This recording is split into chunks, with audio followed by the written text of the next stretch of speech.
The Project Gutenberg ebook of the Scots Brigade, and other tales. This ebook is for the use of anyone anywhere in the United States and most other parts of the world at no cost and with almost no restrictions whatsoever. You may copy it, give it away or reuse it under the terms of the Project Gutenberg license included with this ebook or online at www.gutenberg.org. If you are not located in the United States, you will have to check the laws of the country where you are located before using this ebook. Title: The Scots Brigade, and Other Tales. Author: James Grant. Release date: January 14, 2024. Ebook number 72700. Language: English. Original publication: London, George Routledge and Sons, 1882. Credits: Al Haynes. Start of the Project Gutenberg ebook The Scots Brigade, and Other Tales. The Scots Brigade and Other Tales by James Grant, author of The Romance of War. The dying and dead strewed the breach at Menin, where our brave Scottish blades met the troops of Turin, when cannon and firelock and musketoon played, as often, elsewhere, on the old Scots Brigade. Holland's bulwark in many a battle of yore, from the woods of Brabant to the far Frisian shore, never Frenchman, nor Spaniard, nor German essayed to withstand the hot charge of the old Scots Brigade. Camp Song. London: George Routledge and Sons, Broadway, Ludgate Hill, New York, 9, Lafayette Place, 1882. Contents: The Scots Brigade, I the Lover 2. The Colonel Commandant 3. Swordplay 4. Dolores v. The Bulwark of Holland 6. At the Golden Sun 7. The General's Secret 8. The Ridotto 9. The Abductors X the Fair Widow 11. Omnia Vincit Amor 12. Conclusion: The story of the Cid Rodrigo of Bivar, the Boy General. The story of Jean Cavalier, the Bugle Boy of Badajoz. The Voyage of the Bonaccord, a tale of the retreat from Cabul. Dick Staples of the Queen's Own. The story of Lieutenant James Moody of Barton's Regiment Old Minorca, or General Murray of the Scots Fusiliers. The Scots Brigade. The Scots Brigade. Chapter: I the Lover. And you will not accompany me to call on these ladies, uncle? Said the young man persuasively. Certainly not, boy. Do you take me for a fool or duvel? Was the snappish rejoinder, as the general tossed his silver-mounted meerschaum on the table, and thrust his chair back on the polished oak floor. I have suspected you for some time past, and know, from old experience, that a young fellow in love is lost to the service and himself. Among women he is as helpless as a rudderless ship among the thousand shoals of the Zuiderzee. You are my heir, as you know, provided your conduct and obedience satisfy me. I am rich enough for both of us, and I had begun to hope that, like me, you would go through the world without the encumbrance of a wife. I shall not see you make a fool of yourself, without making an effort to save you. I shall give you a beating order, and send you to recruit for the brigade in Scotland, or how would you like to roast on detachment at Guiana, or among the Dutch Isles in the Caribbean Sea?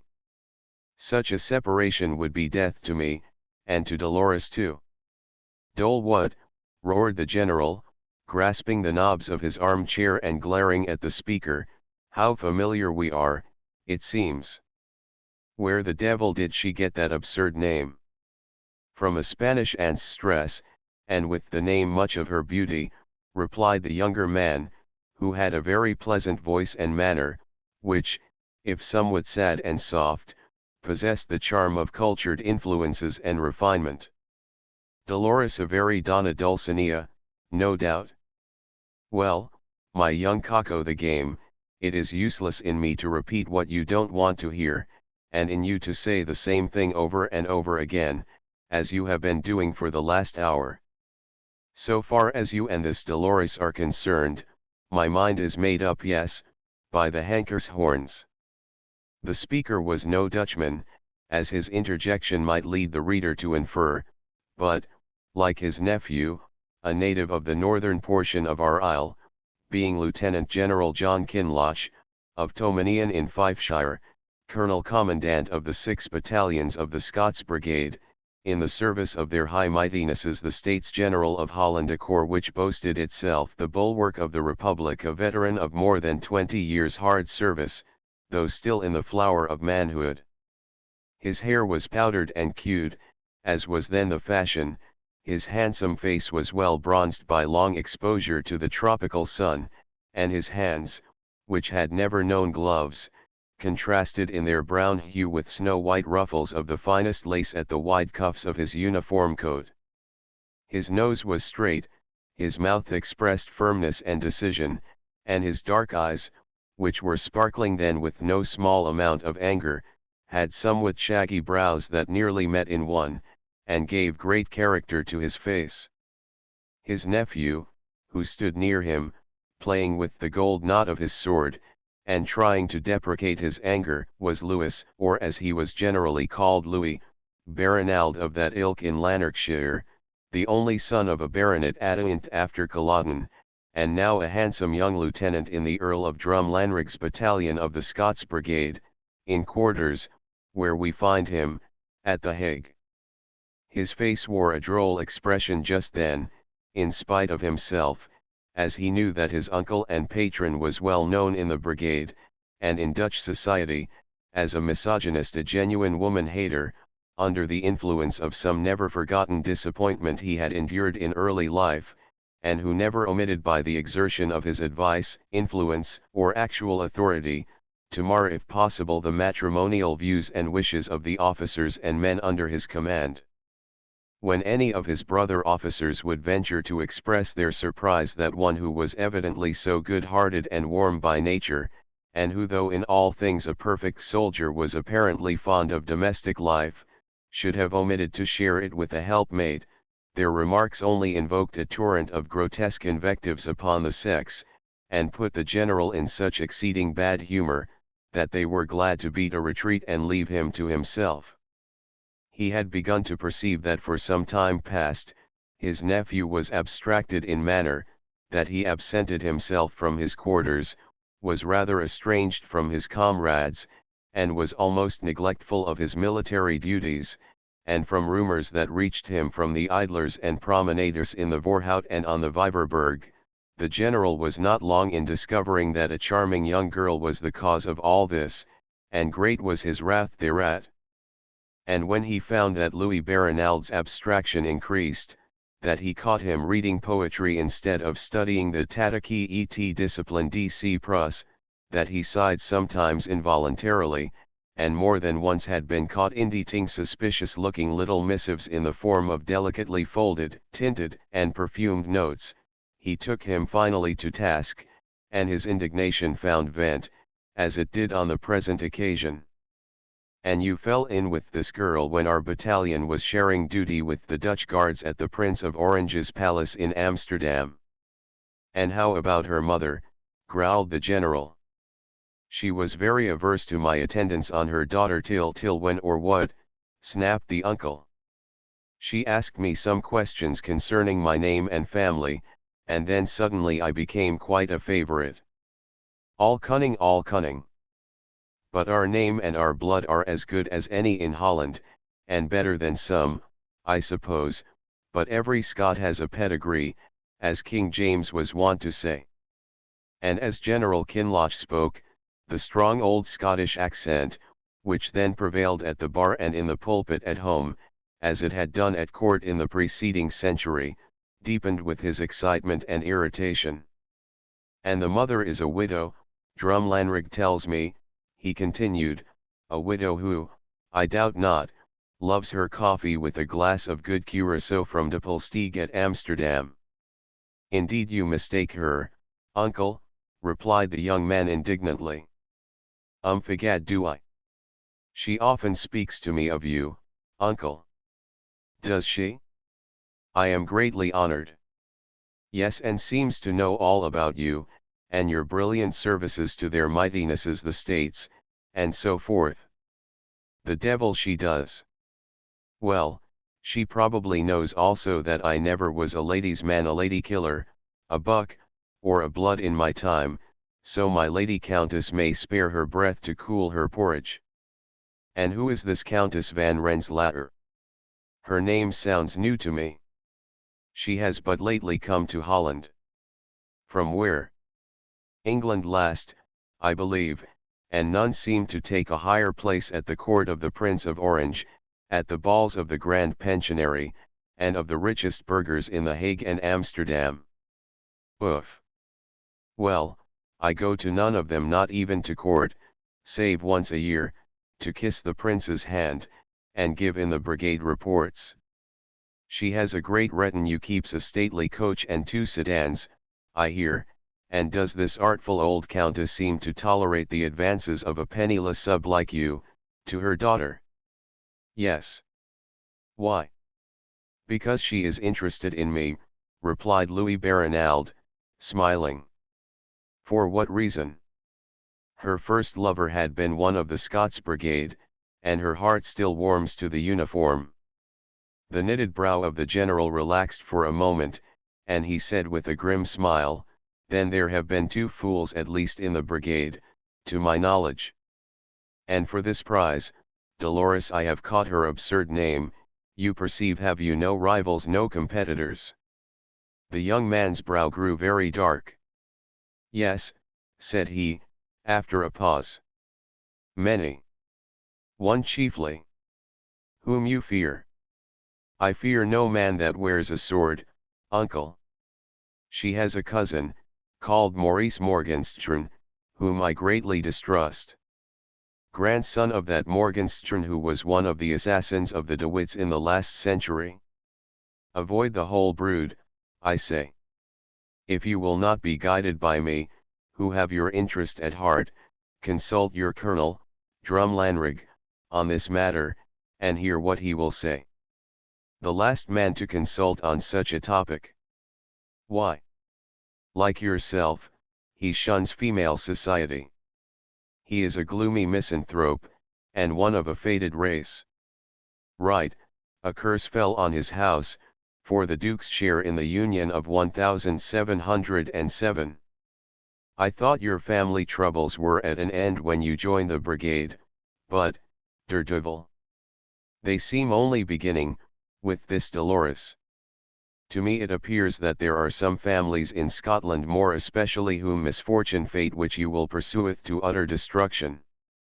The fate of mine was their own choosing, it lay between prudence and loyalty, and ill would it have become my people to have wavered when the royal standard was unfurled in Glenfinnan. Your father's views and mine were different in that matter, said the general in a softer tone. Give me your hand. I do not despair of your favor for us yet. Indeed. Tine heart, tine all, as we say at home. In old Scotland, yes, and before the enemy, that is well enough, but anent a woman go or I shall lose my temper again. Besides, Louis, there is a cloud on the horizon, the political horizon, I mean, which, though as yet no bigger than a man's hand, may expand into a dark and mighty one of storm and bloodshed. A revolution is at hand in France, and a time is coming when we the Scots Brigade will have other work than love-making cut out for us, and we shall have to choose between casting our lot forever with the States General or with His Majesty George III, for there is not a tavern and not a caserne in Holland in which the matter is not debated keenly and hotly now. Though the steady opposition and hostility of his uncle and patron, on whom all his hopes depended, left the young man depressed in spirit and heavy in heart, and inspired by no small dread of separation from the object of his love, he quitted the general's house, and set forth to visit her. Chapter 2. The Colonel Commandant. The general refilled his glass and his meerschaum, and remained sunk in thought after the departure of his nephew, and more than once he sighed heavily, knit his brows, and shook his head. He was not drinking Skeedam with water, but good Farintosh whisky, kegs of which were regularly sent to him by a Scottish merchant from the Scotch Dick at Rotterdam, Farintosh which was then free from all excise duty, and remained so till 5 years after the period of our story.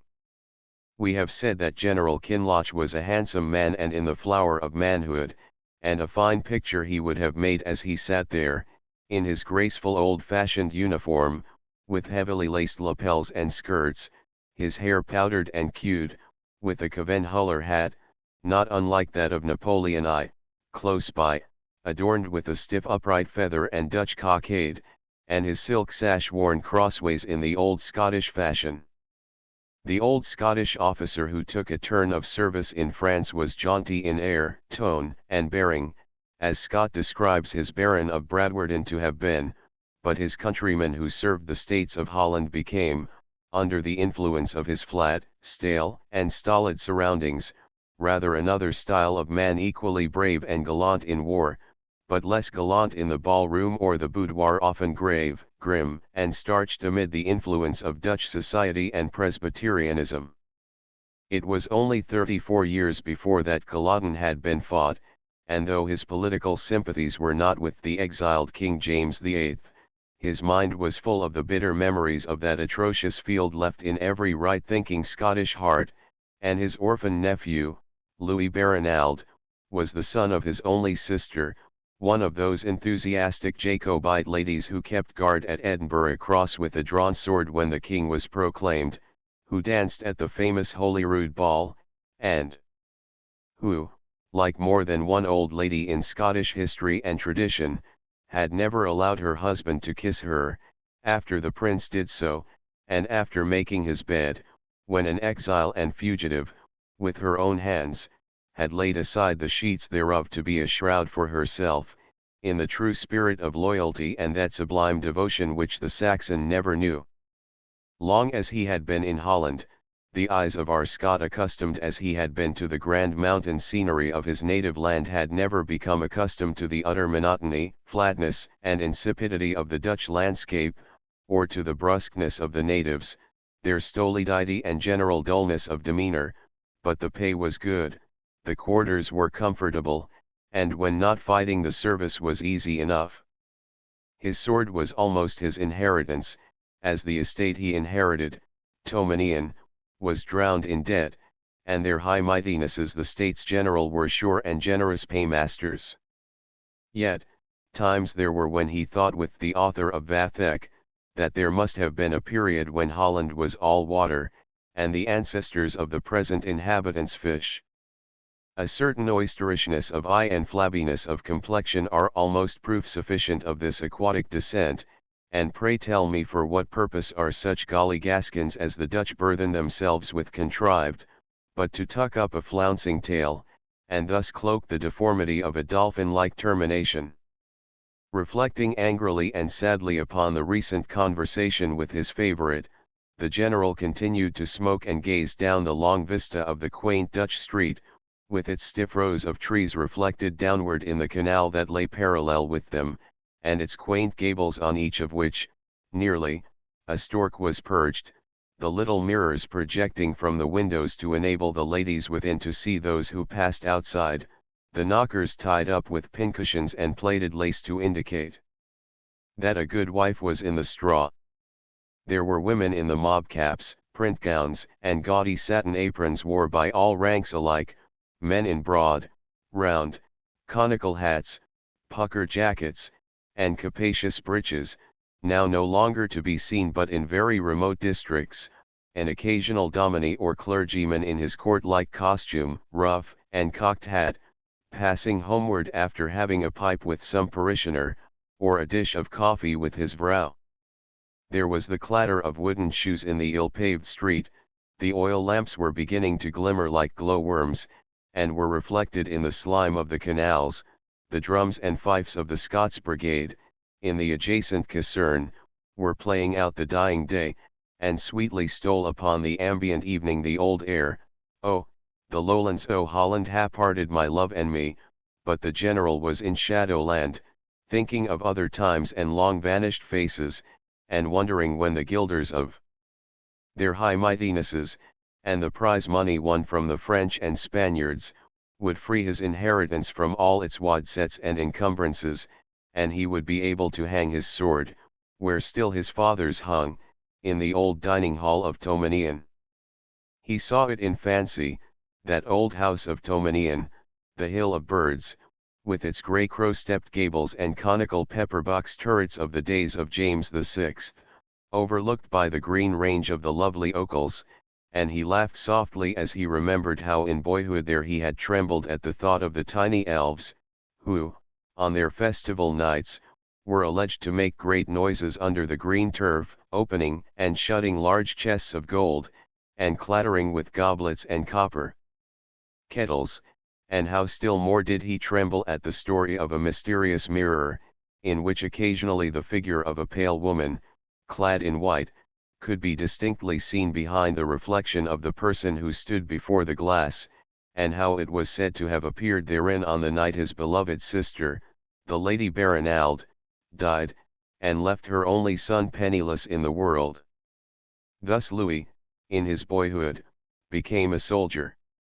On an evening that he never forgot, there came marching bravely down the quaint high street of Kinross a recruiting party of the Scots Brigade, with ribbons fluttering, drawn swords gleaming, the shrill pipes and hoarse drums, making every lane and alley bordering on Loch Leven to re-echo the lowlands o' Holland, and halting in front of the Bruce Arms Inn, a portly sergeant, after a libation of Farintosh had been duly poured forth, harangued the gathered rustics.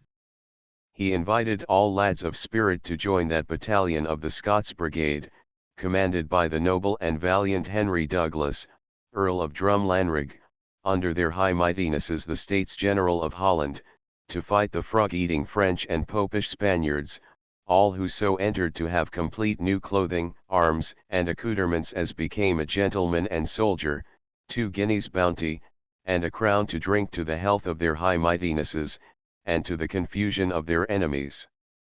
A loud hurrah and much brandishing of broadswords followed this invitation, and ere the point of war was fully beaten, Louis Barinald had shaken hands with the Scottish Sergeant Kite, and had the Dutch cockade pinned on his blue bonnet by a cunning corporal, who showed him an old watch like a silver turnip, and worth half a crown, which he boldly alleged had been presented to him by His Royal Highness the Prince of Orange in person.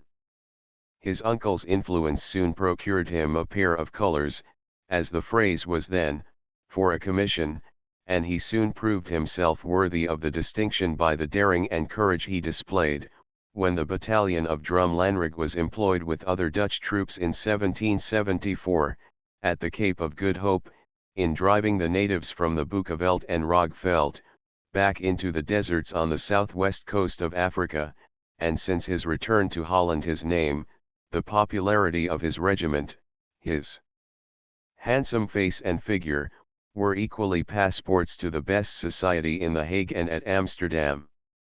But now, it seemed to his uncle and patron, the Colonel Commandant of the brigade, that his prospects were on the point of being marred by this unlucky passion for the daughter of the Countess van Rensselaer.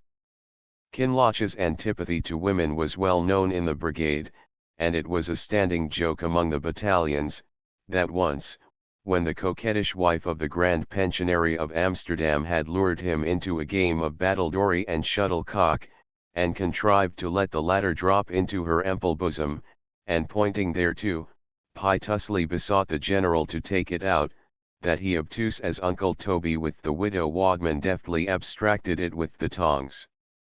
"The lad will succeed me in time, as Laird of Tomanian," he muttered. "After a time, the forfeited baronetcy may be restored, so why shouldn't he marry because I but better not? They are all alike, these women, so he will be safer with the left wing of Dundas's battalion in the West Indies, than philandering here at the Hague."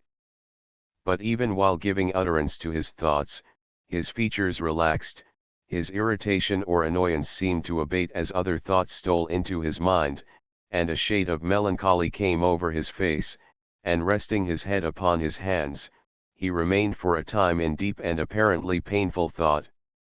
Then he rose slowly, and selecting a key from a small bunch, opened an elaborately carved Dutch cabinet, and from a secret drawer thereof, curiously and ingeniously hidden by a movable lion's head, he drew forth the oval miniature of a young girl, and gazed upon it long, sorrowfully, and tenderly. There was something quaint and childlike in the beauty of the girl depicted there, with a string of pearls round her white and slender throat. Her complexion was clear and pure, her expression innocent, with golden brown hair, and golden brown eyes that seemed to smile on him again as he gazed on them. A hot tear started in the eyes of Kinloch, yet he bit his lip, and, as if angry with himself for the emotion that came over him, he closed the miniature case with a sharp snap, and restored it to its place of concealment hurriedly, muttering, "Fool that I am now. Heaven grant that this Dolores of Louis may not make the dupe of him that girl made of me. I must save him from himself. I shall write the Director General of the Forces Berbice or Essequibo it must be. Poor Louis. I am loath to part with him, but, der Duvel. He shall not be the victim of this old jade and her daughter." Chapter 3. Swordplay. Full of conflicting thoughts, Louis Barinald, with a slower pace than usual, proceeded towards the residence of the Countess van Rensselaer, and quitting the Langdauerhout, he crossed the canal that encircles the whole Hague. If compelled by his powerful uncle's eccentric opposition to act the laggard now, he might leave Dolores to be won by his rival Morgenstern. Such things have been, and may be again. His brain whirled and his heart sank at the thought, and even if he had the permission of the Director General of Infantry accorded him, could he ask the brilliant Dolores to share his solitary room in the barracks, the Oranje Caserne of the Scots Brigade? The thought was full of folly and presumption. He was not quite aware of the full extent of the hostile yet well-meant design his uncle the general was forming, for an effectual separation between him and the object of his love. He had left her yesterday with the avowed intention of obtaining the sanction of the general, from whom he had a yearly allowance, and now that the sanction was withheld, he was in sore perplexity, for by the then rules of the Dutch service no officer could marry without the consent of his superior, and how was he to tell Dolores that this had been bluntly refused, and that even exile or foreign service menaced him? While these thoughts were passing through his mind, he came suddenly upon Maurice Morgenstern. He was seated under one of the trees that bordered the canal near the Hooge wall, and was leisurely polishing the blade of his rapier with his leather glove, while conversing with a friend. He was rather a handsome but dissipated-looking young fellow, and had shifty eyes and a very sinister expression of face. He wore his sandy-colored hair powdered and tied, a smart Nivernois hat. Such hats were all the rage about 1780, small, and with the flaps fastened up to the brim with hooks and eyes. His costume was bright in colors and richly laced. That of his companion was the reverse. He wore an old battered Cavenhuller hat, his shaggy hair was unpowdered, his ruffles were soiled and torn, his visage was bloated and his eyes bloodshot and watery, while a scar on his nose, covered by a piece of black court plaster, did not add to the respectability of his appearance, and Louis Barinald, who knew him to be the Heer van Schriethorn, a noted bully, gamester and frequenter of gambling houses and estaminets, barely accorded him any recognition, though feeling himself compelled to present his hand to Maurice Morgenstern. "How now, Mynheer, have you been fighting?" he inquired laughingly of the latter. "No, only polishing some specks off my sword," replied Morgenstern, with a smile on his thin lips, though there was none in his watery grey eyes. "But apropos of fighting, do you affect that?" "In a proper cause, yes," replied Barinald, surprised by the question.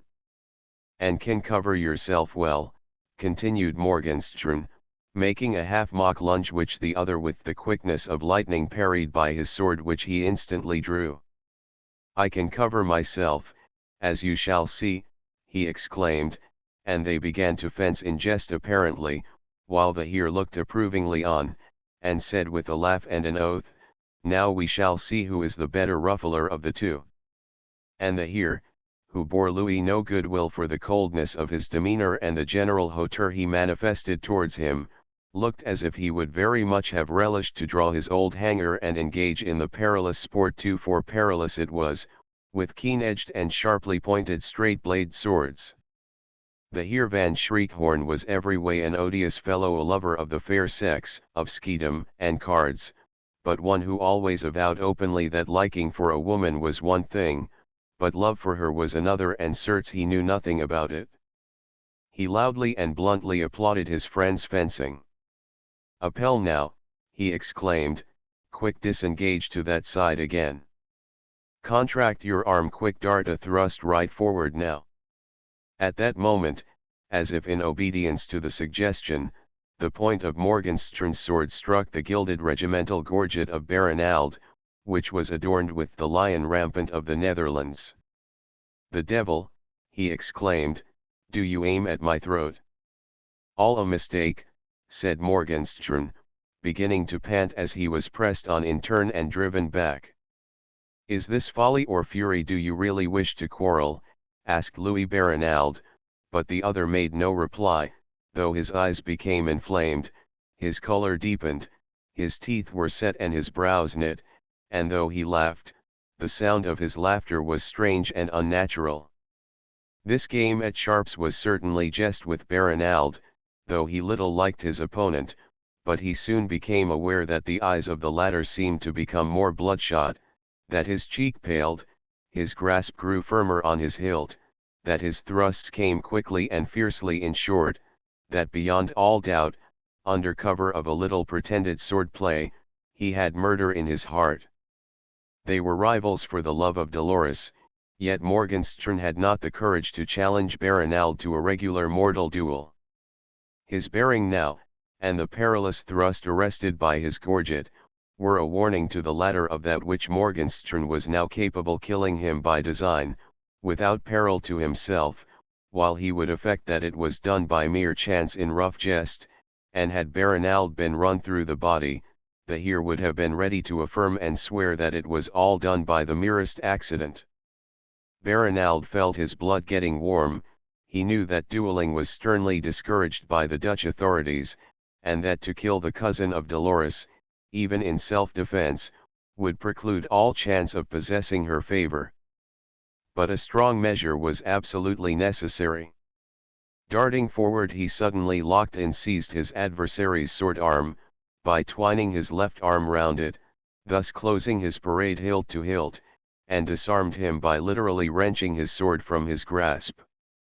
Pale as death now, panting, and with eyes flashing fire, Morgenstern stood before the victor, who, presenting the captured sword by the blade, said, with a kind of smile, "This rough play is being carried too far here, let it end." Hissing out some execration, Morgenstern took his sword by the hilt, and in the blind excess of his fury would have plunged it into the breast of Baronald, but at the moment it was struck up by another sword, as two officers of the Scots Brigade, Francis, Lord Linders, and the Master of Dumbarton, threw themselves between them. "We do but jest, gentlemen," said Morgenstern, lifting his hat and sheathing his sword. "Is this true, Baronald?" asked Lord Linders. "Jest assuredly, so far as I am concerned," replied Louis. "I must confess that the work looked remarkably like earnest, so far as your adversary was concerned," remarked the Master of Dumbarton, with a look at Morgenstern which there was no mistaking, but the latter simply bowed, and saying, "Gentlemen, your servant. I have the honor to bid you good evening." Then, accompanied by the Heer van Schriekhoorn, he hastened away, leaving Baronald to explain the matter as he chose to his two brother officers, who had some difficulty in making him really aware of the deadly risk he had run. "He is gone like a man who has lost an hour and runs as if to overtake it," said Lord Linders. "Now how came you, Louis Baronald, to be fencing, even in jest, with rufflers such as these?" Baronald could not explain that one of them was the cousin of Dolores. "At the Canongiatory we have just parted with Van Otterbeck, the Minister of State." it is as well he did not accompany us and see that piece of folly. Baronald, it might have gone hard with you, as the brigade is not greatly in favour just now, said the Master of Dumbarton, who was James Douglas, grandson of the loyal and gallant Earl of that title, who was Colonel of the Royal Scots, and followed James VII. Into exile. He was tall, had a straight nose, the bold dark eyes of the Douglas race, and sunny brown hair tied behind with a black ribbon and rosette. True, added Lord Linders, and I begin to think the brigade has had enough and to spare of Holland during these 200 years past, fighting to defend lazy boors and greedy merchants, in a land of frozy fogs and muddy canals, as Butler has it in Hudibras, a land that rides at anchor, and is moored, in which they do not live, but go aboard. These remarks referred to the growing discontent between the regiments of the brigade and the States General, matters to which we may have to refer elsewhere, and which led to the former abandoning the service of the latter for that of Great Britain. And now Louis Baronald, after thanking his friends for their intervention and advice, took the road to the residence of the Countess van Rensselaer, whither, unknown to him, Morgenstern had preceded him, and was, at that very moment, engaged with Dolores. Chapter 4. Dolores. The villa occupied by the Countess van Rensselaer stood a little distance from the Hague, on the Ryswyck road, amid a large pleasure garden in the old Dutch style, a marvel of prettiness, with its meandering walks, fantastically cut parterres, box borders, pyramids of flower pots, and tiny fish pond where the carp and perch were often fed by the white hands of Dolores. It had more than one rose-bowered zomerhuis hidden among the shrubbery, and admirably adapted for contemplation or flirtation. It was the month of May now, when the tulips and hyacinths, potted in jardinières full of light sand, were in all their beauty, flowers for which, in the days of the tulip mania, 100 florins had been paid for a single bulb.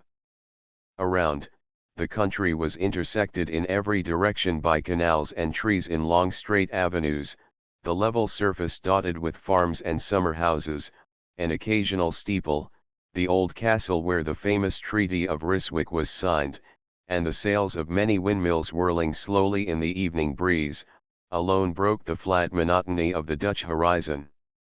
In the deep recess of a window that opened to the garden sat Dolores, watching and expectant. But only that morning, after parade, Louis Baronald had talked to her of love, his love and hers in the recess of that window, talked so sweetly of his adoration of her own charming self.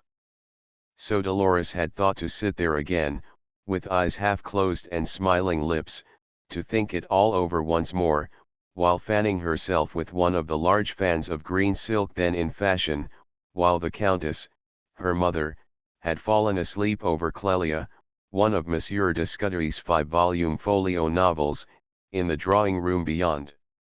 Dolores was taller, more lithe and slender, than Dutch girls usually are, for she had in her veins the blood of more than one ancestor who had come with that scourge of the Low Countries, Ferdinand of Toledo, El Castigador del Flamencas, hence her graceful figure, the stately carriage of her beautiful head, her rather aquiline and oval features, her dark hair, and the darker lashes that shaded her soft eyes that were like violets bathed in dew, and hence her peculiar name of Dolores. She had the bloom of Holland in her cheek, and the grace of Spain in her carriage and bearing. An exquisite costume of pale yellow silk became the brunette character of her beauty well, creamy lace fell away in folds from the snowy arms it revealed, perfume, brilliance, and softness were about her. There was a step on the gravel, her color deepened. Morgenstern, cousin Maurice, she muttered with a tone of annoyance, as he approached her with hat in hand. Would this creature, so incomparably lovely and winning, ever belong to him, and lie in his bosom? He was thinking as he surveyed her, was she not rather drifting away from him, and would soon, unless he took strong and sure measures with yonder accursed Shotlander, be lost to him and his world forever? Always becomingly dressed, Dolores, said he, stooping over her, but this costume especially suits your style of loveliness. You must not say such things to me, she replied with some asperity. How, why? I mean such pretty or complimentary things, Maurice Morgenstern, because if you do, what then? I shall think that I have forfeited your friendship. Friendship, said he gloomily, how long will you seem to misunderstand me? Try as she might, Dolores could not feel kindly or well disposed towards her cousin Morgenstern, and her replies to him always sounded cold and formal, or taunting even to herself, and the face that bent over her was, she knew, not a good one, but sinister, and expressive of a bad and evil spirit within. And now, as a somewhat palpable hint that his conversation wearied or worried her, she took up her flageolet, and putting the ivory mouthpiece to her rosy lips, began to play a sweet little air, while his brow became darker, for this now obsolete instrument, which had silver stops like the old English flute, had been a gift of Louis Barinald's, who, in the gallantry of the day, had inserted a copy of verses addressed to herself, and which, of course, would only be found when the instrument was unscrewed to discover what marred its use. Anon she paused, Maurice Morgenstern then glanced towards the Countess, and perceiving that she still slept, drew nearer to Dolores, and lowering his voice, said, Can you not love me a little, cousin? Not as you wish, she replied. Why? The musical voice of Dolores broke into a soft little laugh as she fanned herself, and said, Simply because one cannot love two persons at once. Meaning that you love this accursed Shotlander, he hissed through his set teeth. Oh, Maurice! How can you be so rude as to speak thus of any visitor of Mamma's? Listen to me, cousin Dolores, he resumed, making a prodigious effort to be calm. Well, asked the girl, with something of petulance. I am probably to be sent to Paris. Indeed, for what purpose? In the interests of the patriots here. And against the Prince of Orange. Yes, of course. You are unwise to say this to me even, cousin, said she, looking up now. But you, Dolores, are my second self. What will you do when I go? Much the same as I did before you honored the Hague with your presence. To me it seems that you care little whether you see me or not. What then, and it may be so.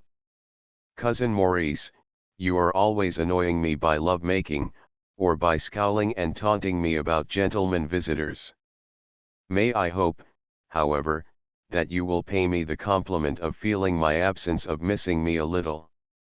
That, replied the provoking beauty, as an arch expression stole into her face, may depend upon what amuses or interests me.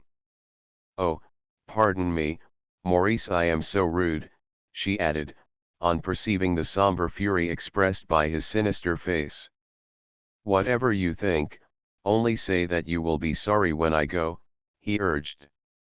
If you do go, which I don't believe I will be sorry, of course, Maurice, she replied, as she saw the necessity of temporising a little, I am always so when I lose anyone or anything that has become familiar to me. Do you not remember how I wept when my poor Bologna spaniel died last year? I do not expect you to weep for me. It would be too much for Maurice Morgenstern to expect to be raised to the level of your spaniel. How sarcastic and unpleasant you are, exclaimed Dolores, expectant of Louis Barinald's arrival, and now half dreading that event. I wish you would be as faithful as that poor animal was, and as unselfish in your love. Could you look into my heart, you would find but one word, one idea stamped there. And that is Dolores, meaning sorrow and lamentation if you love me not. She laughed merrily again, and again the somber look came into his face, so she dropped her fan and held out two small white hands as if to deprecate his wrath, for she had an energetic way with her, so he instantly caught them in his own. She was quite occupied in trying to release them when a familiar rap was heard on the knocker of the street door, an enormous lion's head of brass, with a huge ring in its jaws. "Oh, I keep your hands prisoners," said he. "Pardon me," he added, as he stooped and kissed them, and she had barely time to wrench them away when a liveried valet ushered in Louis Barinald, and in spite of herself and the presence of her cousin she could not conceal the joy with which his presence inspired her. "Welcome," she said, and held forth her hand. Oh, what a hand! He thought it small, plump, and white, so slim and shapely.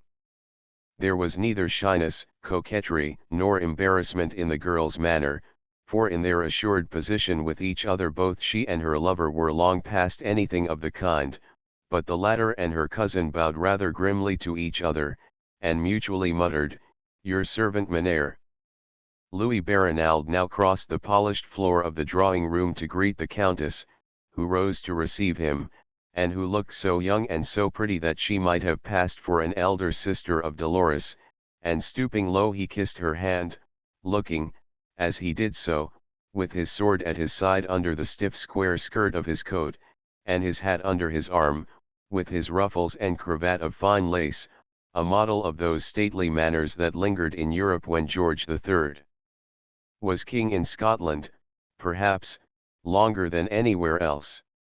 Of Morgenstern's privileges as a cousin, Louis Barinald was never jealous in the least, but on this occasion, after the recent fencing bout, the interview with his uncle, and the threat of service in the Dutch West Indies, his brow was rather cloudy, and he longed intensely to be with Dolores alone. The rough swordplay that had been forced upon him, the risk he had run, and the treachery of Morgenstern, had certainly exasperated him, but courtesy to Dolores and the Countess made him dissemble, and he treated his rival and enemy, if rather coldly and haughtily, as if nothing remarkable had occurred between them, and the conversation became of a general kind. But Morgenstern, in the waspishness of his nature, could not help referring to the armed neutrality, as it was termed, a vexed and then dangerous political subject for a Briton and a Hollander to discuss. This was an alliance, offensive and defensive, which had been formed by some of the northern powers of Europe, and some violent disputes between Britain and the States General, which seemed advancing to a direct rupture just then, caused the position of the Scots Brigade in their service to become somewhat peculiar and critical. From the commencement of the disturbance with America, the Dutch had maintained a close correspondence with the revolted colonists, supplying them with all kinds of material and warlike stores, and after the interference of France and Spain, the selfishness and treachery of the Dutch became more glaring and apparent. The States General of Holland are free, independent, and can do precisely as they choose, said Morgenstern haughtily, in reply to some condemnatory remark of Louis Barinald. Their Highnesses, replied the latter calmly, have no right to leave their ports open to the king's rebels, in disregard of friendship and honor, and in defiance of the remonstrances of his ambassadors. Permit me to dispute your right, as a soldier in the service of their Highnesses, to censure them. Barinald's nether lip quivered at this retort, and the Countess and Dolores exchanged glances of uneasiness, for politics had become so embittered by the American squadron, which had recently captured HMS ships Serapis and Scarborough, having taken them into the Texel, and when General York claimed those ships and their crews, the Dutch refused to restore them, and soon after Commodore Fielding fired upon their squadron under Count Byland, and took him into Portsmouth, so war was looked for daily, while the Scots Brigade were yet serving under the Dutch colours. Do not let us think or speak of such things, Cousin Maurice, said Dolores imploringly. I tremble at the idea of Britain invading us, if this sort of work goes on. What have we to do with her colonists and their quarrels? Invade us, indeed, said Morgenstern, with angry mockery. If our swords fail us we can open the sluices, as we did in the days of Louis XIV, and drown every man and mother's son. But how should we escape ourselves? Asked the Countess. Good generalship would take care of that, and then how about your Scots Brigade? Asked Morgenstern, turning abruptly to Baronald. The bulwark of Holland, we have never failed her yet, replied the latter haughtily, but to draw the sword upon our own countrymen is certainly a matter for consideration. In Holland, perhaps, but not in America. Let this subject cease, said the Countess imperatively, while fanning herself with an air of excessive annoyance, and now Morgenstern, beginning to find himself de trop, bowed himself out, and with vengeance gathering in his heart, withdrew to an estaminet, or tavern, where he knew that he would find his friend the Heer van Schriethorn, and whither we may perhaps follow him. To Louis Baronald, who was naturally destitute of much personal vanity, it had hitherto seemed rather strange that the Countess had permitted his attentions to her daughter at all, though he was known to be the heir of his uncle, and now that he had all the joy of knowing himself to be her accepted lover, his soul trembled within him at the prospect of having to announce General Kinloch's utter hostility to the mother. Louis had more than once observed that the Countess always smiled, or laughed outright, when his uncle the general was spoken of, as if she considered him somewhat of a character and eccentric. You have seen the general, I presume, since you were here last, said she. Yes, madam, replied Louis, painfully coloring. And told him of your love for Dolores, of your engagement to her, in fact. Yes, madam, he seems to have suspected it for some time past. Suspected? That sounds unpleasant. Louis played with the feather in his regimental hat, and his color deepened, when the Countess said, Then he is coming to wait upon me, I presume. Alas no, madam. Indeed, why? He is averse to the society of ladies. In fact, is a woman-hater, I have heard. Louis smiled feebly, and felt himself in a foolish predicament, so the Countess spoke again. He had some disappointment in early life, I believe, and never got over it. Yes, madam. Poor fellow. And of Dolores he will not hear me speak with patience. How grotesque, exclaimed the Countess, laughing heartily. Ah, could he but see her, exclaimed the young man, regarding the upturned face of her he loved with something of adoration. Your uncle the general is very cruel, Louis, said Dolores, he is a veritable ogre. He is the king of good fellows, but what? He has never seen you. And never shall, she said petulantly, opening and shutting her fan. Nay, dearest Dolores, do not say so. The ogre, or worse, exclaimed the girl, with a pout on her sweet lips. Nay, no worse, only a man, said the Countess, laughing excessively, he thinks of us only as women, but to be shunned, avoided, dreaded. It is very droll. And looking down, she played with the etui and appendages that hung from her girdle, her tiny watch with the judgment of Solomon embossed on its case, and as she did so, Louis thought her hand as white and dimpled as that of Dolores. To him it certainly seemed strange that the opposition of his uncle seemed only to provoke not the pride or the indignation of the lively Countess but her laughter and amusement. And if he gets me banished on foreign service to the Dutch West Indies, he urged rather piteously. My poor Louis, said she, patting his cheek with her fan, I must see what can be done, meantime, we must be patient and wait. From all I have heard and know, an early disappointment at the hands of one he loved only too well, has shaken his faith in human goodness and integrity, and now he is soured, suspicious and sarcastic. But only so far as women are concerned. True, and I suppose he is like a French writer, who says that of all serious things, marriage is the most ridiculous, but men are not infallible, especially men like your uncle the general errare humanum est. Let us be patient a little, and all will come right in the end. But Dolores and her lover would only sigh a little impatiently as her hand stole into his, and the twilight of evening deepened around them.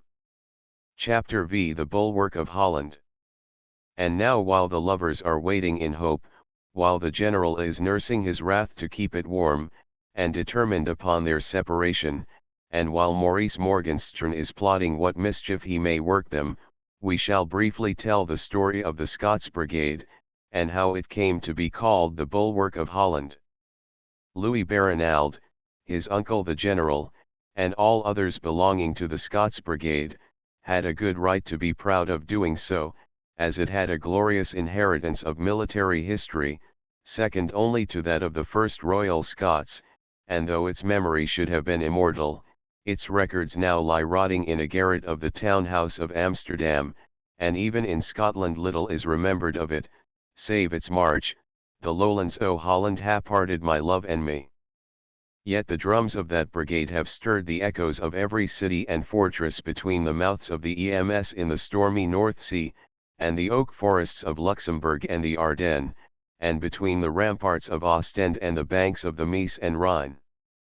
In 1570 the fame of Maurice, Prince of Nassau, drew to his standard many of those Scots whose swords were rendered idle by peace with England, and it was by their aid chiefly, that he drove out his Spanish invaders.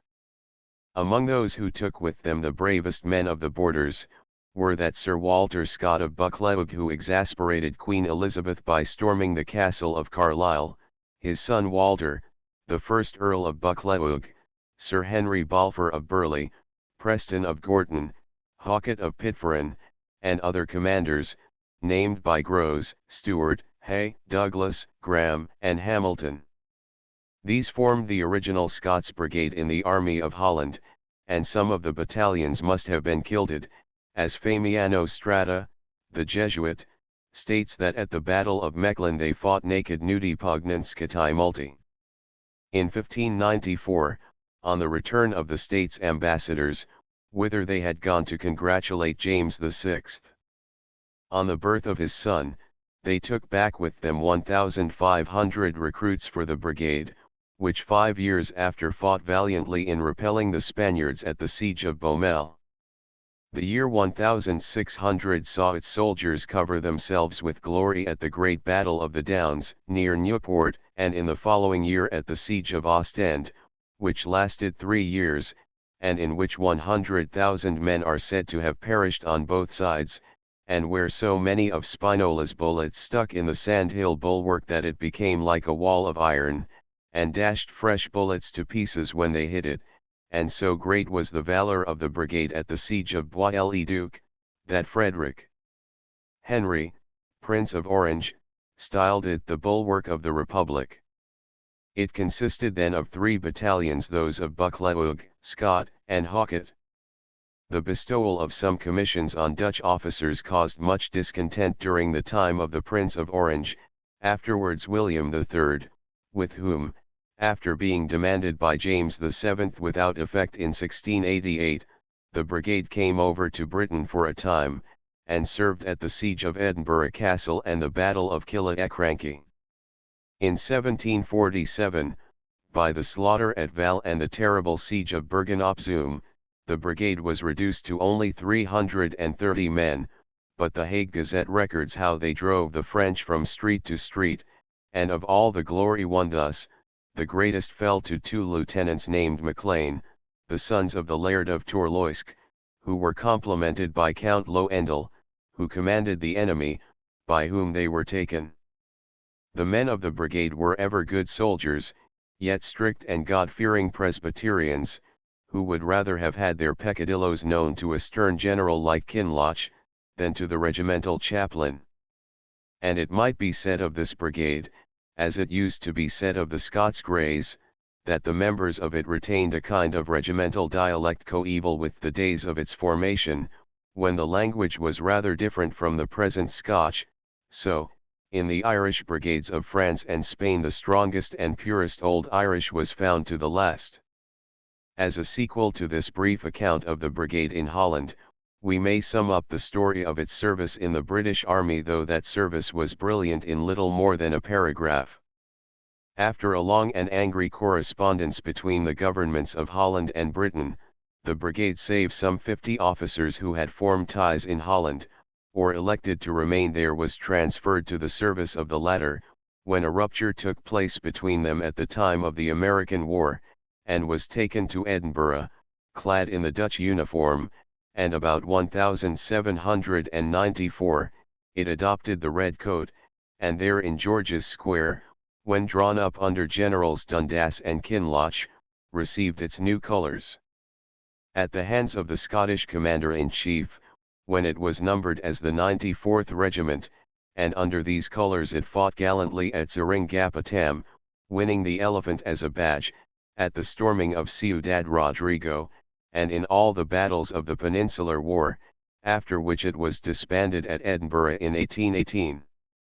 Then another 94th was embodied 5 years afterwards, on which occasion, as we tell in our novel, The King's Own Borderers, the green standard of the old brigade of immortal memory was borne through the streets from the castle of Edinburgh by a soldier of the Black Watch, thus identifying the new regiment with the old, but now even the number of the former has passed away, as under the new and helplessly defective army organization scheme, it is muddled up with the 88th Regiment under a new name. And now, having told what the bulwark of Holland was, we shall return to the fortunes of Louis Barinald and his fiancée Dolores. Chapter 6. At the Golden Sun. So. This Scottish adventurer stands between me and the girl I love, between me and my own flesh and blood, more than all, between me and the fortune of Dolores, muttered Morgenstern, himself a penniless adventurer and knave to boot, as he strode through the streets with his left hand in the hilt of his sword and his right tightly clenched. I have a right to hate and dread him, the right to remove him, too, by fair means or foul. The latter were the only means he could think of, as he had a wholesome dread of Louis Barinald's skill with his sword, and the bucks of the Scots Brigade were not wont to stand on trifles when they resorted to that weapon, and in this mood of mind he rejoined his friend the Heer van Schriechhorn, whom he found at an estaminet called the Gonzon, or Golden Sun, in a narrow and gloomy street near the Cloister Kirk. There he found him seated in a quiet corner, smoking, drinking skeedam and water, while intently studying some profitable and useful gambling tricks with a pack of not over-clean cards. "I have just been trying some ruses or tricks at lansquenet," said he, as the tapster brought fresh glasses and more liquor. "It is the grandest of old gambling games, like those that are of French origin.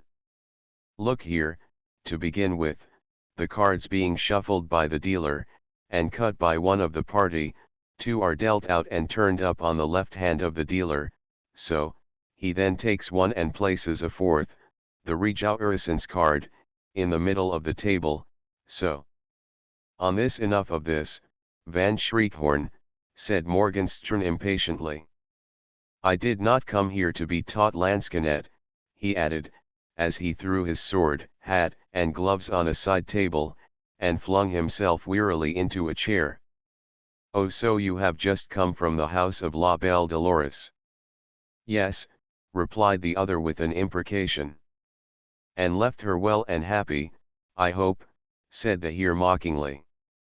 "I left her with that fellow of the Scots Brigade." "'Sdeath! The more fool you. Why not keep your ground? Were you not there before him?" "Yes, and did my best to win her favor, even her mere regard." "In vain." "As usual. In fact, I think these 2 are affianced or nearly so." "I never so best heard myself about a woman before," said Morgenstern, as he drank at a draught a crystal goblet of skeedam and water, and refilled it. "How is the Countess affected towards you?" "But indifferently.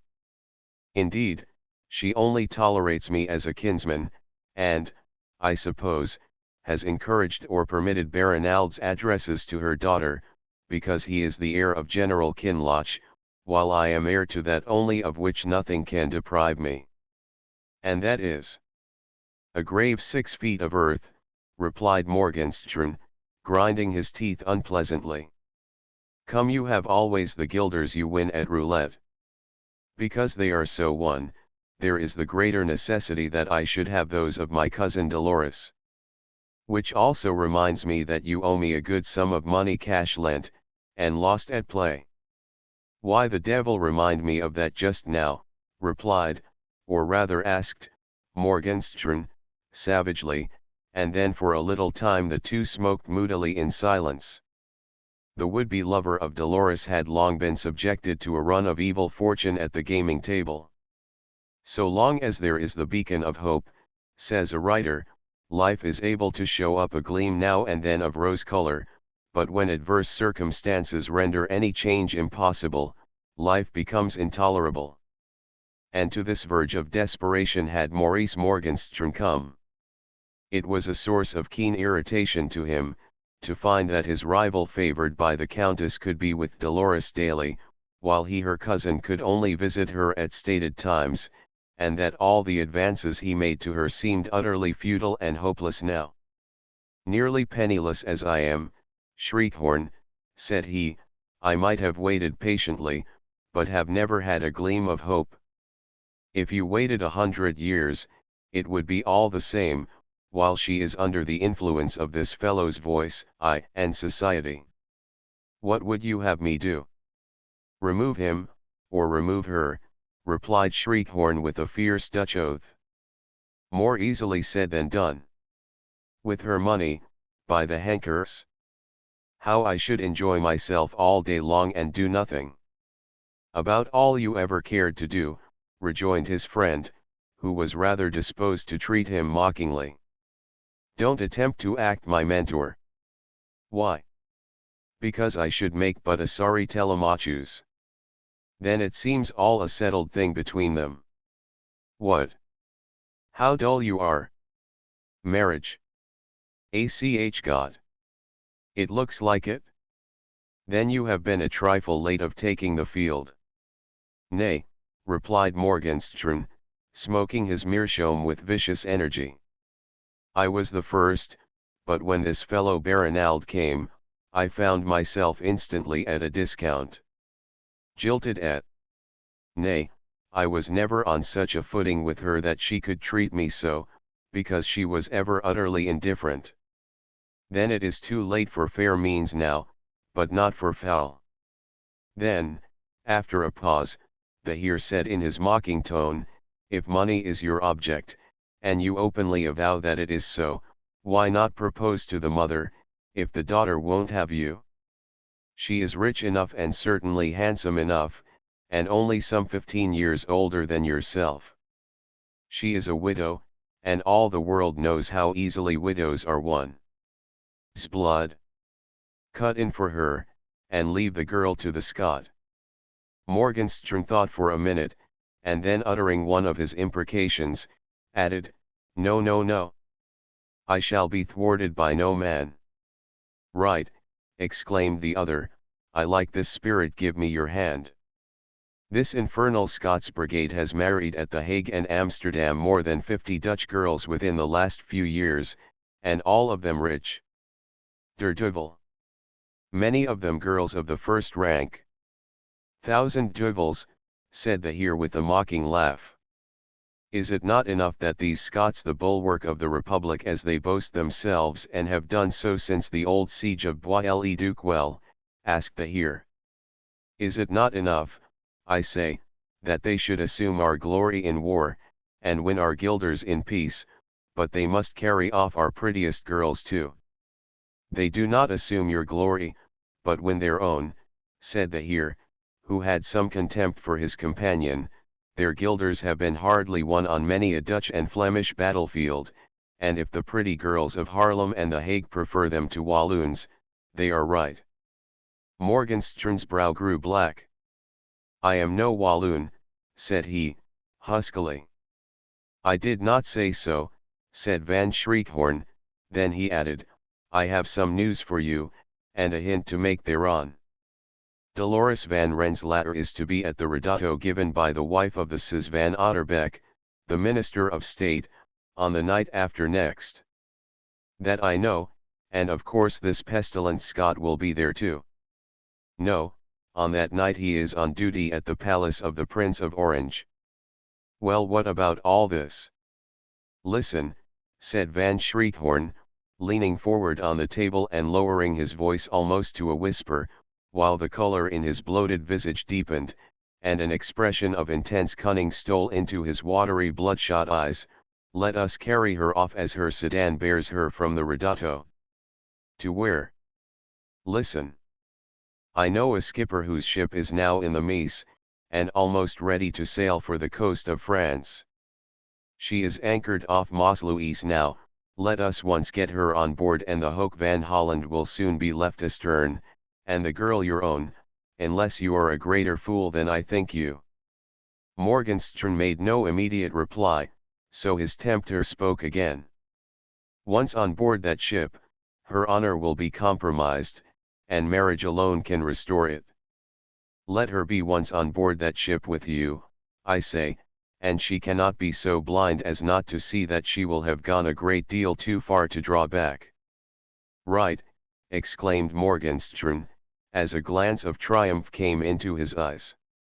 I have a political mission to France, and it will be supposed that she has eloped with me, and befooled the Scot Baronald. With all her contempt and scorn of me, she little knows that her fate is to become my wife mine. Once that, and then let her look to herself, he added as a savage expression mingled with the triumph that sparkled in his shifty eyes, and he smote the table with his clenched hand. The distance from the Hague to Maasluis is only 11 miles a few pipes, as the people say, resumed Schriethorn. My friend shall have a boat waiting us at a quiet spot among the willows that fringe the shore, near a deserted windmill on the river bank, and then we shall take her on board. Once under hatches, her fate will soon be sealed. How can I thank you? By refunding what you owe me out of the guilders of Dolores, replied the Heer, as he and Morgenstern shook hands again, but the latter became silent for a time. He knew the Heer van Schriethorn to be a rascal capable of committing any outrage, and also that he had personally a special grudge at Louis Baronald. Dolores was beautiful. What if this scheme so speciously arranged, was one for his own behoof, to carry her off, leaving the onus of the abduction on the shoulders of him Morgenstern after passing a sword through his body among the willows near the old mill on the Meuse? But this grave suspicion was only a passing thought, and he thrust it aside. This may preclude your return for some time, and compromise you with the authorities, said the Heer.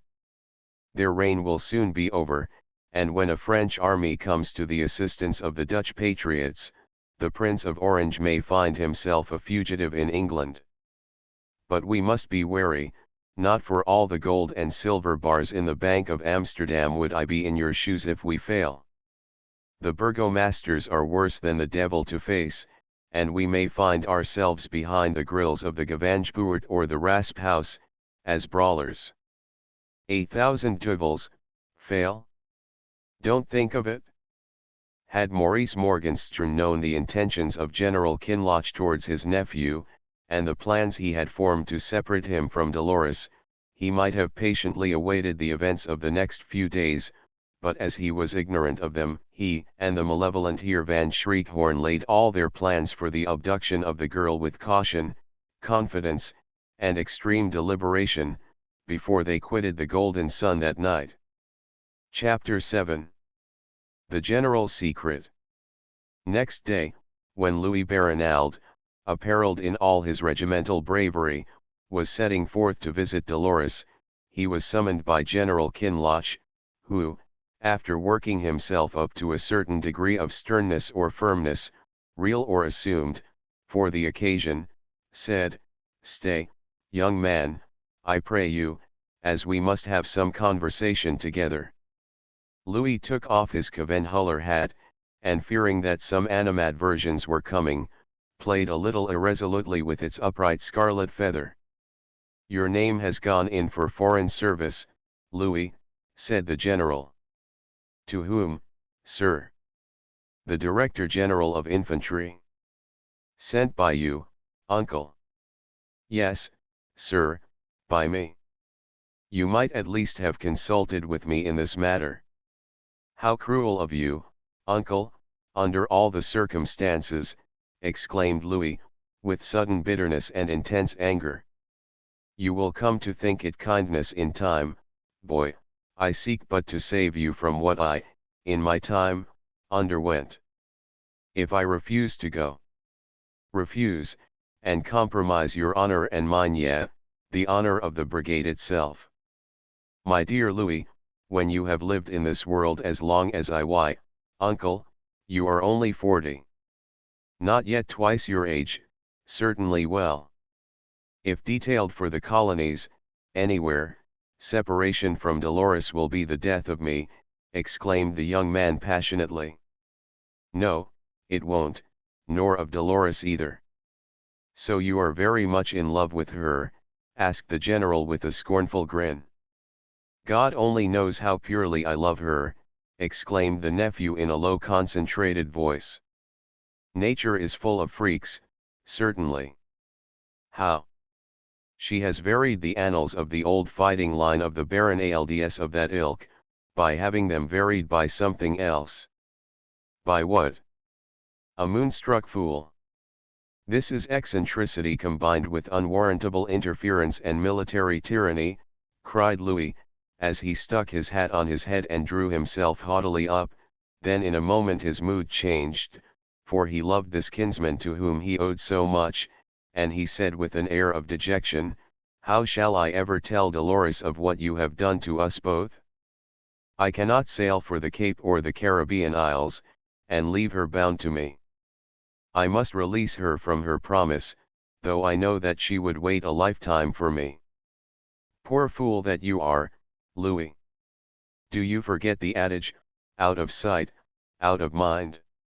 You think that, like Penelope, she will wait your return in hope, in love, and all the rest of it? You may be like Ulysses, but never was there a Penelope among women. The general indulged in many more doubting and slighting remarks upon women, particularly on their faith and constancy, and while he was running on thus, grief struggled with rage and indignation for mastery in the heart of Louis, which seemed to stand still at this sudden wrench, and the prospect of an abrupt and protracted separation from Dolores, a separation that might be for years, every moment of which would be an agonized heart-throb, it seemed to him then. How hard, how cruel, that they should be thus separated, and forced to drink, as it were, of the bitter waters of Mara, because this stern soldier hated all women so grotesquely, as the Countess had said, viewing them all through the medium of one, while Louis and Dolores were so young that all the world seemed too small to contain the measure of their joy, and now, thought was maddening. He would resign, throw up his pair of colors, as the phrase was then, but his uncle had compromised him, by sending in his name to the Director General of Infantry.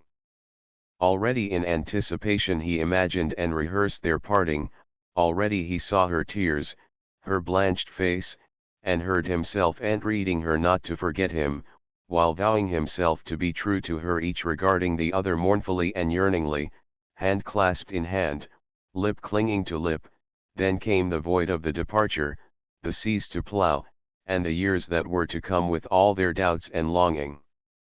It was too bad, he owed his uncle much, all in the world indeed, but this stroke, this harsh interference, ended all between them forever. Overwhelmed with dejection he cast himself into a chair. There the general regarded him wistfully, and placing a hand kindly on his shoulder, said, Louis, shall I tell you of what once happened to me? But, full of his own terrible thoughts, Louis made no reply. It may have been that evil followed me, said the general, looking down, with a hand placed in the breast of his coat. Evil, repeated Louis. Yes. When a boy I shot in the wood of Tomino the last crane that was ever seen in Scotland, and my old nurse predicted that a curse would follow me therefore, thus, I never see a crane on a housetop here that I don't remember her words. Now listen to what happened to me when I was on detachment in the Dutch West India Islands. I belonged then to the battalion of Charles Hawkett Craigie, who 6 years ago died Lieutenant Governor of Namur, and we garrisoned Fort Nassau, or New Amsterdam as it is called now. There, continued the general, alternately and nervously toying with his sword knot and shirt frill, I was silly enough to fall in love with the daughter of a wealthy merchant, a Dutch girl, like your Dolores, with some of the old Castilian blood in her, though a lineal descendant of the great Dutch family of Van Peer, to whom, in 1678, Berbice was granted by the States General as a perpetual and hereditary fief. She possessed great beauty, and what proved more attractive still, 100 sweet and winning ways, with the art of saying pretty and even daring little things, that endeared her to all to none more than me. I was a great ass, of course, but, heavens, what a coquette she was. What was her name? Asked Louis, with just the smallest amount of interest. Excuse me telling, as I have sworn never to utter it again, nor do I wish it to go down in the annals of our family. She wound herself round my heart, my soul, my existence, seemed to be hers. My love for her became a species of idolatry, but poverty tied my tongue, and I dared not speak of it, till one evening, which I shall never forget, the secret left me abruptly, drawn from me by herself. We were lingering in the garden of her father's villa near the Berbice River, and the stars were coming out, one by one, in the deep blue sky above us. The hour was beautiful, all that a lover could wish, and around us the atmosphere was fragrant with the perfume of flowers, among those wonders of the vegetable world the gigantic water lilies, each leaf of which is 6 feet in diameter. I was soon to leave for Holland on duty, and my heart was wrung at the prospect of a separation.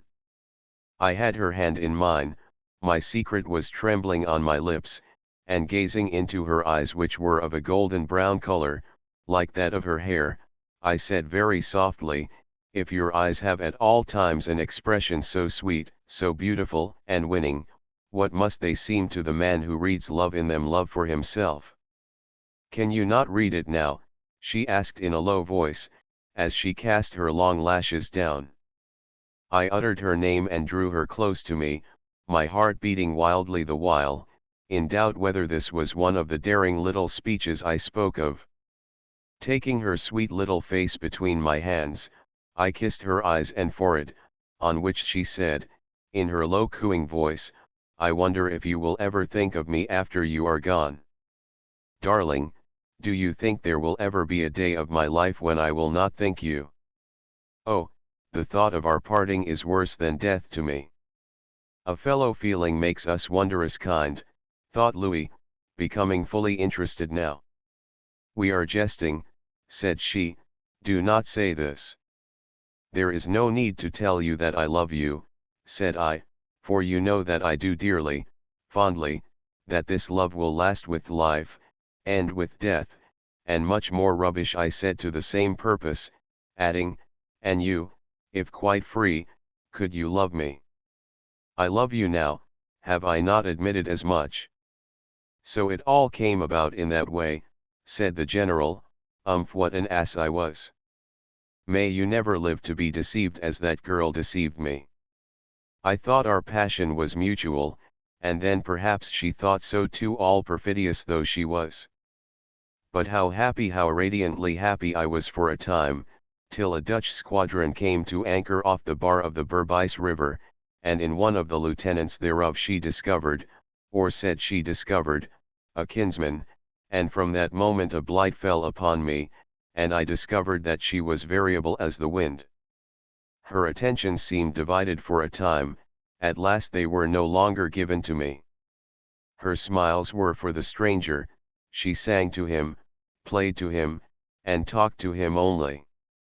At home or abroad, riding or driving, or boating on the river, he was ever by her side when not on board his ship. What rage and mortification were in my heart!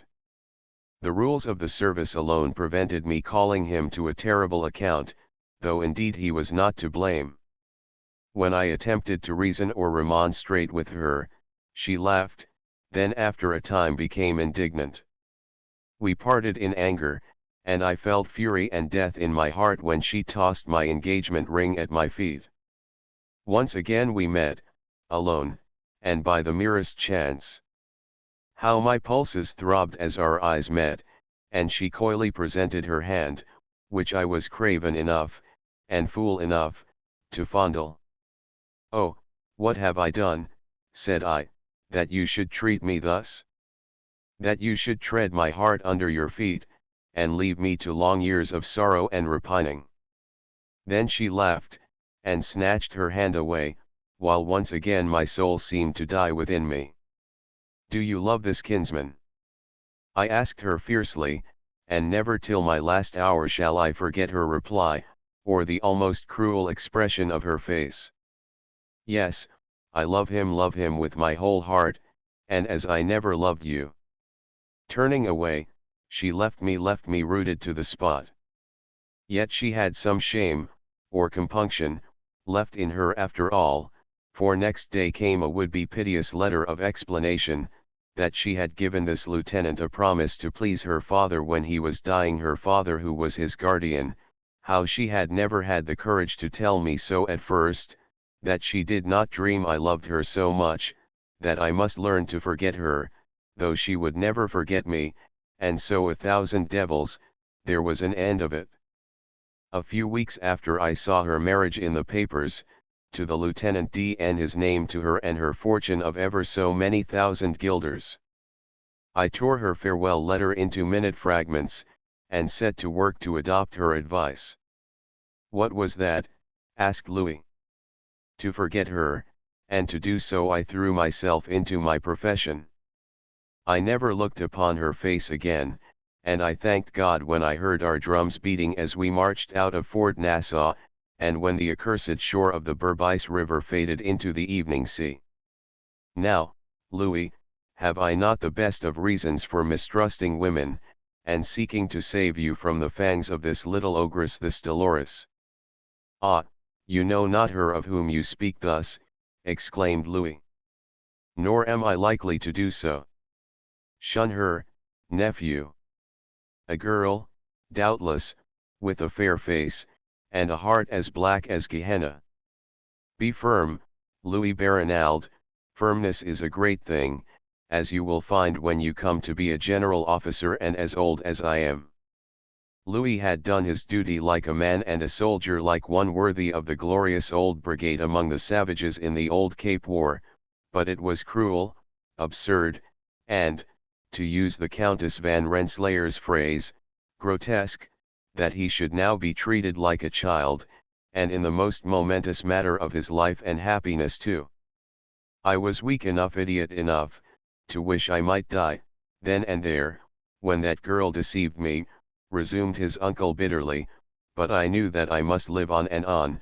I was very young, and thought I might live for 40 years with that pain in my heart at night and in the morning.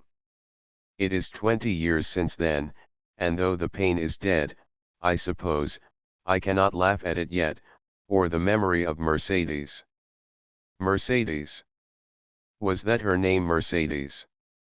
The devil, it has escaped me. So that is the name which is not to go down in the annals of the family. Precisely so. But surely, dear uncle, after all these years, you must have forgiven her? Besides, she may be dead. Dead to me, certainly. Forgiven her, well, perhaps I may have forgiven her, but what can make a mere mortal forget a wrong, a cruelty, or an injury? Then you will not yield, but insist that I shall go abroad.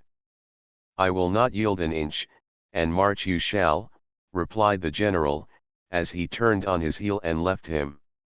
"My darling Dolores, the first and only love of my life," exclaimed the young man passionately, "how can he, how dare he act thus towards us?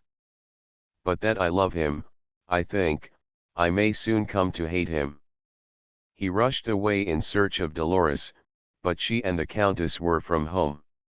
He was on duty at the palace next day, and Dolores was to be at the Ridotto. Thus, ere they could meet, events were to transpire which were altogether beyond the conception of both. Chapter 8. The Ridotto.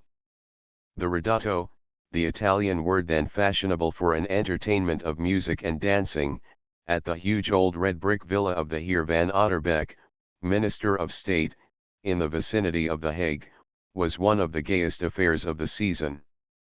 The Prince of Orange, whose son afterwards became King of the Netherlands, was not present, but all the rank, the wealth, and beauty of The Hague were represented, and among those present were many officers of the Scots Brigade, including the Earl of Drumlanrig, General Dundas, in after years the captor of the Cape of Good Hope, and there too was the conservator of Scottish privileges at Camp Vere, John Home, then the celebrated author of the nearly forgotten tragedy of Douglas.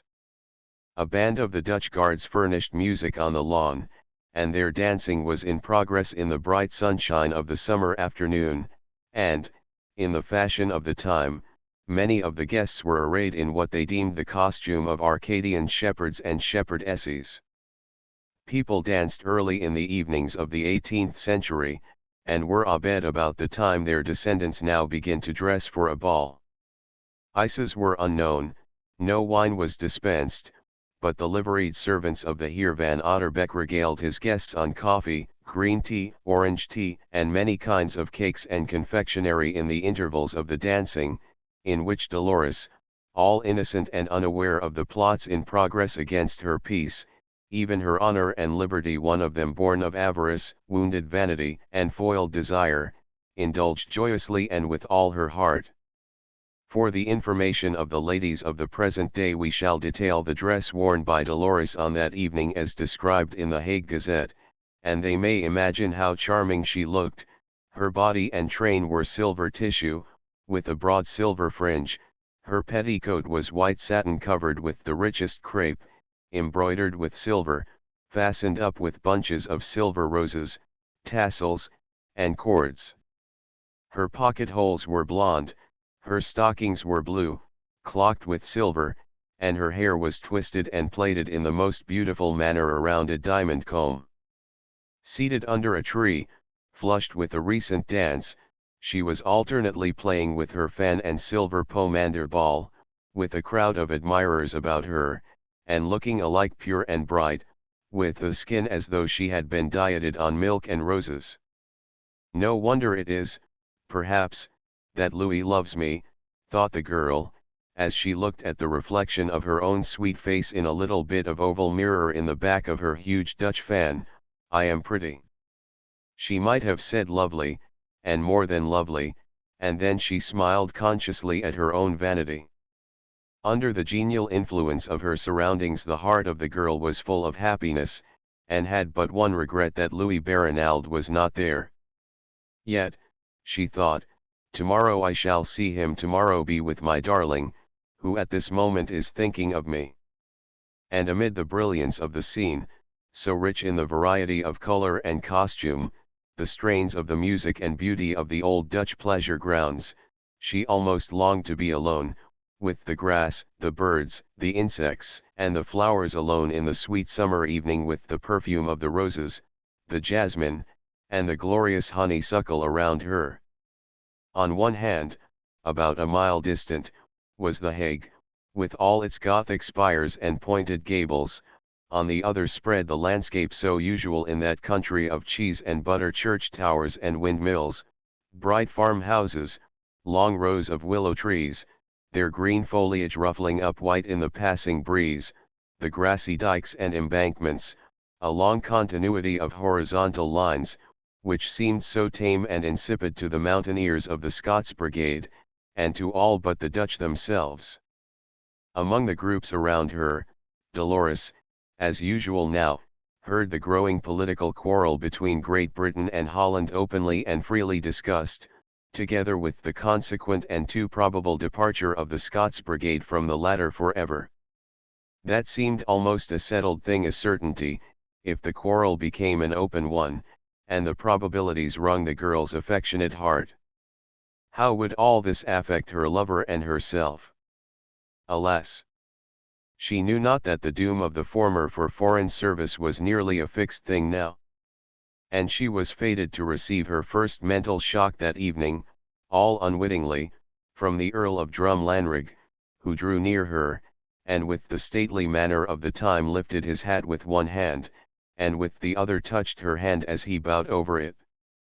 The golden light of the setting sun fell full upon her hair, flecking its bronze with glorious tints, and giving her beauty a brilliance that, to the Earl's appreciative eye, was very striking. "You look like one of Watteau's beauties," waiting to hear herself addressed in the language of love, said the old peer, smiling.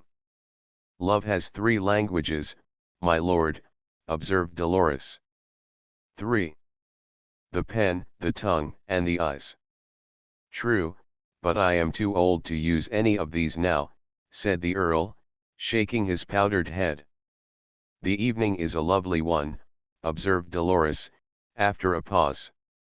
"And the landscape yonder, as it stretches away towards Delft, is wonderfully steeped in sunshine, and but for its flatness." The Earl paused.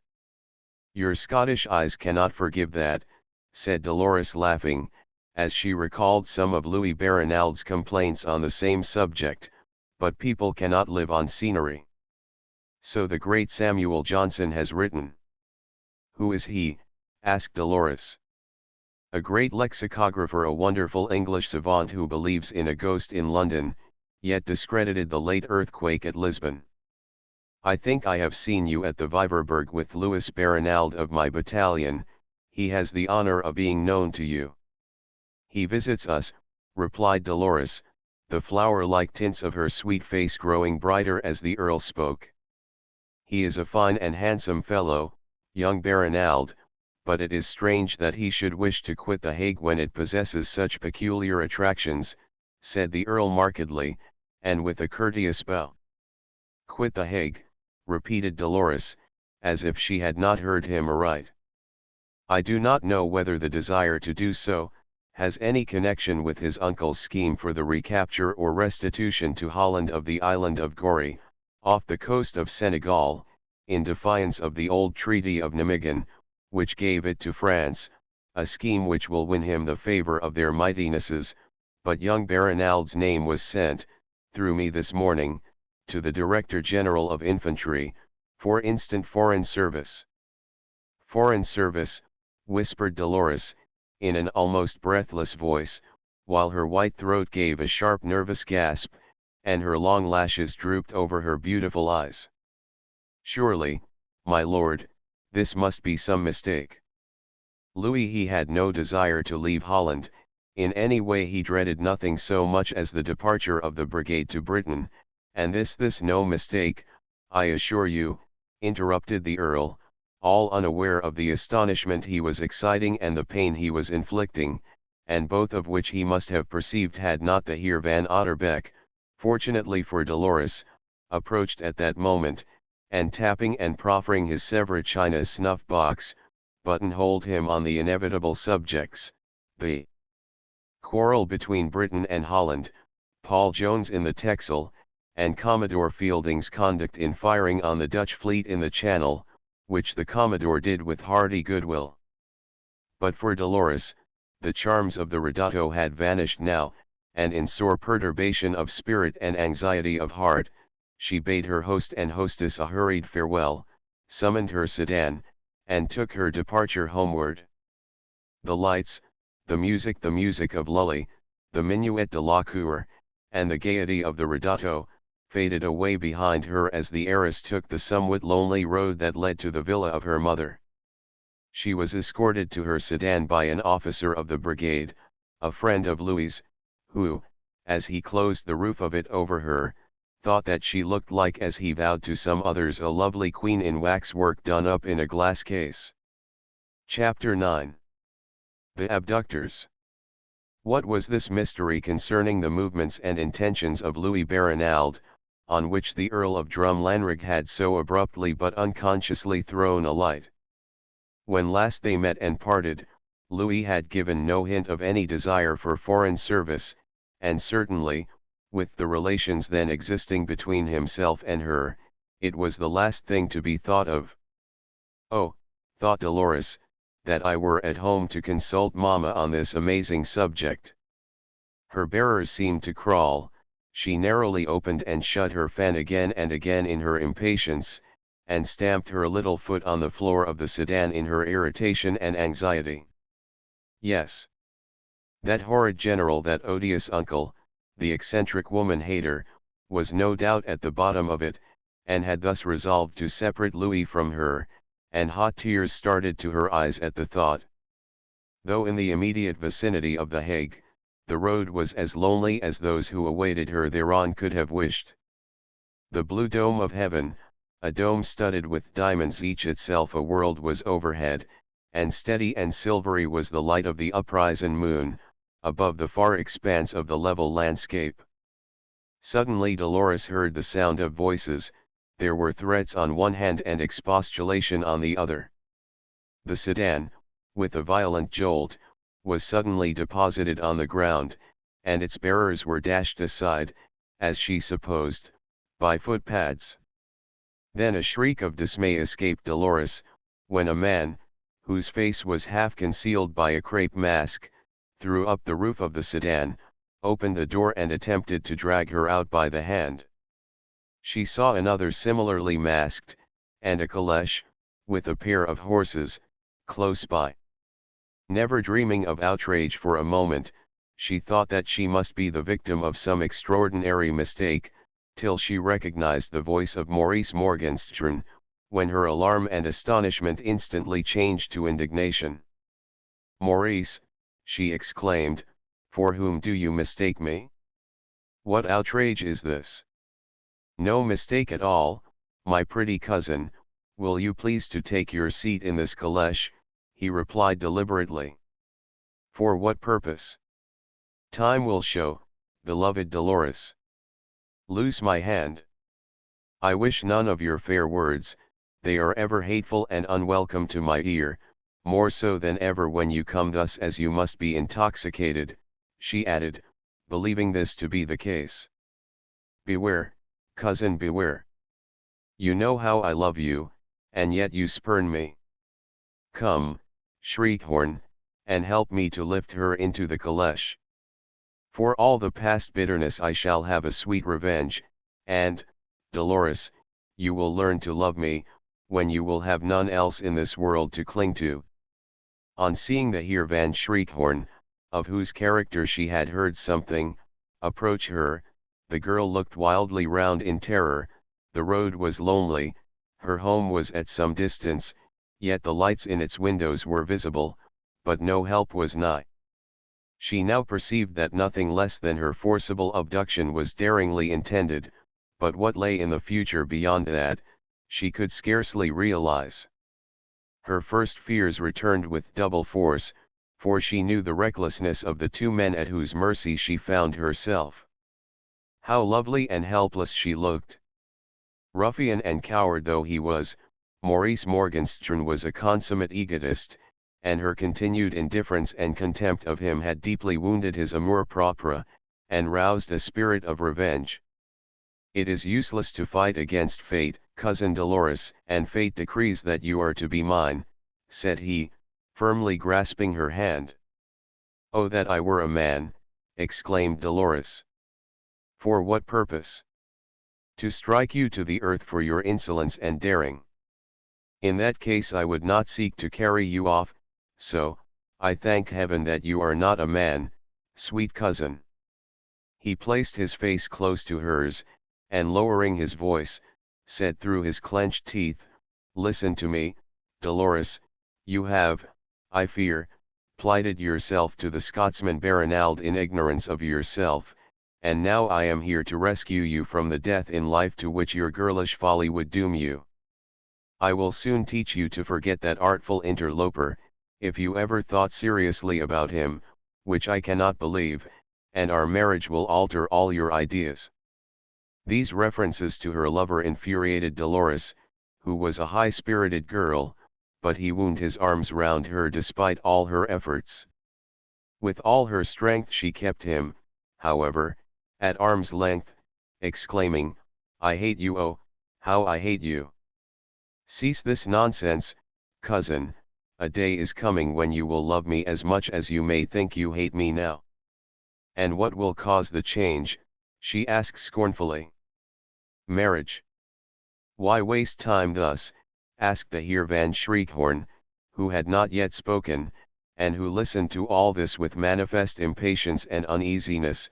"We know not who may come upon us, so into the caleche with her at once," he added with an oath.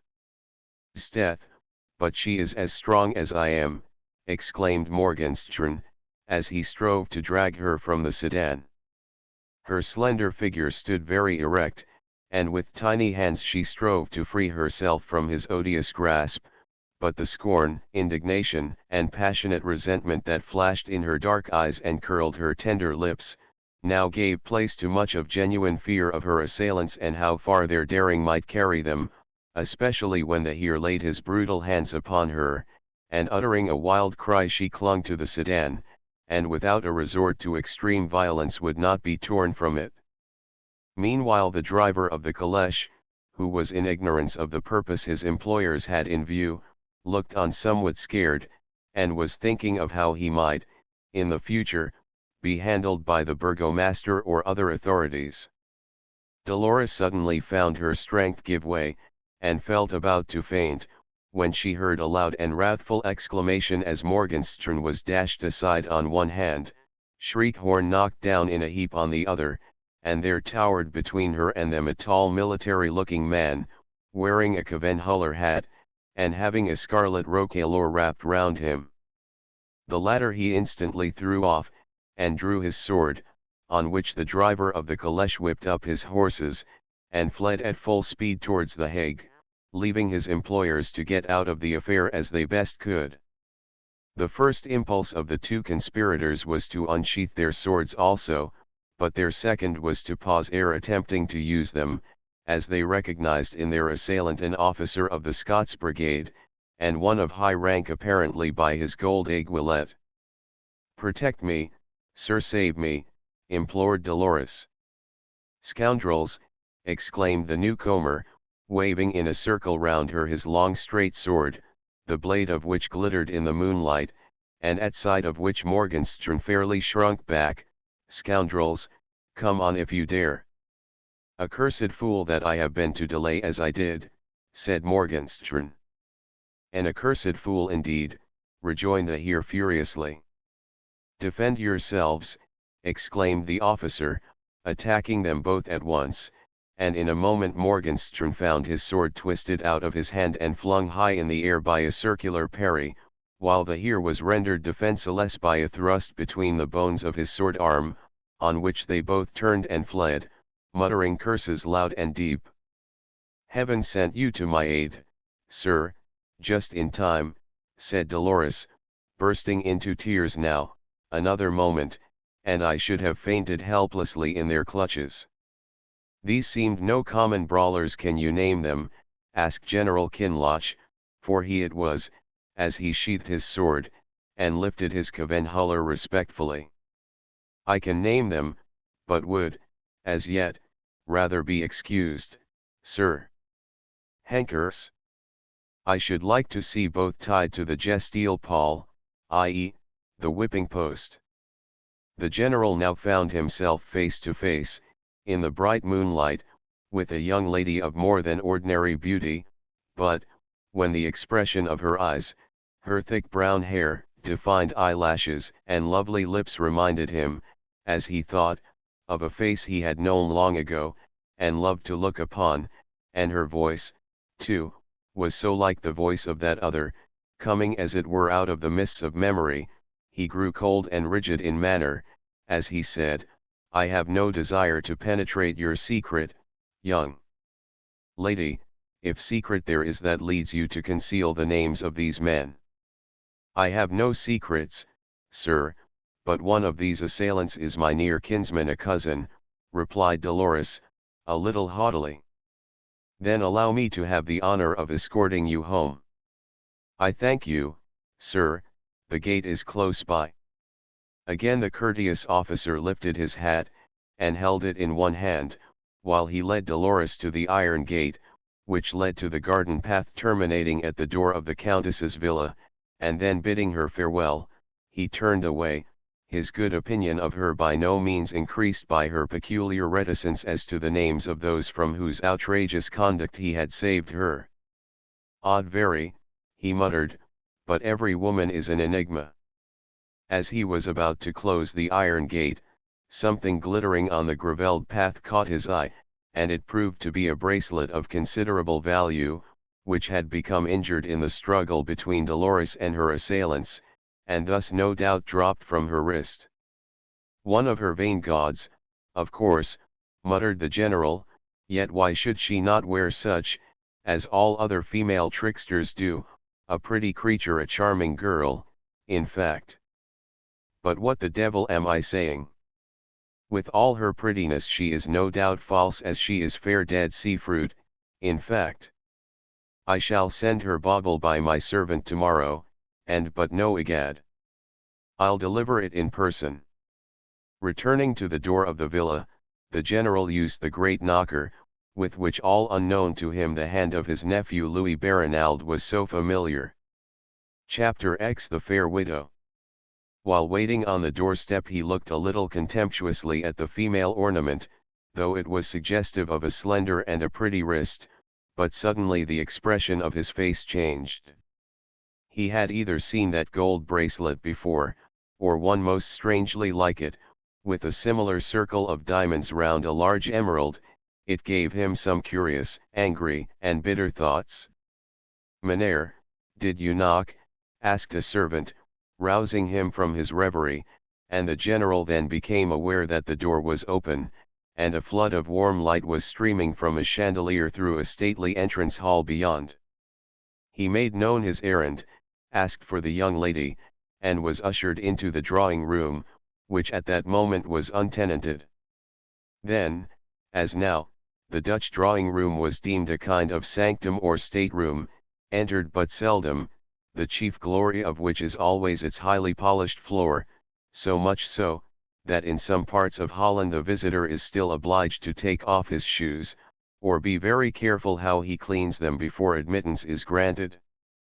In the aspect of the mansion there was much that indicated a substantial account at the Bank of Amsterdam, but that was as nothing to General Kinloch. He never thought of it. By the light of a large lamp, the general had only time to remark that on the walls hung some clever and brilliant flower pieces by Dahim, Wisham, and others, when Dolores stood before him, still clad in the brilliant costume she had worn at the Reducto, and looking radiantly beautiful. Though surprised by the visit, she was glad to see her preserver so soon again. Her heart was full of intense gratitude for the succour he had afforded her, and she felt conscious that in her confusion and perturbation of spirit she had not shown enough, or half enough, of gratitude to him, yet he had saved her from a fate that would have been worse than death. With a low bow he tendered her the bracelet, with a few well-chosen words of explanation. "Thank you, dear sir, 1,000 times," she exclaimed. "It was mamma's, and its loss would have grieved me much. To whom am I indebted for all this kindness?" "My name is Kinloch, General Kinloch, at your service, Colonel Commandant of the Scots Brigade," he replied with another profound old-fashioned bow. Louis's uncle, the terrible General the Ogre, as she had been wont to call and deem him. The breath of poor Dolores was quite taken away with surprise. "Mamma is a widow," said she after a pause. "You must see her and receive her thanks." "A widow and very beautiful," she added in thought, with the hope that the Countess might win the favor of this grim soldier for Louis and herself.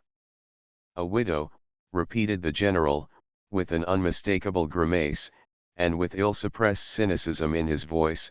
"Oh, indeed," and he thought with the writer who says, "A widow smacks of the charnel house, she either did love her husband, or she didn't, and in either case who would care to be his successor.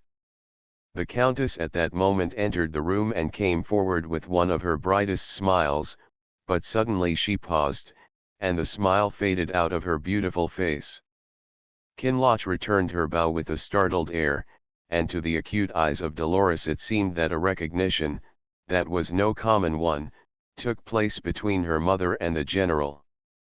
For a time, but a very little time, amid her terror and dismay at the attack made upon herself, Dolores had forgotten the Earl of Drumlanrig's startling intelligence about Louis's departure for foreign service, but now the memory of it returned in full force, and she looked coldly and earnestly yet distrustfully upon the general as their mutual enemy.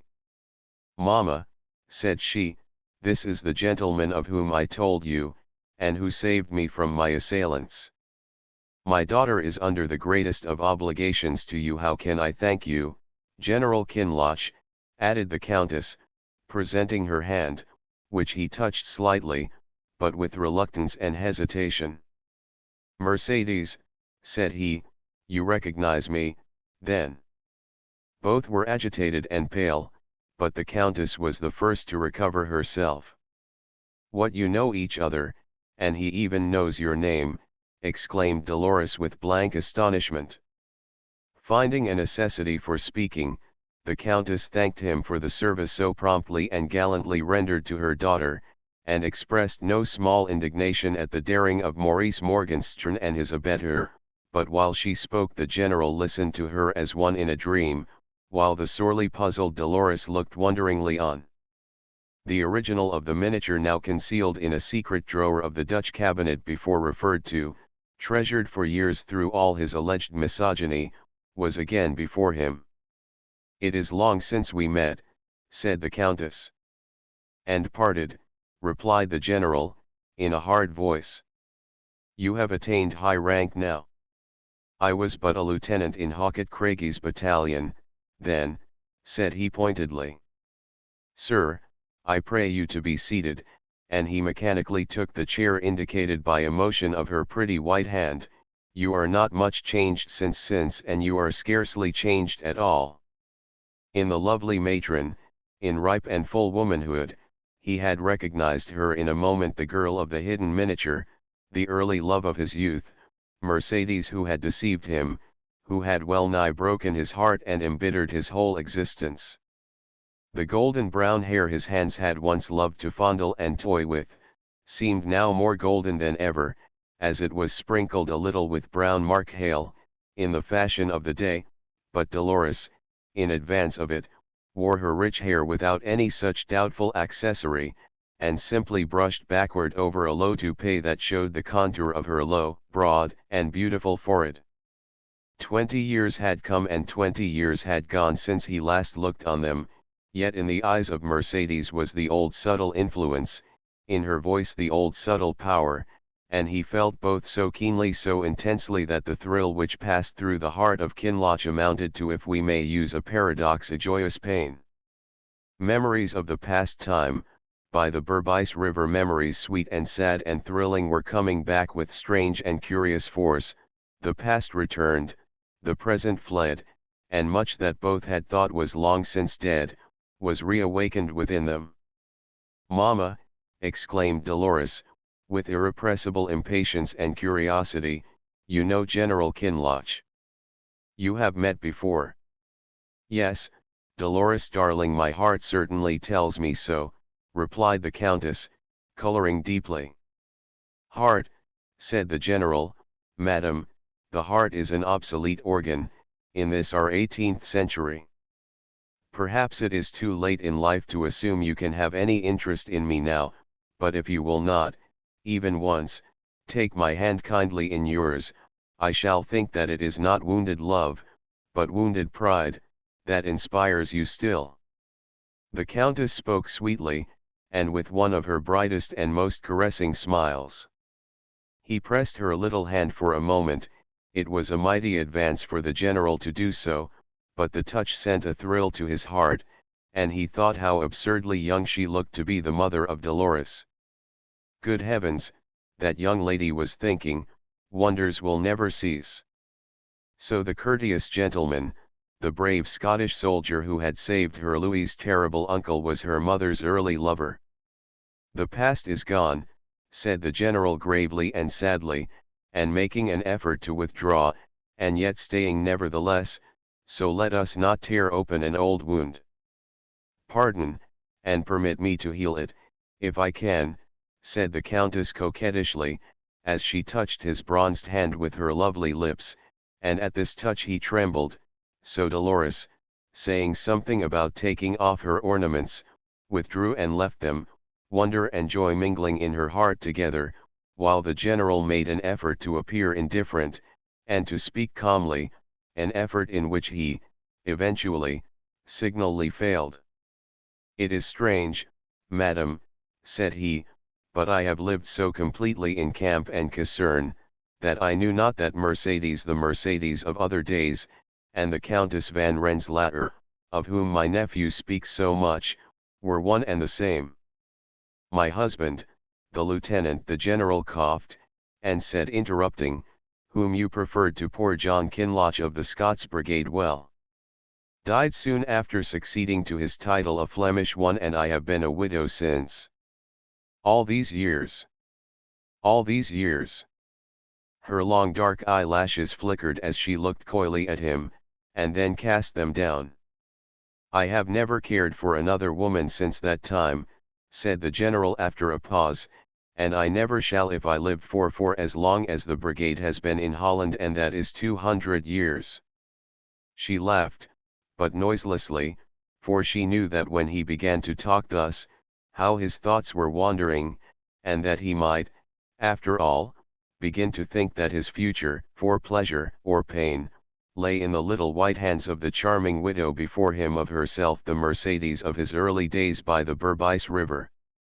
"As for the Count," she began, but paused, for the general made a gesture of impatience, and playing with his sword knot, said, "Well, you married him, and not John Kinloch. You are a free woman now. Would you like to take my heart in your toils again, Mercedes, to make sport of it after all these years?" "Do not speak to me thus," said she in her most seductive voice, as she touched his hand caressingly. "I say too, after all these years, do not be so implacable. Ah! What must I think of you?" "Think what you please." Again the long lashes flickered, and the snow-white eyelids drooped.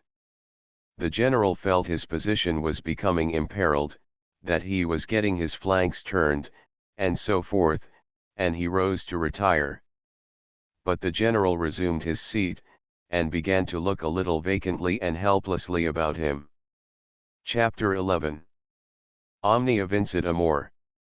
"In the course of our lives it chances," says a writer truly, "that most of us influence directly or indirectly, in a greater or lesser degree, the lives of others, but, as a general rule, we do not recognize this influence until after the effect has taken place." The commandant of the Scots Brigade was yet to realize this.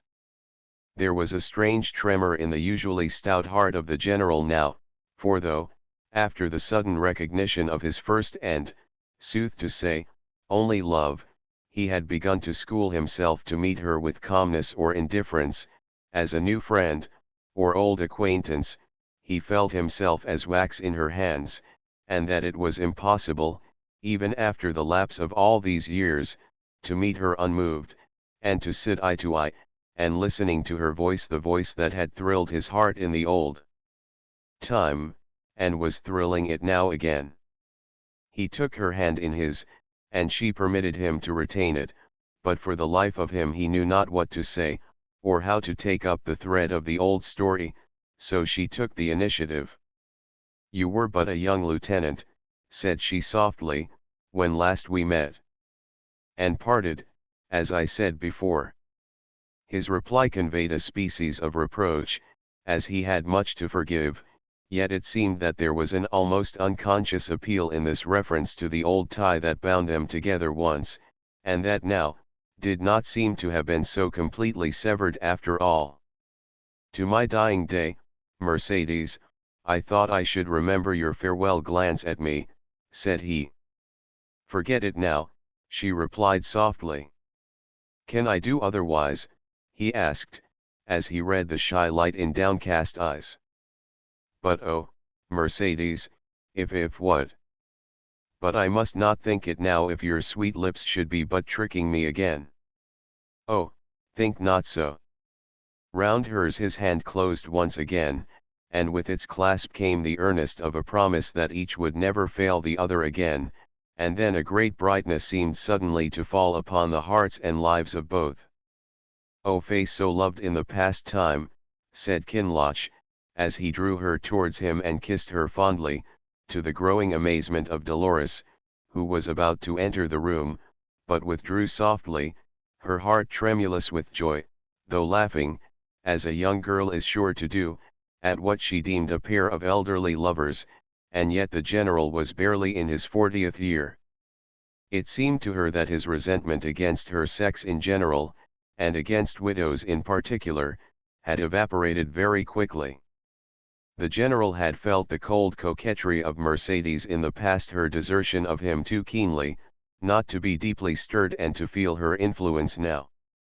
The old love that in his heart had never died, but had been curiously woven up with a species of hate, came to the surface once more, and the assurance of it was flattering to the still beautiful Mercedes. Love, it is said, cannot be measured by time, it springs up like fungus in the night. It flourishes apace, and, like the wind, none know whence it cometh, or whither it goeth. "Could you care still for such a fogey as I have become?" asked the general in a low voice. "Care for me again, I mean. I am not now the thoughtless girl you loved in the past time. But you are the woman I love now, the girl I never forgot and never ceased to love," he exclaimed, while surprised at his own impetuosity and fluency.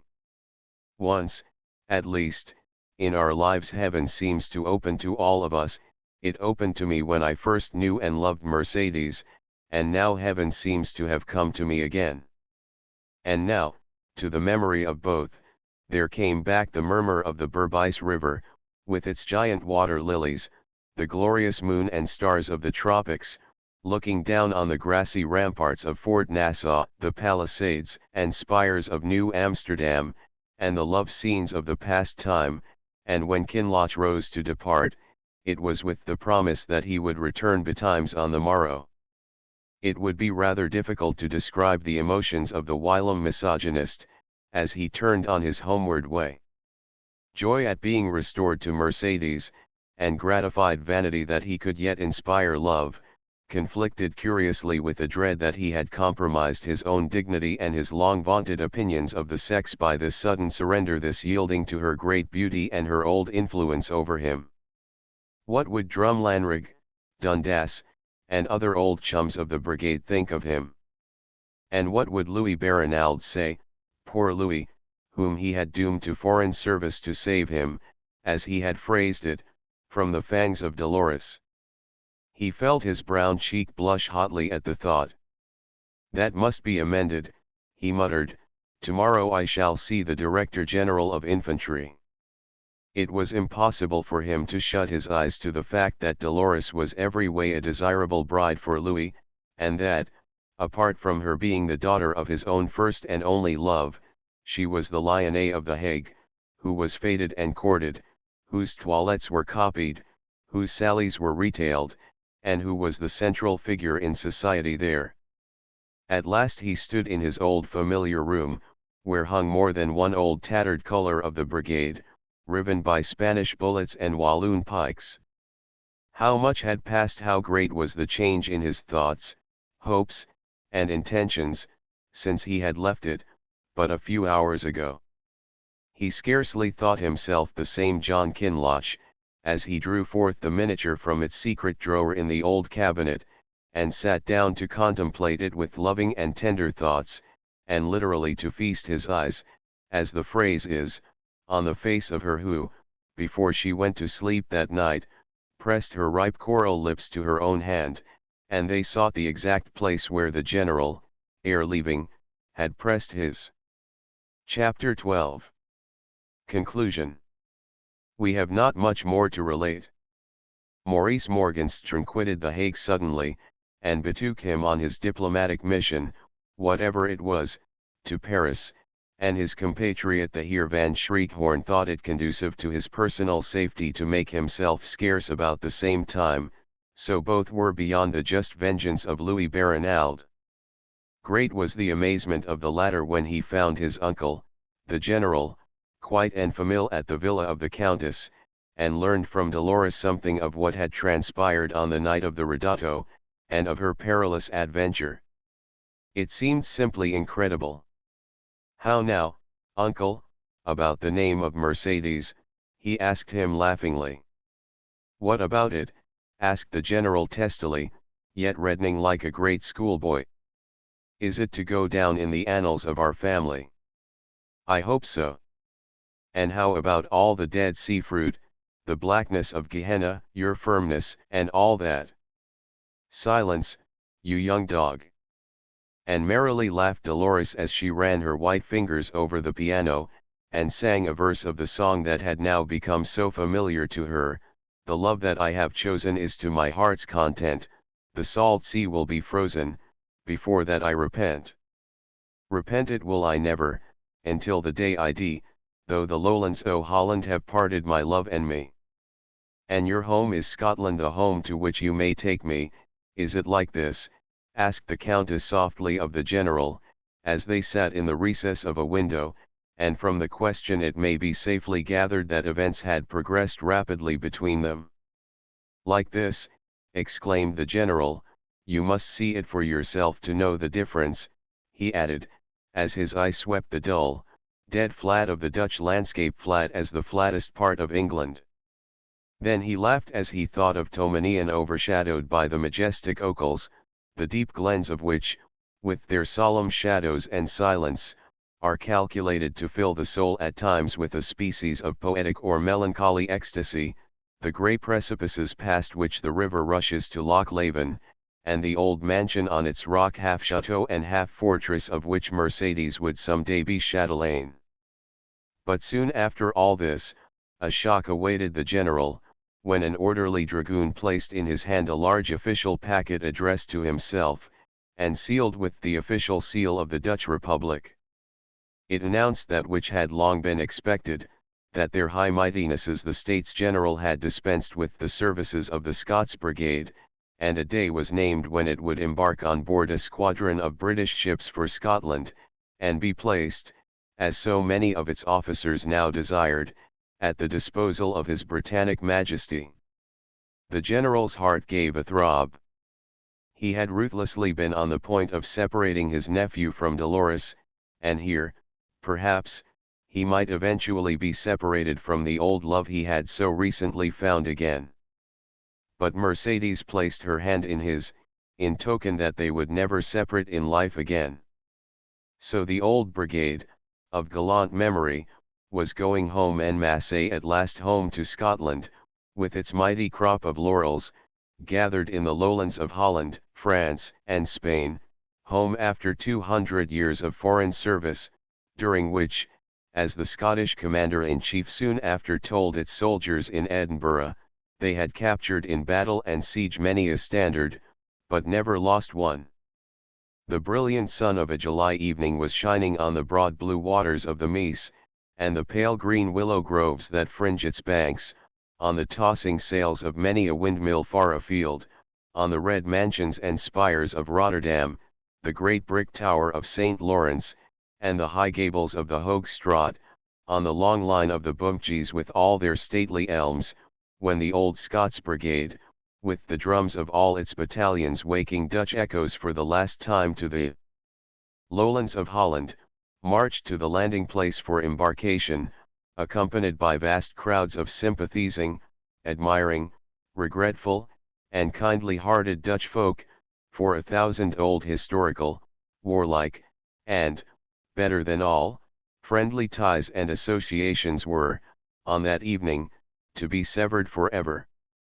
Before that day of embarkation came, 2 marriages, which created the deepest interest in the departing brigade, which the brides accompanied, had been celebrated at the Scotch Kirk of the Hague, by its pastor, the Reverend Ichabod Crane, on which occasion there were present the burgomaster, Heer van Otterbeck, the Minister of State, and 2 or 3 of their mightinesses of the States General. Need we say whose marriages these were? The story of the Cid Rodrigo of Bivar. The story of the Cid Rodrigo of Bivar.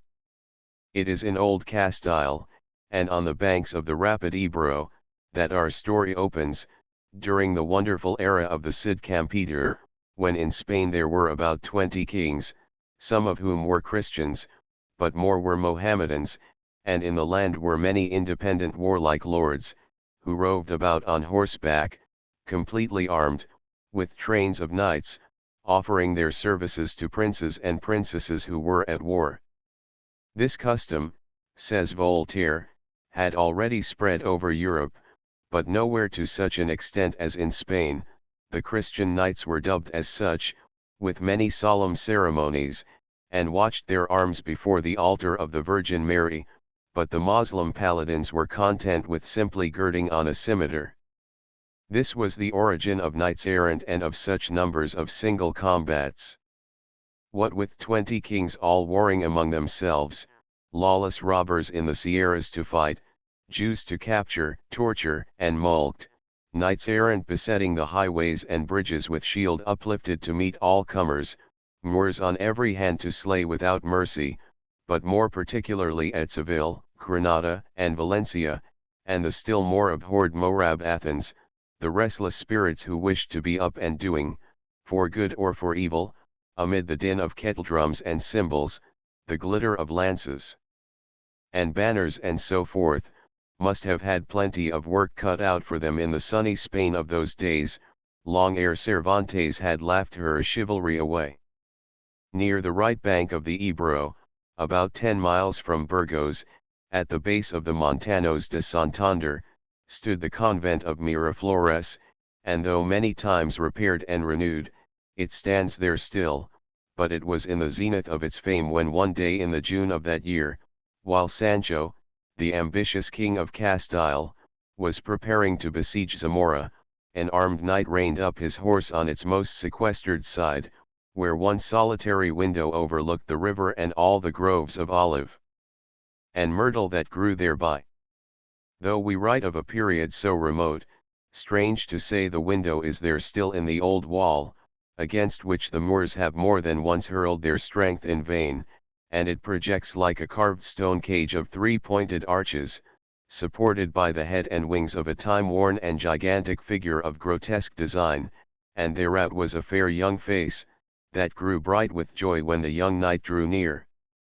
The latter was a typical Spaniard, vigorous, tall, and well developed in figure, black-haired, with eyes full of fire, dark, well-defined eyebrows, and features sharp and grave.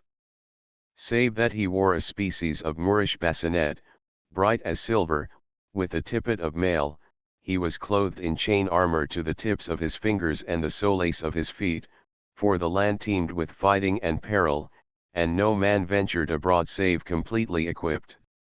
His spurs were goads without rowels, and a cross-hilt sword hung in his glittering belt.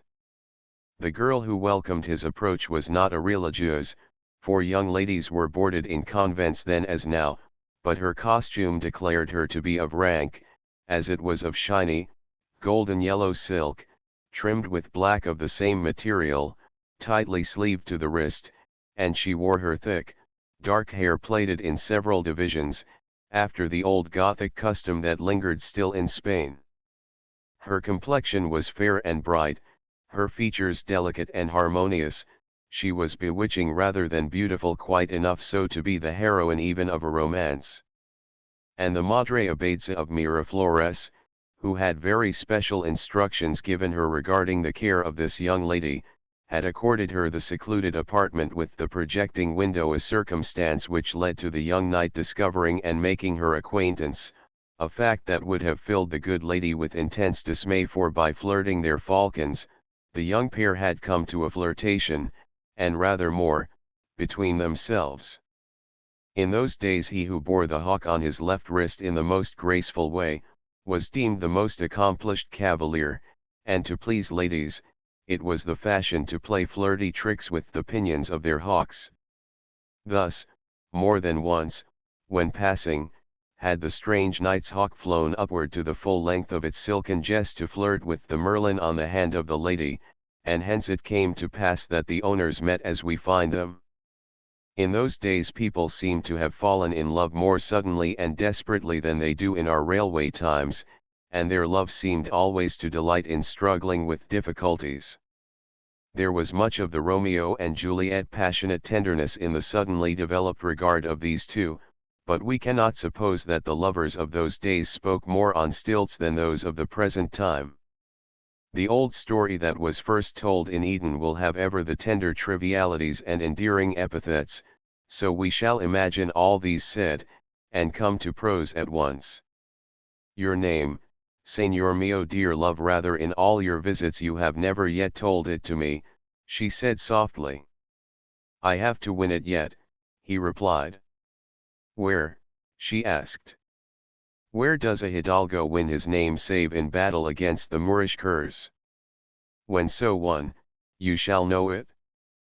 But yours, sweet lady, may not, must not, be told to one who conceals his own. But I must call you something, Estrella mia, said he tenderly. Then your star be it, said she, laughing and kissing her hand to him, and my love and my prayers go with you to battle. Nay, I go not to battle just now. Whither then, and armed thus? To fulfill a vow of vengeance on a craven who smote my aged father on the beard with his mailed hand. Is it not better to forgive? Some things, perhaps, but not a deed like that. Ay de mi, is it not hard for you to be shut up in this solitary place, dependent on yourself for all joy and amusement? Nay, Señor mio, I am content, and is not contentment joy? I shall never be happier than I am, till I rejoin my dear old father. Where? Asked the knight. To tell that would be to disclose myself. Tie a ribbon to my lance head, thou dear one, and I shall dip it in the blood of him I have vowed to slay. She did so, saying in the spirit of the age, rival, if you can, the Cid Rodrigo, who has been known to meet 10 knights in arms, and unhorse them all, who, with his sword, slew that giant Moor, the Caliph of Cordova, and released 6 Christian maidens. The knight laughed lightly. Dios guard a usted, mi querida, he exclaimed, gathering up his reins, and spurring his horse. The baby-ca of so many ballads and romances, forsooth to say, he was the identical Cid Rodrigo of whom she spoke, and waving a farewell to the sweet face at the window, he rode off with lance and helmet flashing in the sun, and she watched him till he disappeared in the direction of Miranda, watched him departing on his deadly mission with less anxiety, perhaps, than a girl of the present day would see her lover start by express train. The convent of Miraflores, with its garden and vineyard, formed a kind of oasis in the long sweeping plain at the foot of the rugged Sierra. Shy bustards stalked about there in the loneliness amid the silent scenery, for silent it is in Spain, where there are no singing birds.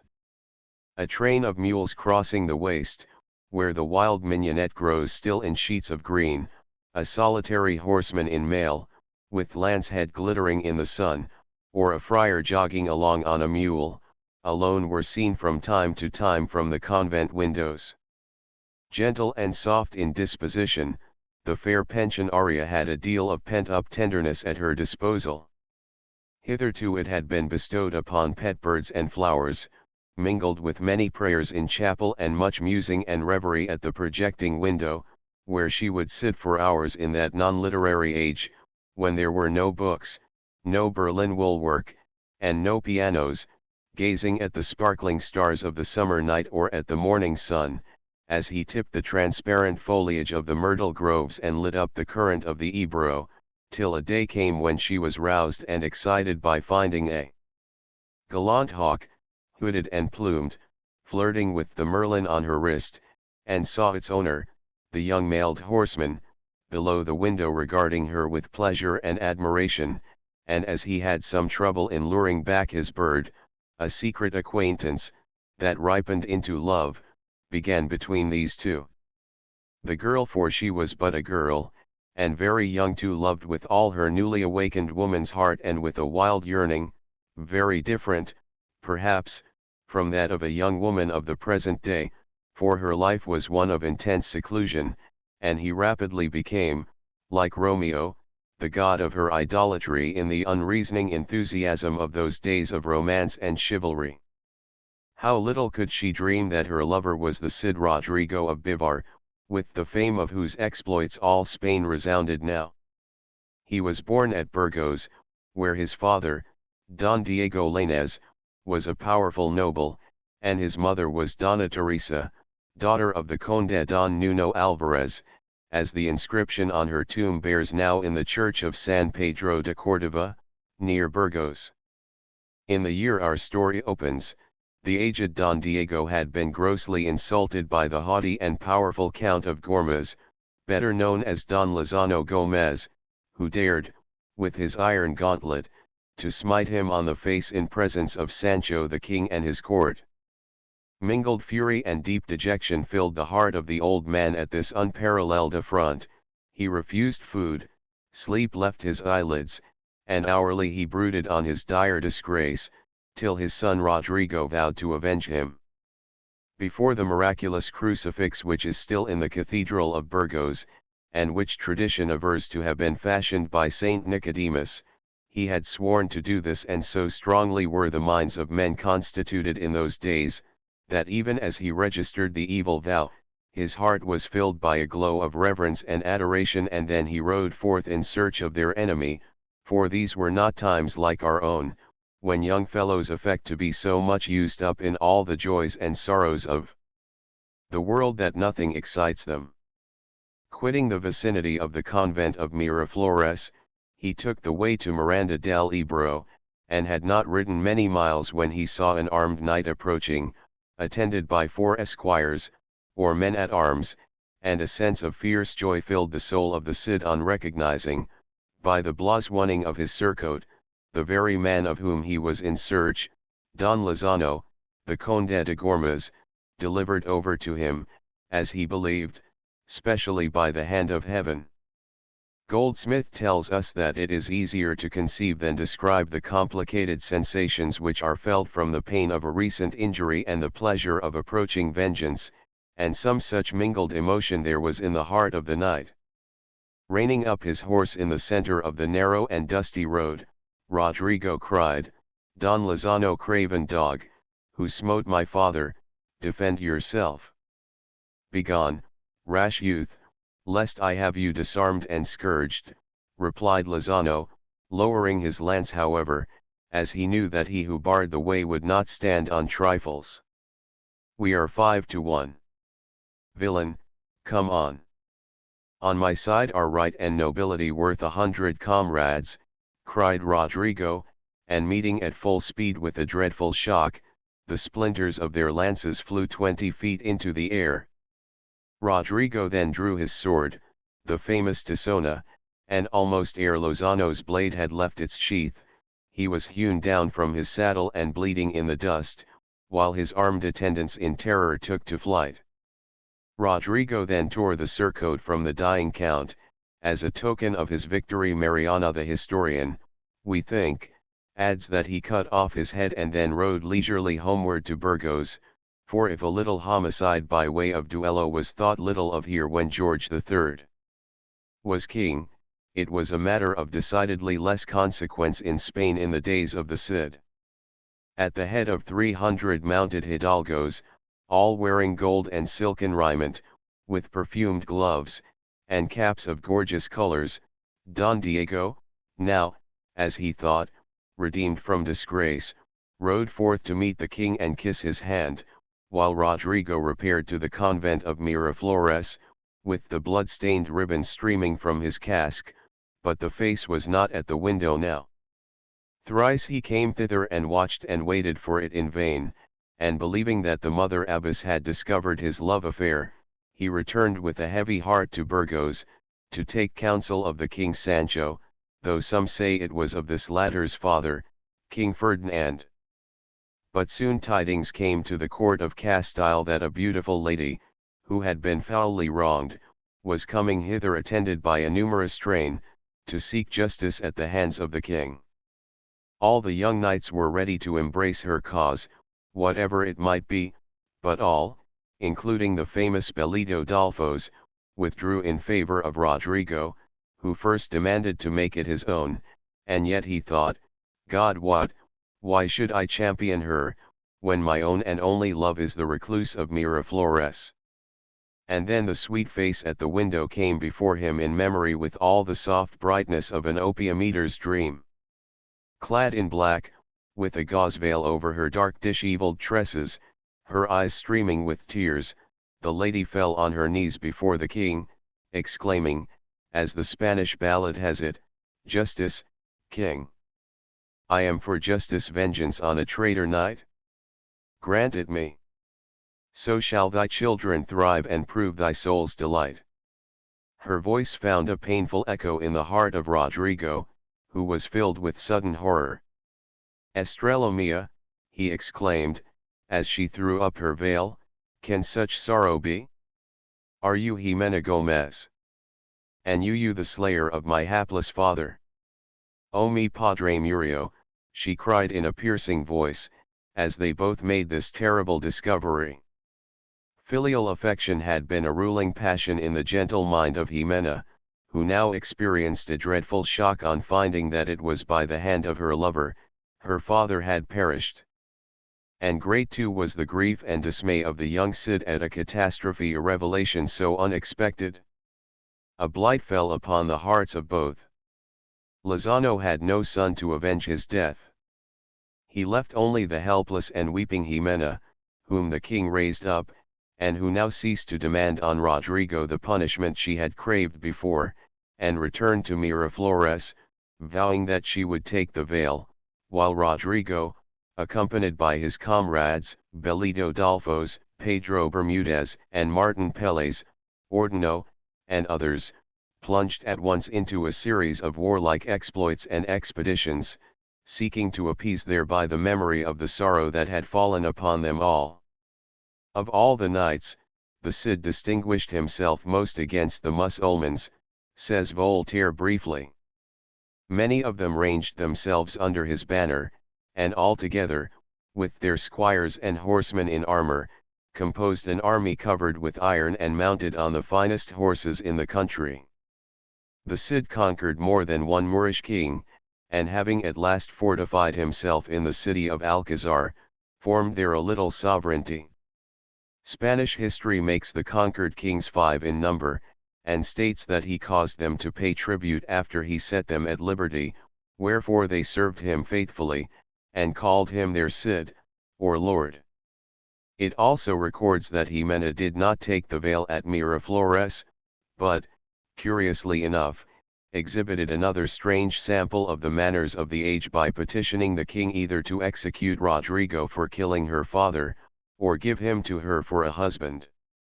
The king chose the latter, and Rodrigo joyfully received Jimena and took her to his mother, who kept her as her own child, and they were betrothed, but Rodrigo promised to gain many more battles against the Moors before he would claim her as his wife. And so, while the Cid was winning 5 provinces, and gaining glory too, with the edge of Tisona among the infidels of whom he slew an incredible number, till a saying of his is a Spanish proverb to this day, the more Moors the more gain. Jimena spent her time in fear and hope among her favorite flowers and lovebirds at the house of Donna Teresa, in Burgos, Coronico de los Moros, etc. And even after their marriage it was his boast, God what? Oftener is Tisona than Jimena by my side. After the siege of Zamora, during which King Sancho was slain treacherously, it is averred, by Don Bellido Dolfos the Cid, as the former was repairing to Burgos, gave him a special message to Jimena, tell her that I am coming, and, as an earnest thereof, give her this ring, which I took from the hand of the Caliph of Cordova. Don Bellido, who in his heart cherished a secret and treacherous love for the betrothed of his friend, took the ring, and, saying emphatically, "Rodrigo, amigo mío, haya cuenta sobre mí," i.e., my friend, rely on me, rode gaily home to Burgos. Bellido has been described as a man with a fierce hooked nose, a black beard, and slightly treacherous eyes, that, if such are the true index of the soul, might have revealed his natural character.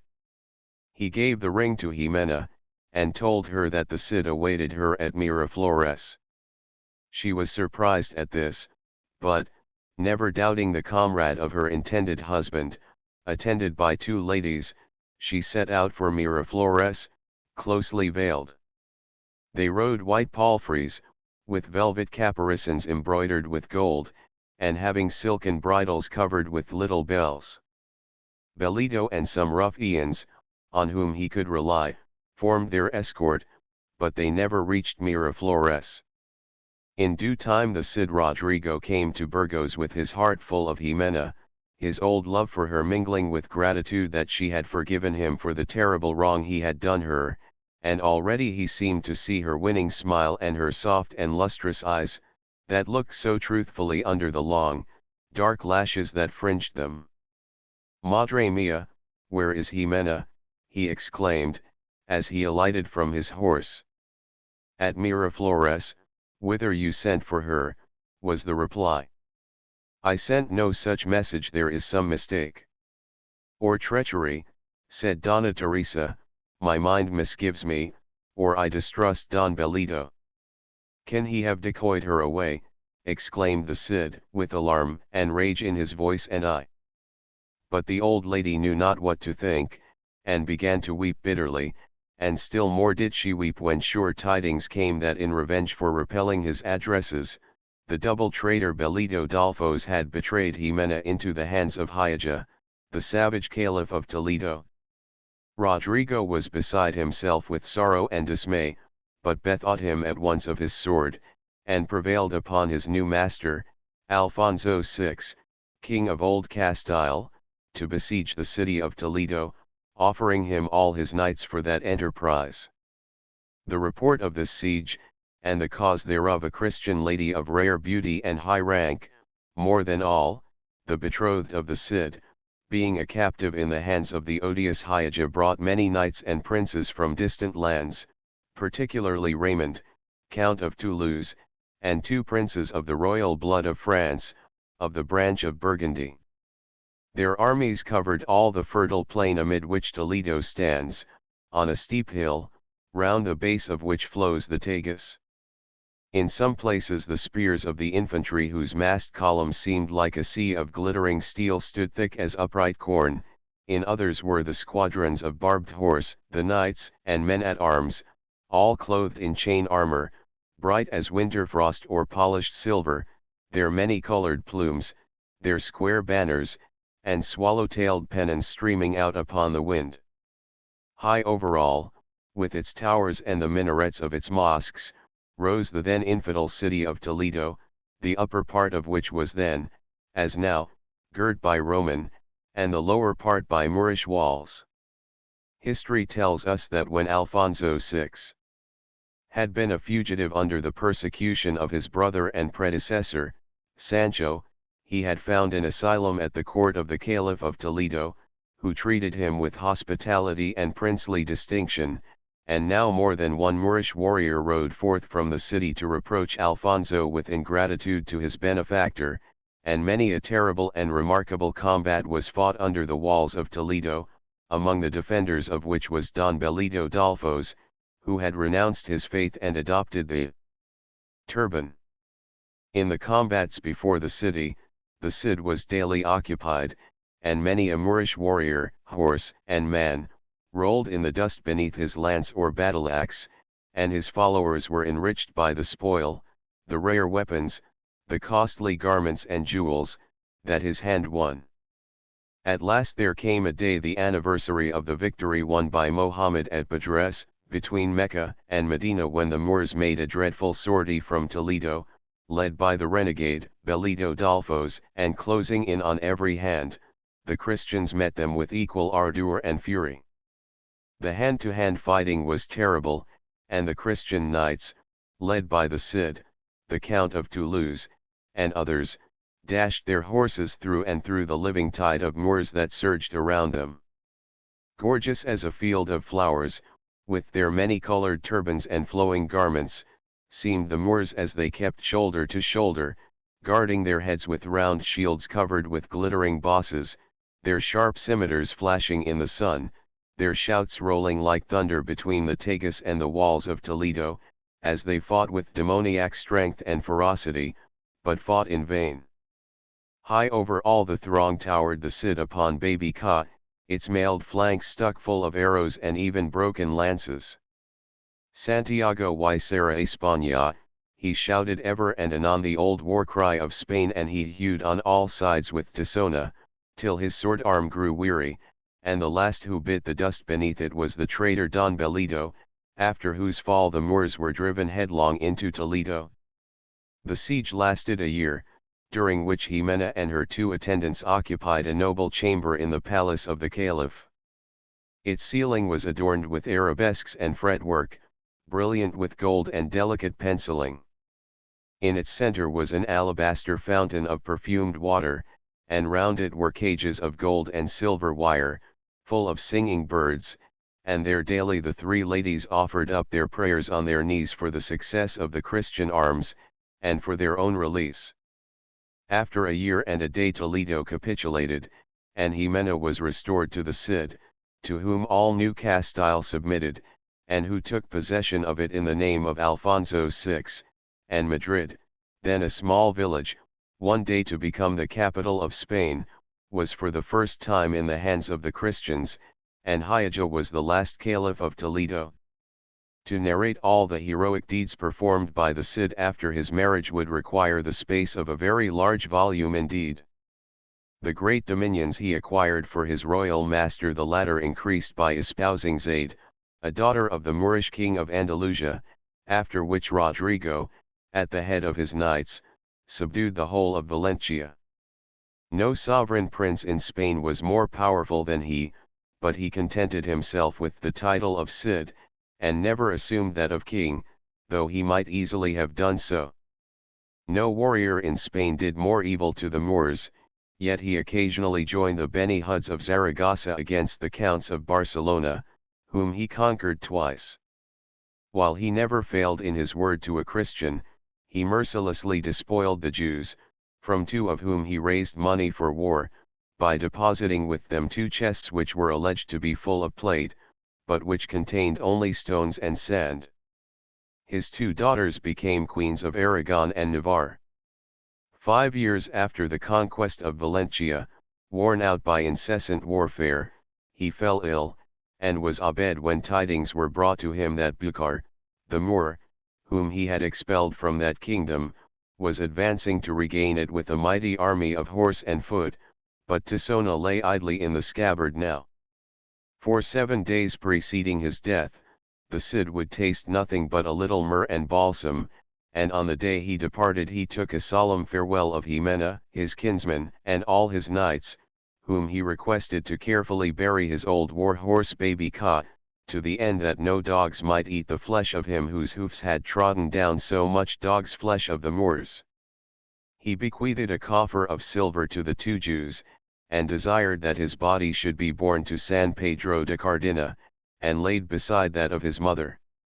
He died in the year 1097, but he who had been the terror of the Moors for so many years when in life, was still fated to strike terror to them in death, even while all the host of King Bucar were rejoicing that he had passed away.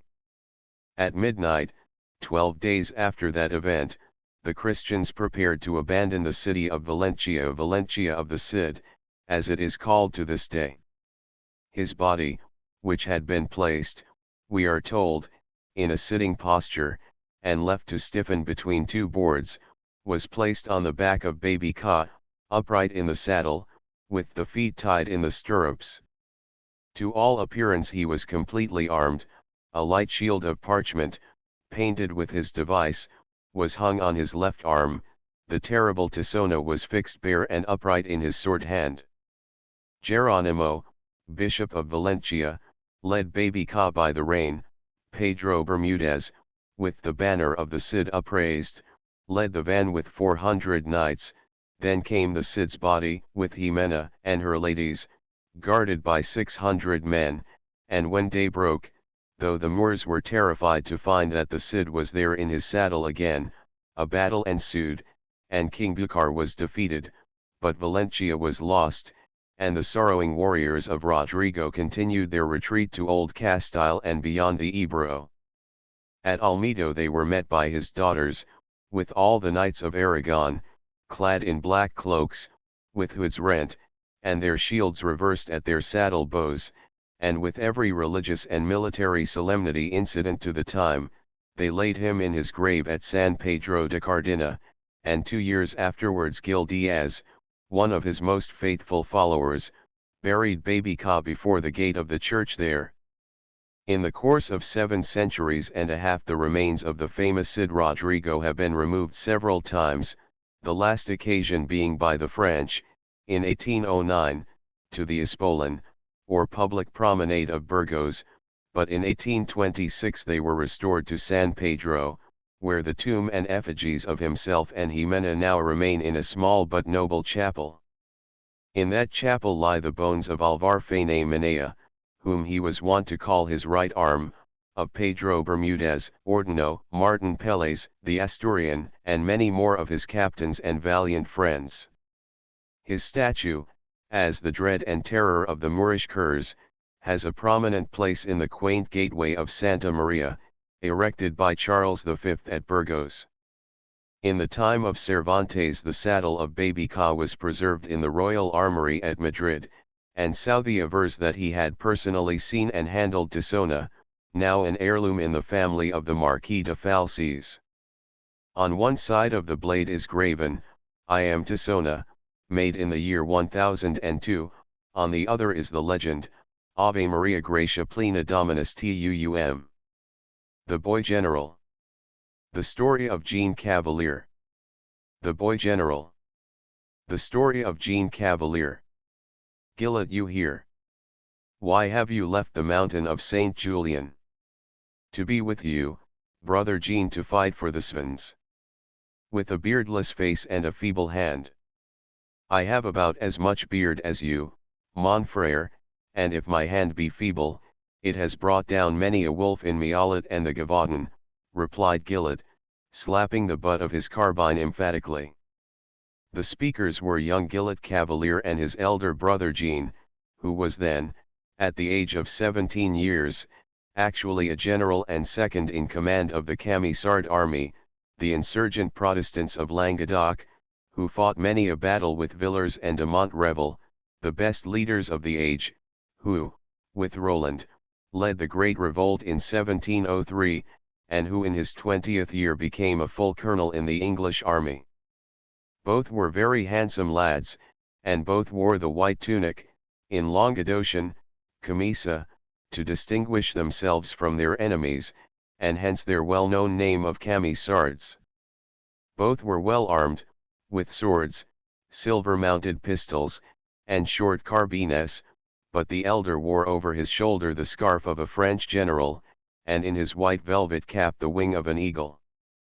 Strong and tender as strong was the bond of affection between these two lads, who had both been born in the village of Ribaut, among the pastoral mountains north of the valley of Garden, and though Jean was ready to face any peril and to do all that may become a man for the cause in which he had been so suddenly made a leader, and in which he had already won such high distinction, his heart sank at the contemplation of Gillet, a delicate boy, and their mother's chief care encountering the risks of that most savage and rancorous civil war which now devastated Languedoc. Jean, as a very little boy, had been bred a shepherd, and was afterwards apprenticed to a baker at Angers, and it was from the employ of the latter that, with a carbine in his hand, he went forth to become a Camisard, and soon proved himself to be, as history tells us, a most able general, as well as a powerful prophet and preacher. Return, Gillet, return, he is said to have urged again, "Our poor mother cannot spare us both. La bonne Madeleine is the mother we must serve just now, and I will not quit your camp," replied Gillett, whose eyes lit up, as he referred to one of those wild, half-frenzied, and wholly enthusiastic prophetesses, or female preachers, who thronged the camps of the Camisards, attended their councils, and followed them into battle. "Then be it so," said Jean Cavalier resignedly, adding, "I have good news for you and all the faithful, Gillett. The Queen of Great Britain, the good Queen Anne, is sending a fleet to our aid." "Of what use will it be to us among the mountains?" asked Gillett, laughing. "It brings us troops, Gillett, troops, who will help us to beat those of Montrevel," replied Jean, referring to the expedition consisting of 35 British and 12 Dutch ships of the line, which was to sail on the 1st of July, 1703, from St. Helens, to the assistance of the Svenoy, and to the arrival of this expedition off the coast the elder Cavalier looked confidently forward to repulsing the column of de Montrevel, while Roland was fighting the king's troops elsewhere. And now to explain briefly what brought all these affairs about. In the Histoire de Pasteurs du Desert, and other annals, we are told the terrible story of that civil war in which 30,000 Svenoy perished in battle or on the scaffold, between November, 1702, and December, 1704. Well fitted for desultory warfare are the mountains of Svens, with their rocky labyrinth of deep gorges and dark defile, which a mere handful of bold peasantry were able to hold against the best troops of Louis XIV, and where, to this hour, the population is almost entirely Protestant, inhabiting some 600 villages, which are all but inaccessible. The white-shirted Camisards had these steep ridges to encamp on, gorges for ambuscades, forests to rally in, paths trodden only by the wolf or the fox to retreat by, and caverns which became their arsenals and fortresses. Army after army came to annihilate these peasants as heretics, after the revocation of the Edict of Nantes, but only to be destroyed or hurled in ruin and defeat into the valleys. But the miseries of the war, the slaughter of women and children, the burning and pillaging were fearful, and spread from thence to the ocean on the south, and the Rhone on the east, among the 100 churches of Dauphine.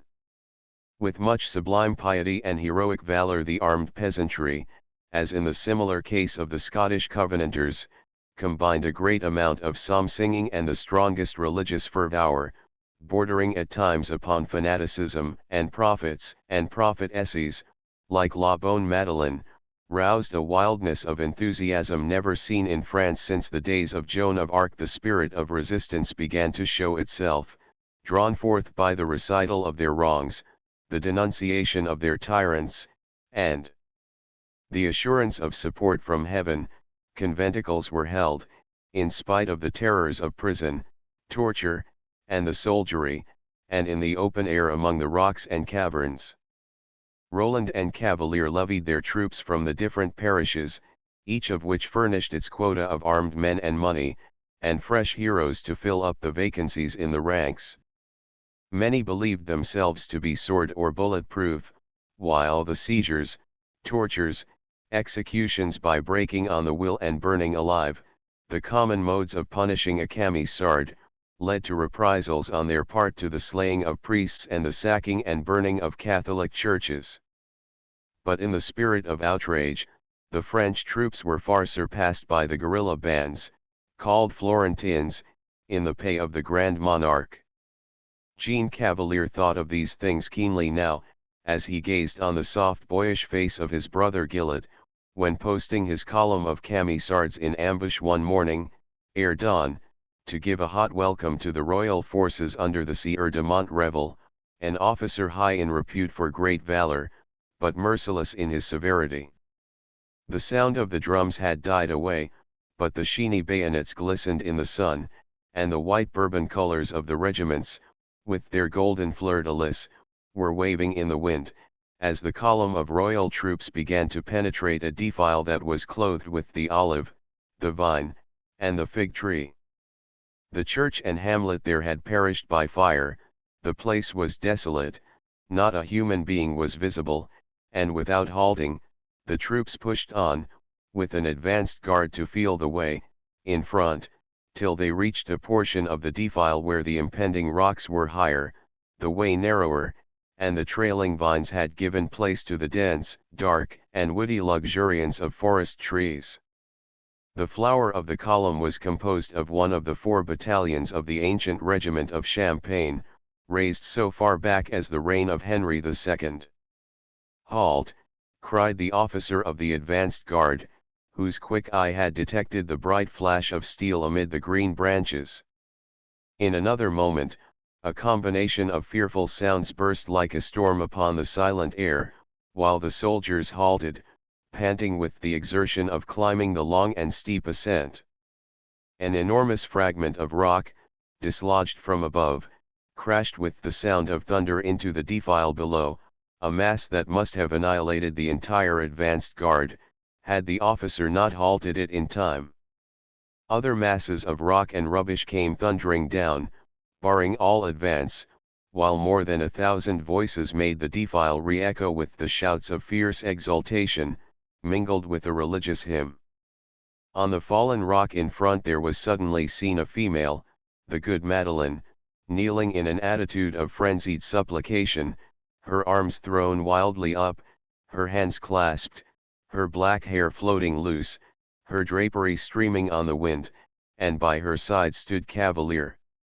As yet no shots had been fired. "Voila! 'Tis the rebel Cavalier," cried de Montrevel, almost leaping in his saddle with exultation, and his sharp words of command followed fast. A volley was poured in front and on both flanks, and from these 3 points it was closely responded to, and then the soldiers, who were in great force, began, at the bayonet's point, to push up the woody sides of the defile, firing as they went and driving the peasantry before them, and meanwhile the prophetess, she of the supposed charmed life, La Bonne Madeleine, remained on her knees immovable, absorbed in prayer, half seen, half hidden, amid the eddying smoke. Gillett strove to lead her aside, but in vain, and when a bullet grazed his cheek, he rushed away to join his brother, who, like him, strongly believed in the power of immunity from death possessed by Madeleine, and was now busy in the act of concentrating and directing the operations of his scattered followers. It is said that when the prophetess, whose eyes had in them the gleam of insanity, felt the bullets whiz about her, a sense of danger came with the sound, and that she opened her eyes and glanced about her, as if seeking to escape, but she was grasped by 4 soldiers of the line, and that when the Camisards beheld her feeble hands bound with cords, while her head sunk on her breast, and she was dragged away, they became for a time panic-stricken, and though they hovered on the precipice above the corpse-strewn defile, they ceased to fire, and gazed on her conveyance to the rear in a species of stupid wonder. "She can save herself," Cavalier is reported to have said, so perfect was his belief, as a credulous mountaineer, in her divine mission. "We cannot rescue her now, but," he added, lifting his cap and looking upward, "some miracle from heaven will." But no miracle was wrought, and with his solitary prisoner the Sieur de Montrevel marched down, somewhat triumphantly, to the nearest town, the white houses of which could be seen a league or 2 distant from the mountains. That night Gillett, with a chosen party, stole from them, and entered the silent street, from which all the inhabitants had fled, hoping to find some trace of the good Madeleine, perhaps in the public prison, from which they might see a way to free her.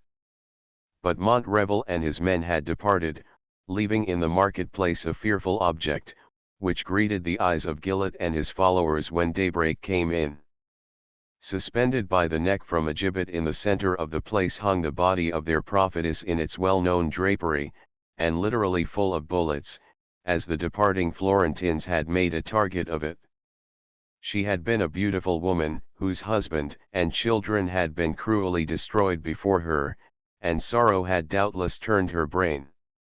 Accustomed though they had become to atrocities, the Camisards gazed at each other in horror at this spectacle, and then bore away her body for interment, sadly, slowly, and reverentially, and from the side of her grave went up the united vow for vengeance. The fleet of Sir Cloud Esley Shovel failed to land either succour or allies, and returning to England, says Schomburg, in his Naval Chronology, was off the Isle of Wight on the 16th of November, so the Camisards now had no hopes but in their own hearts and hands. Intent on avenging the barbarous death of the good Madeleine, Jean Cavalier, with 1,500 Camisards, took post near La Tour de Belot, a deserted sheep farm and watchtower to the westward of Alais, from whence he meant to issue and attack de Montrevel, who was, he believed, ignorant of his vicinity, and who, keeping somewhat careless guard, was encamped not far off among the mountains.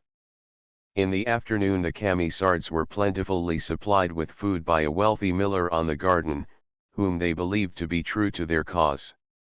By nightfall, Cavalier had reconnoitred all the country, and as the sun set, dark clouds gathered fast, and premature twilight shrouded the valleys. Through them the wind howled, foreboding a storm, and Cavalier laughed with stern joy, when telling his followers that their attack would be veiled by the war of the elements.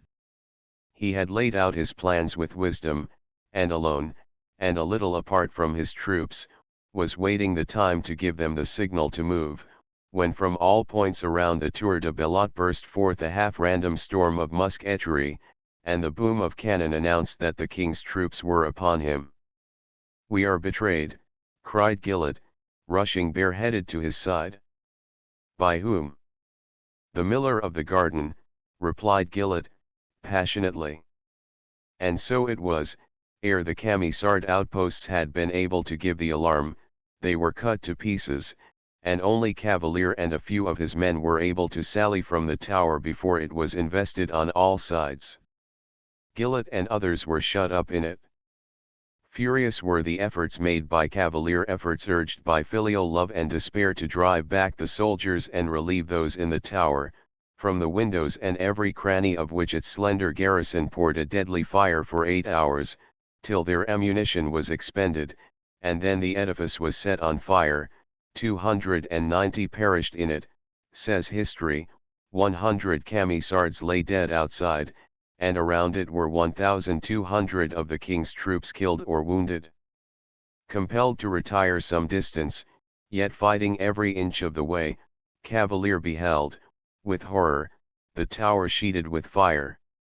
His soul died within him as he thought of his brother, the boyish and gentle Gillett, and all who were perishing there, and he strove to fight his way back just as day was breaking, and by the light of it he could see, apart from all the hurly-burly of the strife, a remarkable combat proceeding, and on the very verge of a cliff close by. It was a boy, sword in hand, Gillett, fighting with a young officer of the regiment of Champagne. His cap was off, his white camisa was stained by blood and dirt and scorched with fire. Borne back by bayonets, Cavalier could only look on in agony, as he saw his brother driven step by step to the very verge of the dreadful cliff behind him, and of which he was unaware. Unyielding, though retreating, Gillett kept parrying thrusts and warding cuts with consummate skill, till a cry escaped him, and he vanished. A groan from the breast of Cavalier echoed that cry, a mist came over his sight, yet he continued to fight, like a blind man, to cover the retreat of the wreck of his followers, by whom wild justice was soon after done on the treacherous miller. He was seized, condemned to death, and led out to execution in front of the insurgents, who, according to their wont, knelt around him, while offering up prayers for his soul. His parting embrace was refused by his 2 sons, who served under Cavalier, and who looked on unmoved by the terrible death he had to die. That his brother Gillett might perish in battle, or by torture in the hands of the enemy, Cavalier had always dreaded, but the catastrophe by which he lost him was altogether unconceived, and the fortunes of the conflict led him far from the vicinity of La Tour de Belot, thus he could neither search for the remains of Gillet, nor bestow funeral rites upon them. For months the war went on.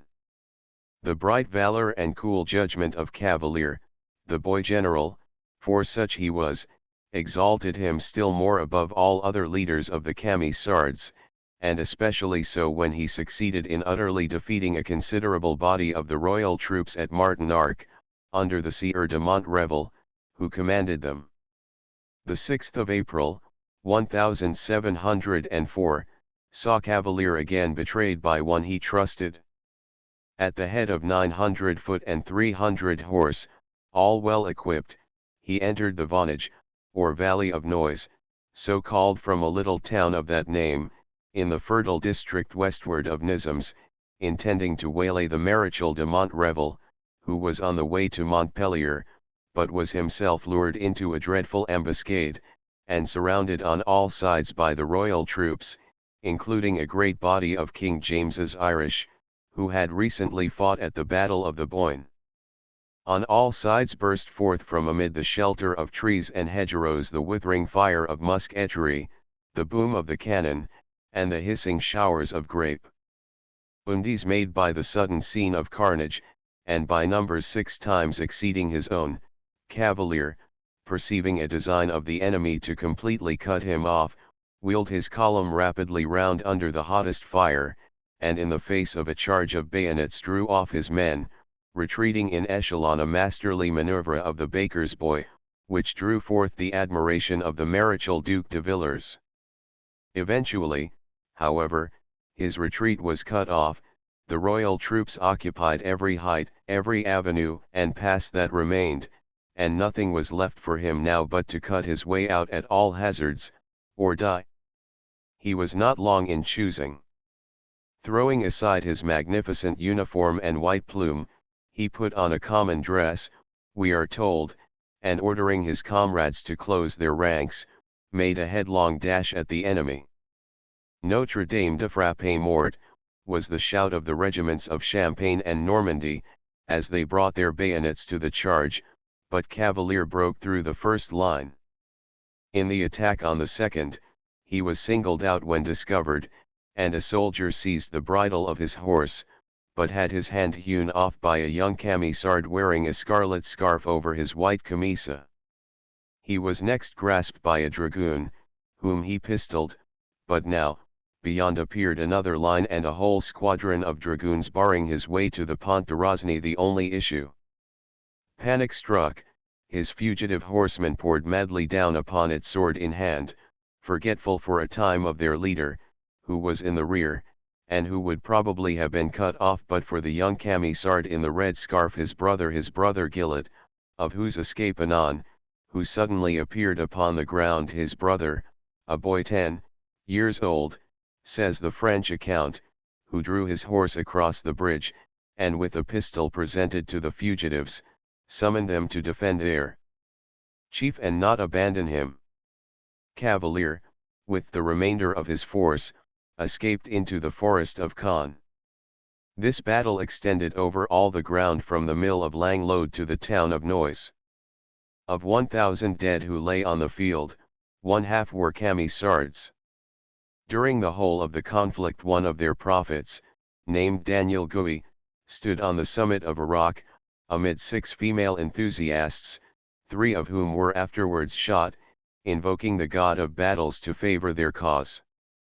The miraculous restoration of his brother, for such it was deemed alone, was a palliation to the heart of Cavalier for the deep mortification of his defeat, and yet it had come about simply enough. Recent rains had formed a deep basin of water under the cliff from which he fell, in a place where jagged rocks alone had been visible shortly before. Sinking, he rose to the surface, struggled to the bank, faint and wounded, and had found shelter, till well and whole, in a shepherd's hut, till he could join his brother in the valley of the Noise, and now tender indeed was their meeting and the mutual embrace they gave each other.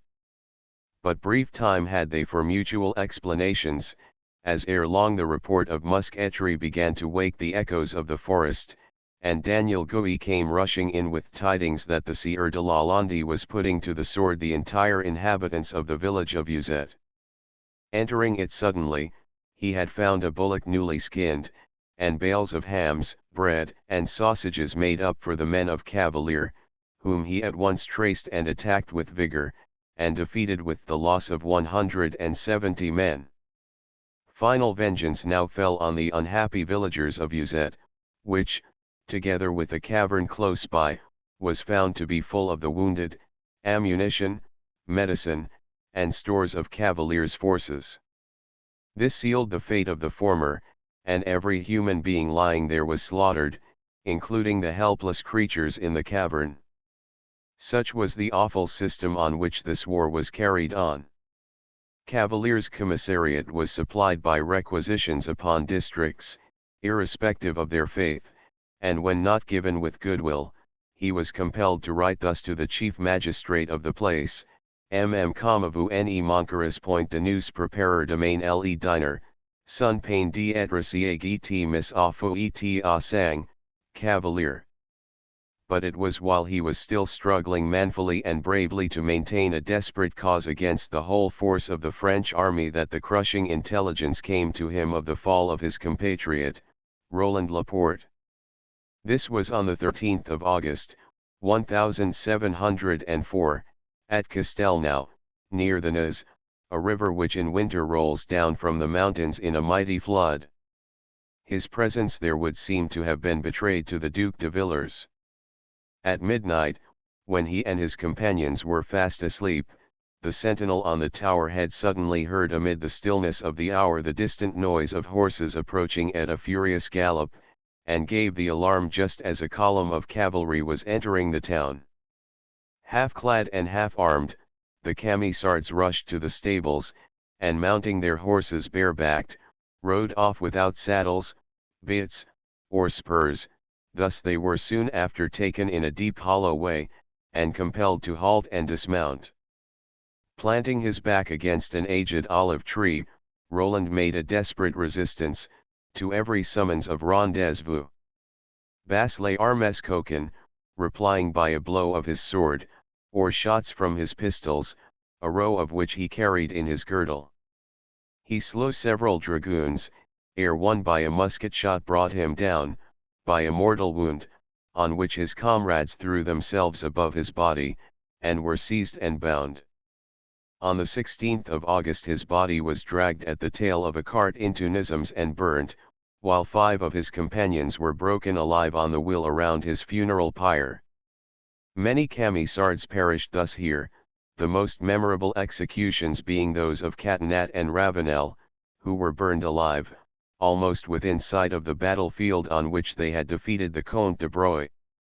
Jean Cavalier found himself almost alone now, yet his spirit did not quail. Marshal Villars had now come to the conclusion that the warfare seemed likely to become interminable, that it was possible to harass the hardy mountaineers of the Svens, but not to conquer them. So resolute was the spirit of the Camisards, so impregnable their hilly fortresses, that all hope of ending the war so long as one was left alive, was relinquished by this able officer, and we are told that in the heart of Cavalier, who beheld the sufferings of the peasantry from incessant toil and famine, there rose a great longing for peace, if it were possible with safety and honor, and on ascertaining that 10,000 of the Huguenots were ready to lay down their arms and submit to the king, he consented to hold an amicable parley with any officer the latter might send. Cavalier's first interview was with Lalande, who was sent by Marshal Villars. Lalande surveyed the worn garments and pale cheeks of the young hero, whose deeds had reached the ears and troubled the mind of Louis XIV. In the midst of his mighty foreign wars, he looked upon the bodyguard of the rebel chief, and saw there, too, signs of poverty and extreme physical suffering, and believed that he knew how to treat with men in such a condition. He proffered a large sum in gold, not a coin of which Cavalier would touch, though he allowed his followers to accept it for their starving wives and children, and he made preliminary arrangements with Lalande for a final interview with the Maréchal Duc de Villars. It was in the summer of 1704 that the latter, the renowned antagonist of Marlborough, entered the garden of the Recollets, at Saint Césaire, near Nizams, the site of which is now occupied by a theatre, to discuss peace and war with the boy general, Jean Cavalier, who, resolved to produce all the effect he could, appeared on this occasion magnificently mounted, with a richly laced coat, and a hat plumed with white feathers. Cavalier's young face looked sad, we are told, and the tone of his voice was melancholy, and Villars looked on him with a deep admiration and sympathy. On this occasion Cavalier's bodyguard was a mounted force of Camisards in white tunics. The result of this memorable conference was, that the insurgents laid down their arms on the assurances of justice and tolerance in religion to the persecuted Protestants of the Svans, and flattering promises of reward and rank in the army of France to Jean Cavalier, but neither one nor the other was destined to be kept or fulfilled, and the Place de Boucherini, at Nizams, was soon deluged with the blood of all who fell into the hands of the government. The Camisards now repudiated the treaty made by Cavalier, and, finding himself reviled by many of these on the one hand, and neglected by the court on the other, he became an exile, and entered the army of Queen Anne at the head of a regiment entirely formed of Huguenots. As a colonel, in his 20th year, he fought in the British army in Spain at the Battle of Almanza, under the Earl of Peterborough, and there, in the defeat, his battalion of Camisards was almost cut to pieces by the victorious French, and their young Gillet, its major, died sword in hand. Of the afterlife of Cavalier we can trace little. It is only known that by the British government he was made governor of the Isle of Jersey, and died at Chelsea in the May of 1740. It has been more than once asserted that he died in the hospital a pensioner, which is a mistake the records there distinctly prove. In the year before his death, on the 2nd of July, he and his countryman, Colonel Balthazar Rivas de Foissac, were appointed major generals in the British Army. The Bugle Boy of Badajoz. The Bugle Boy of Badajoz. Mother! Mother! Come out of the cold ground, come to your little Jose, who is so lonely now, wailed a boy stretched on his mother's grave, while wetting with his tears the flowers that had been laid there, and the green turf, into which he dug his little hands in the wildness of his great grief.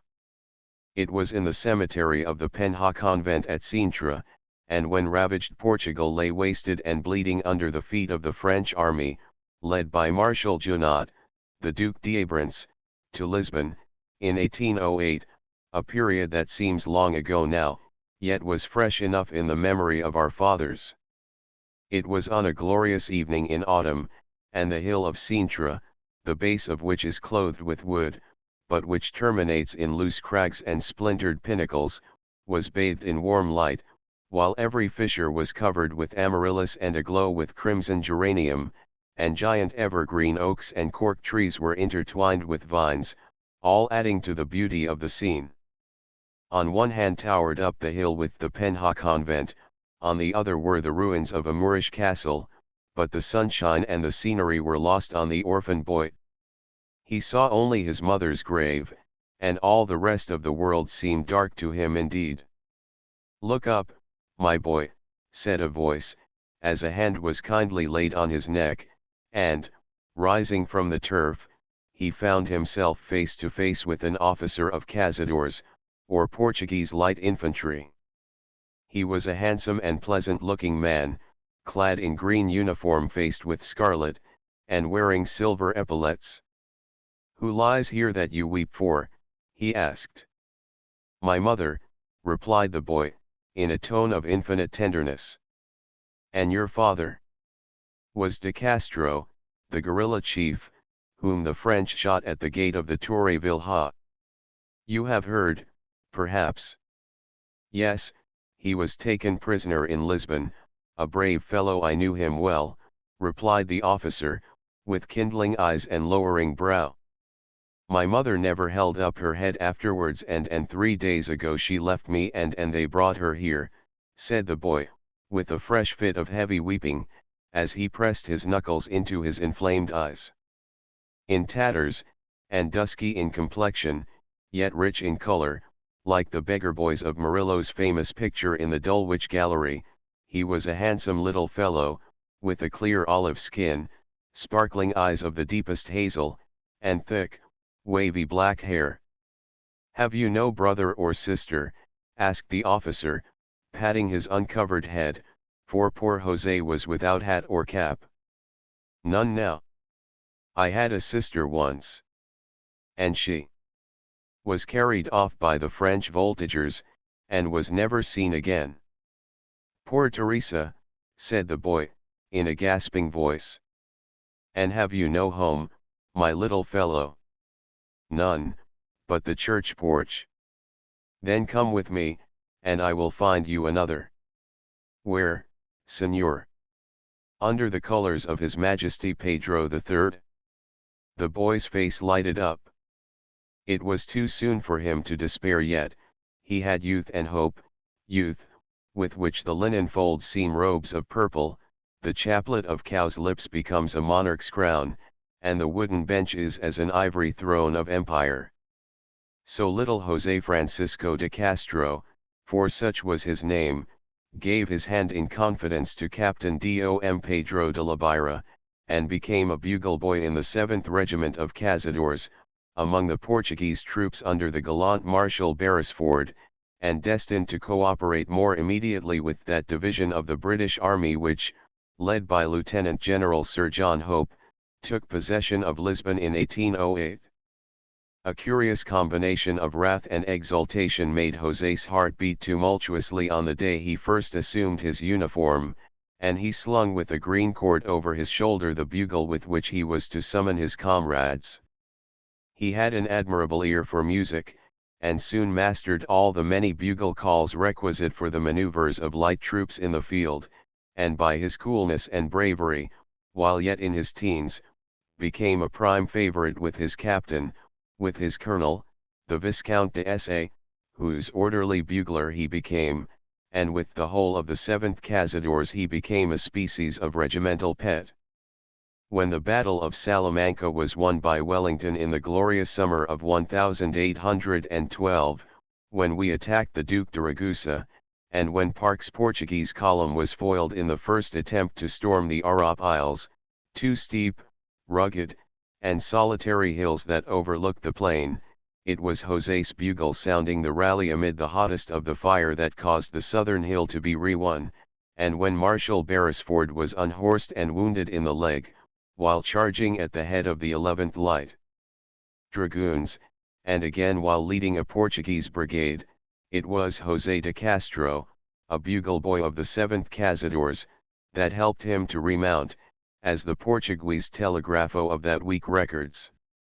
On the plains of Talavera de la Reina, at the heights of Busaco, and by the green hill of Albura, when the Anglo-Portuguese army fought Soult, that memorable hill, by whose slope, at the close of the terrible day, the men of our old die-hards of the 57th were seen lying in two distinct ranks, dead but victorious. The 7th Cazadores, when wavering under the dreadful fire of the French infantry, and menaced by the heavy cavalry of La Tour Maubourg, were rallied in square by the bugle of José de Castro.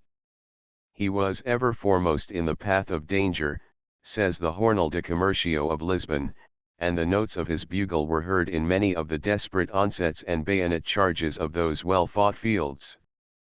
In all these actions he did his duty, but his name ought ever to be remembered for a deed of valor, for which, at the time, he gained well-merited applause, and which was long afterwards passed from mouth to mouth whenever the terrible siege of Badajoz was mentioned. It is to the third siege of the city that the paper refers. "Give me your hand, José," said the Viscount de S.A. on one occasion. "What a boy you are! You beat the trumpeter who blew two trumpets at once at the siege of Argos." As yet he seemed to have a charmed life, no ball had ever touched him. He was a good, devout, and very grave boy, for, as Captain de la Byra said, he believed that the spirit of his dead mother accompanied him wherever he went. It was on the 6th of March, 1812, that the army of Wellington broke up from its cantonments, and, 10 days after, crossed the Guadiana, and 3 divisions, under Beresford and Picton, at once invested Badajoz, then garrisoned by 5,000 men under Generals Philippon and Valiant, whose tenacious resistance caused some uneasiness to the British leader, as a defeat under its walls might have seriously disarranged all his plans for the future. Before the 7th Cazadores entered the trenches they had halted a few miles from Badajoz, after a long and harassing day's march. The rain fell in torrents that night. Amid the misty gloom, in the distance, the guns of the beleaguered city were seen to flash redly out upon the night, and weird was the glare of the port fires as they sputtered on the gusty wind. All that comfortless night, José, like the rest of his comrades, spent the weary hours in the open air. He placed his canteen on the ground, put his knapsack above it, and, thus improvising a seat, strove to sleep, with his greatcoat and blanket spread over his shoulders for warmth. And when the chill grey dawn came, he was so stiff that, at first, he could scarcely place the cold mouth of the bugle to his lips. "Now, my men la General," cried the Viscount de S.A., as he leaped on his horse, and the buglers, at the head of whom stood little José de Castro, poured clearly and melodiously on the morning wind, the General, that old warning for the march, a warning long since disused in the British service, where it was well known once. Then the Cazadores took the road for Badajoz, and that night were there in the trenches. It is recorded of José that before the Cazadores marched that morning he and a comrade bugler, Diaz of Belém, gave up the little pay they possessed to repair the loss of a poor woman whose hen roost had been pillaged of its inmates in the night. The early weeks of 1812 were cold and rainy at Badajoz, and the howling tempests of wind often concealed at night the noise of the shovels and pickaxes, as the troops broke ground, within 160 yards of Fort Pic-Urena, and pushed forward the trenches, till they achieved an opening 4,000 feet long, a work of 5 days' duration, under a dreadful shower of shot and shell. Our artillery had succeeded in making a practicable breach, by which the columns of assault might enter whenever the order to advance was given, but the position of the enemy was strong by nature, and made more so by art. Enormous beams of timber, loaded shell, huge stones, hand grenades, cold shot, all to be launched from the hand, with relays of ready-loaded muskets, were there, for those who were to keep the breaches. In these, too, were hundreds of live bombs and sunken powder barrels, ready to blow an assaulting force to pieces, and it became evident that the chances of that force proving successful were small, unless some of the unforeseen accidents of war turned the tide in their favor. This point, say the Portuguese, it was the good fortune of José de Castro to achieve. For the actual truth of the episode which won him the name of the Bugle Boy of Badajoz, we do not vouch. There is not a word of it in Napier, or in the dispatches of the Duke of Wellington, but yet it was universally believed in the army of Marshal Beresford. It is related in history that when the final, and, to so many, fatal, night of the 6th of April came, that awful night of horror and of triumph when Badajoz was won, when more than 2,000 of our officers and men perished in the breaches alone, and when the heart of the Iron Duke gave way to a passionate burst of grief for the slaughter of his gallant soldiers on that night, we say, the unforeseen accident, recorded by history, was a feint attack unexpectedly becoming a real one, but the Portuguese have it that José de Castro, being of an inquiring turn of mind, and having, during his service, had many opportunities of hearing the French bugle calls, had learned them all to perfection, and now resolved to turn his knowledge thereof to good account.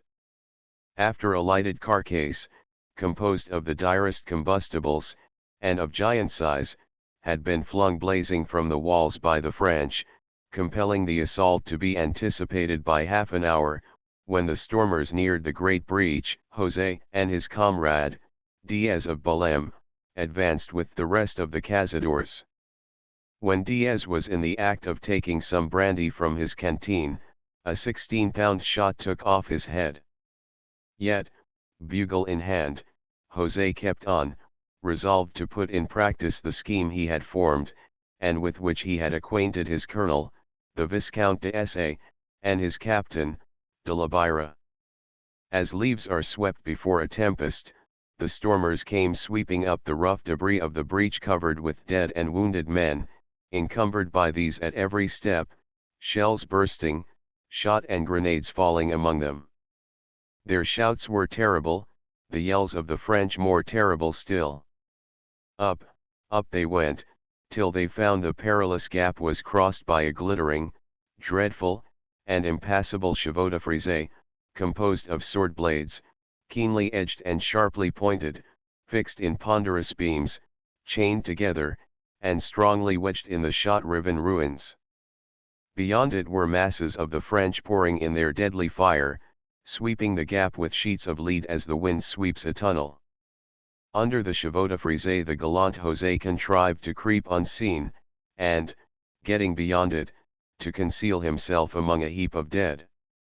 On again crept, his dark blue uniform, splashed with blood clay, enabling him to pass unnoticed among the French, till he reached an angle of the ramparts. Then he put his bugle to his lips and blew loudly and clearly, again and again, above the awful din of the assault, the French recall. On this the French gave way, fell back, and eventually fled across the river into Fort San Cristobal, where, next day, they surrendered as prisoners of war to Lord Fitzroy Somerset, the future Lord Raglan of Crimean fame. The action of José de Castro, say the Portuguese, was noised about, after the surrender of Badajoz, until it reached the ears of the commander-in-chief the great Duke, who sent for him, and presented him with a sum equal to 100 guineas English, which, in consequence of his youth, Captain Pedro de la Byra was to pay him in small installments. It is also said that the Duke gave the money from his own private purse. José also received a good service medal, and the Portuguese decoration No. 3. He was now only 18, and the honors he received might have turned an older head, but he continued to be as grave, modest, and well-dispositioned as, when a boy, Captain de la Byra found him beside his mother's grave in the cemetery of the Penha convent at Sintra, and while many were promoted to commissions, he followed the fortunes of the Peninsular Army with his bugle slung at his back.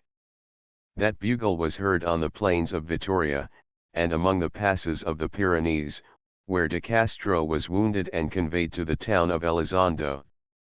There, while stretched on a pallet of straw, in the vestibule of a convent, which had been turned into a military hospital, he was attended and nursed by a lay sister, who turned out to be his sister Teresa, who had been carried off by the French, but had achieved her escape after their defeat and total rout at Vitoria. It would be difficult to describe the mingled joy and grief of such a meeting, but both were of brief duration. As soon as José was reported fit for duty, he rejoined the 7th Cazadores, with whom he served at Nivelles, Orthes, and Bordeaux. His bugle was heard for the last time in battle near the hill of Toulouse, when he sounded the charge by the order of the Viscount de S.A. In that advance the latter fell wounded from his horse, and, seeing that Captain de la Byra, the next senior officer, was defenceless, his sword blade having been broken off near the hilt by a ball, he gave him his own, saying, "Lead on, de la Byra. Forward, the Cazadores. I can do no more today." And once again the bugle of José sounded the command to charge. When the army was disbanded at the peace, José endeavored to support himself by teaching music, but in a way so humble that he led a life of privation and penury, and sought, in vain, a pension from the Portuguese government. It was at the little town of Goliga, on the Tagus, in Portuguese Estremadura, that we last heard of the bugler of Badajoz. This was more than 20 years ago, and he was earning a precarious livelihood by teaching the cornet. He was then an old man, bent with years and infirmity, and had for the last time renewed his prayer for a pension to the Portuguese government. "Let us charitably hope it will be granted," said a writer in the Lisbon Jornal de Comercio of that year, "for there is now in the ministry a soldier who has not forgotten the part he bore himself in the bloody episodes of the Peninsular War, one who has left an arm on a gory battlefield, and whose hearing has been destroyed by the thunder of artillery, the noble and valiant Viscount de S.A., the son of his old colonel. This gallant soldier will yet have ears for the petition of the poor Trombadero, and be able to award him the meed he merits." The Voyage of the Bonaccord. The Voyage of the Bonaccord. My name is Bob Slingsby, and in the autumn of last year I was senior apprentice, or midshipman, for we wore a smart uniform, on board the good ship Bonaccord of Aberdeen, freighted from London to Hong Kong, and a few who may survive to read these lines will recall the story I am about to tell, the plain unvarnished one of a sailor boy, I was then only 16, in the Indian seas. We had left Swatow on the 24th of September, after getting on board a pilot, who was the cause of all the mischief that followed. The Bonaccord was a fine full-rigged clipper ship, of Aberdeen build, 900 tons, coppered to the bends, with masts that raked well aft. She was straight as an arrow in her plank sheer, and was well armed, for there are some ugly customers to be met with in these seas beyond the ordinary track of our cruisers, as we found to our cost. The ship's company consisted of Captain Archibald, a good and resolute seaman, who hailed from the port of Leith, 3 mates, the doctor, Joe Ruttersford, boatswain, 2 apprentices, myself and my chum, little Charlie Newcomb, for we were 3 short according to our tonnage, and 30 men, 38 all told, and a few lubberly lascars who all bolted when the first sign of danger came. We had been well warned on nearing Hong Kong to keep a bright lookout for Macau piratical boats, and particularly for one large lorcha manned by only such desperadoes as are to be found about these shores, and the captain of which, we were informed Long Kiang by name, was as great a ruffian as ever figured of old, when Hong Kong was named by the Spaniards the island of ladrones, or thieves.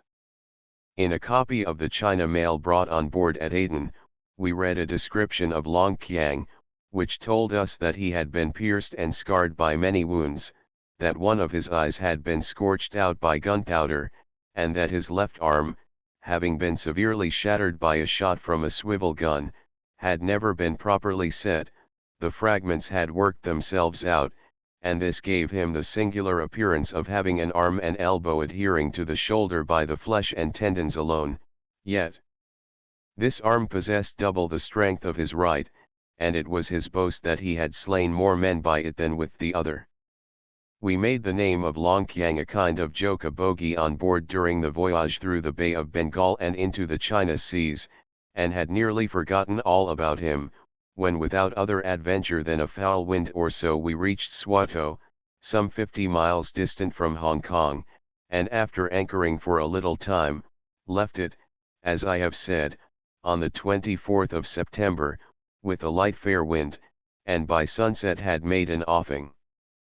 As evening deepened upon the crimson sea, the wind became lighter, then it fell calm, and the fore and main courses were hauled up, while the topsails were left to flap idly against the masts, and now it was that a native boat came alongside with a pilot, who offered to take us to our destination for a certain sum in British money, and his services were accepted by Captain Archibald, to whom he showed, of course, good and well attested certificates.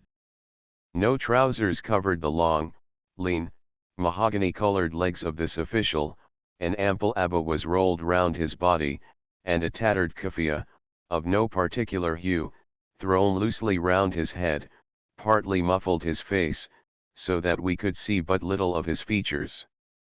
The wind freshened after a time, we let fall the courses and stretched them home, glad to make way on the ship, which had been drifting with the current.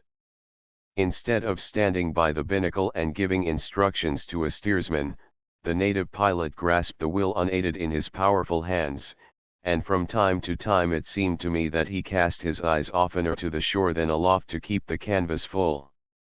As he stood there between us and the moonlight, his tall and muscular form and fantastic dress, when viewed in dark outline, had something weird and mysterious about them, and so thought Charlie Newcomb, who was watching him narrowly, as we stood on the starboard side of the quarter-deck.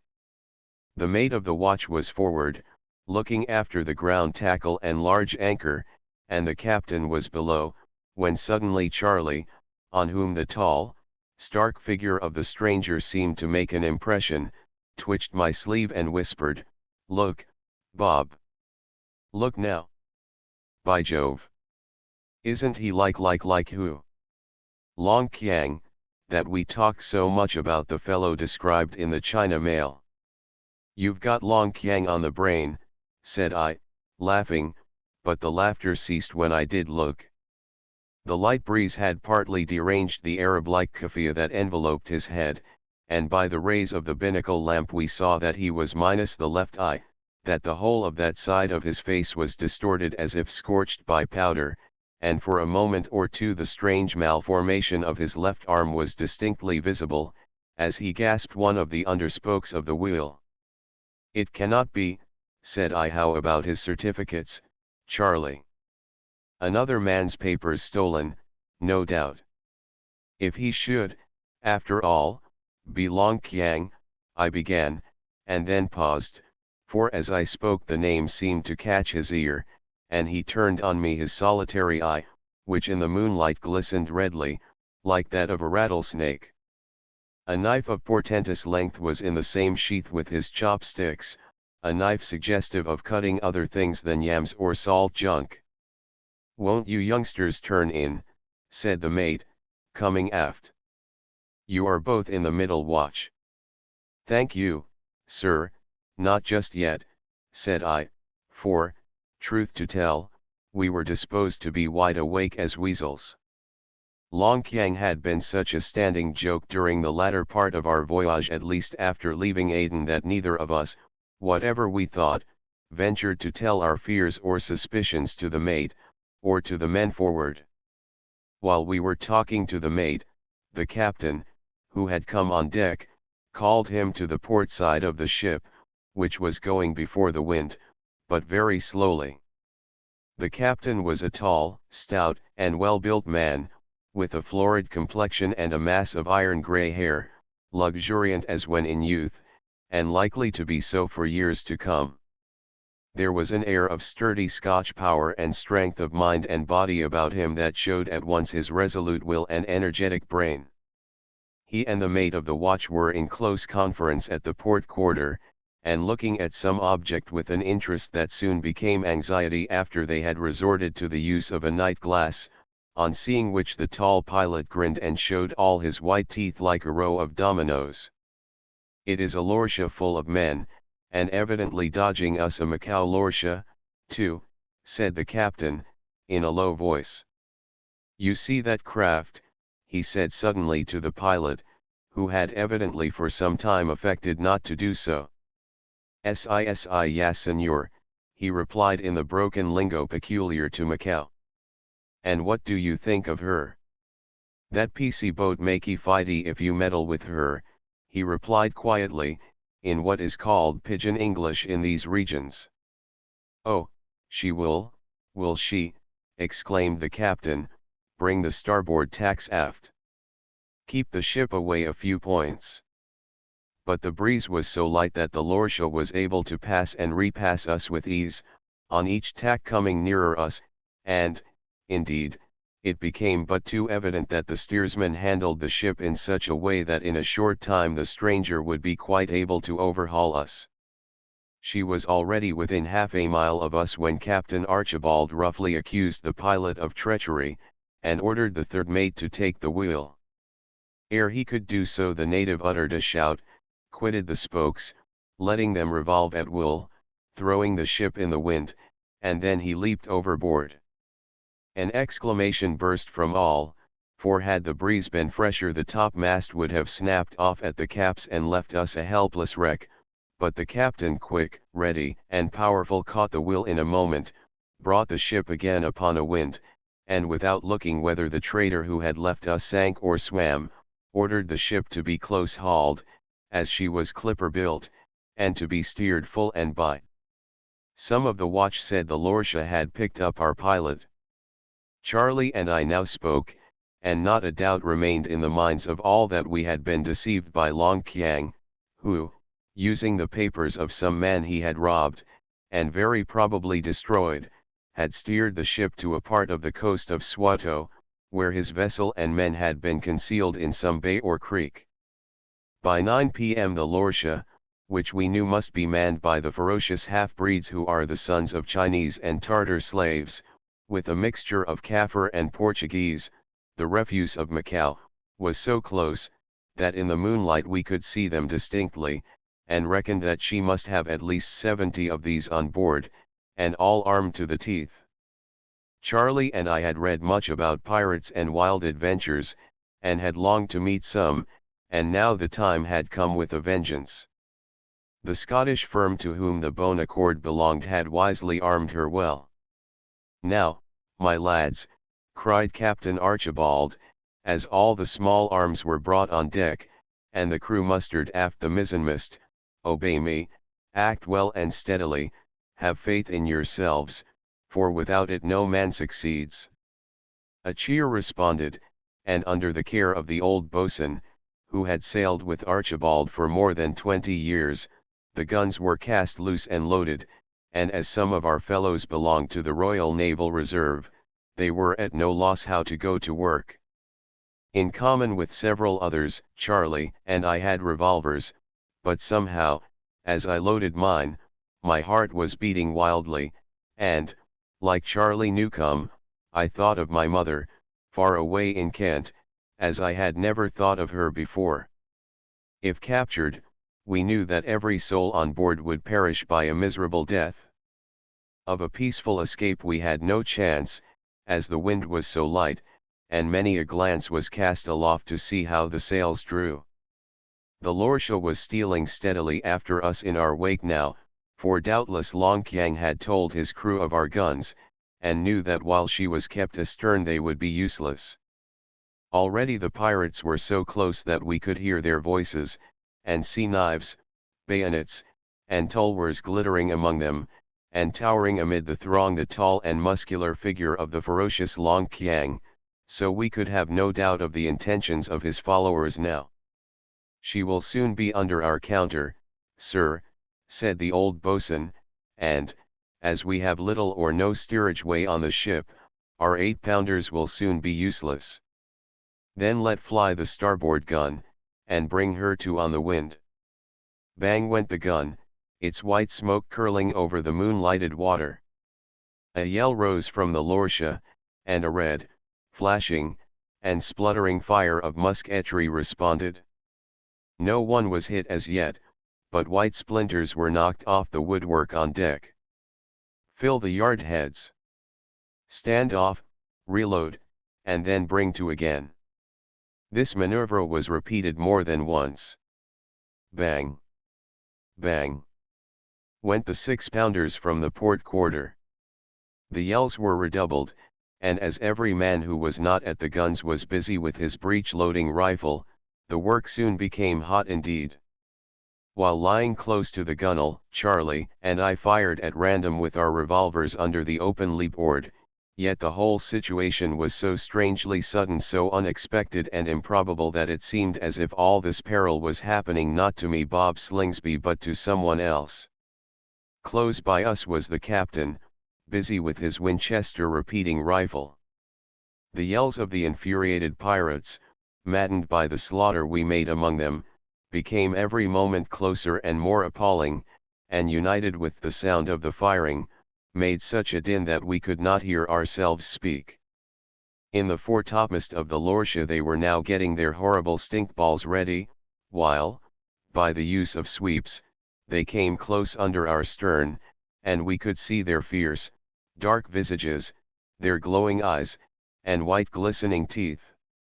These stinkballs are an odious composition of mealed powder, saltpetre, pitch, and sulfur, rasped hoofs burned in the fire, asafoetida, and all manner of foul-smelling herbs, and they threw them, smoking and flaming, on the quarter-deck by dozens, compelling us to retire forward, if we would escape suffocation.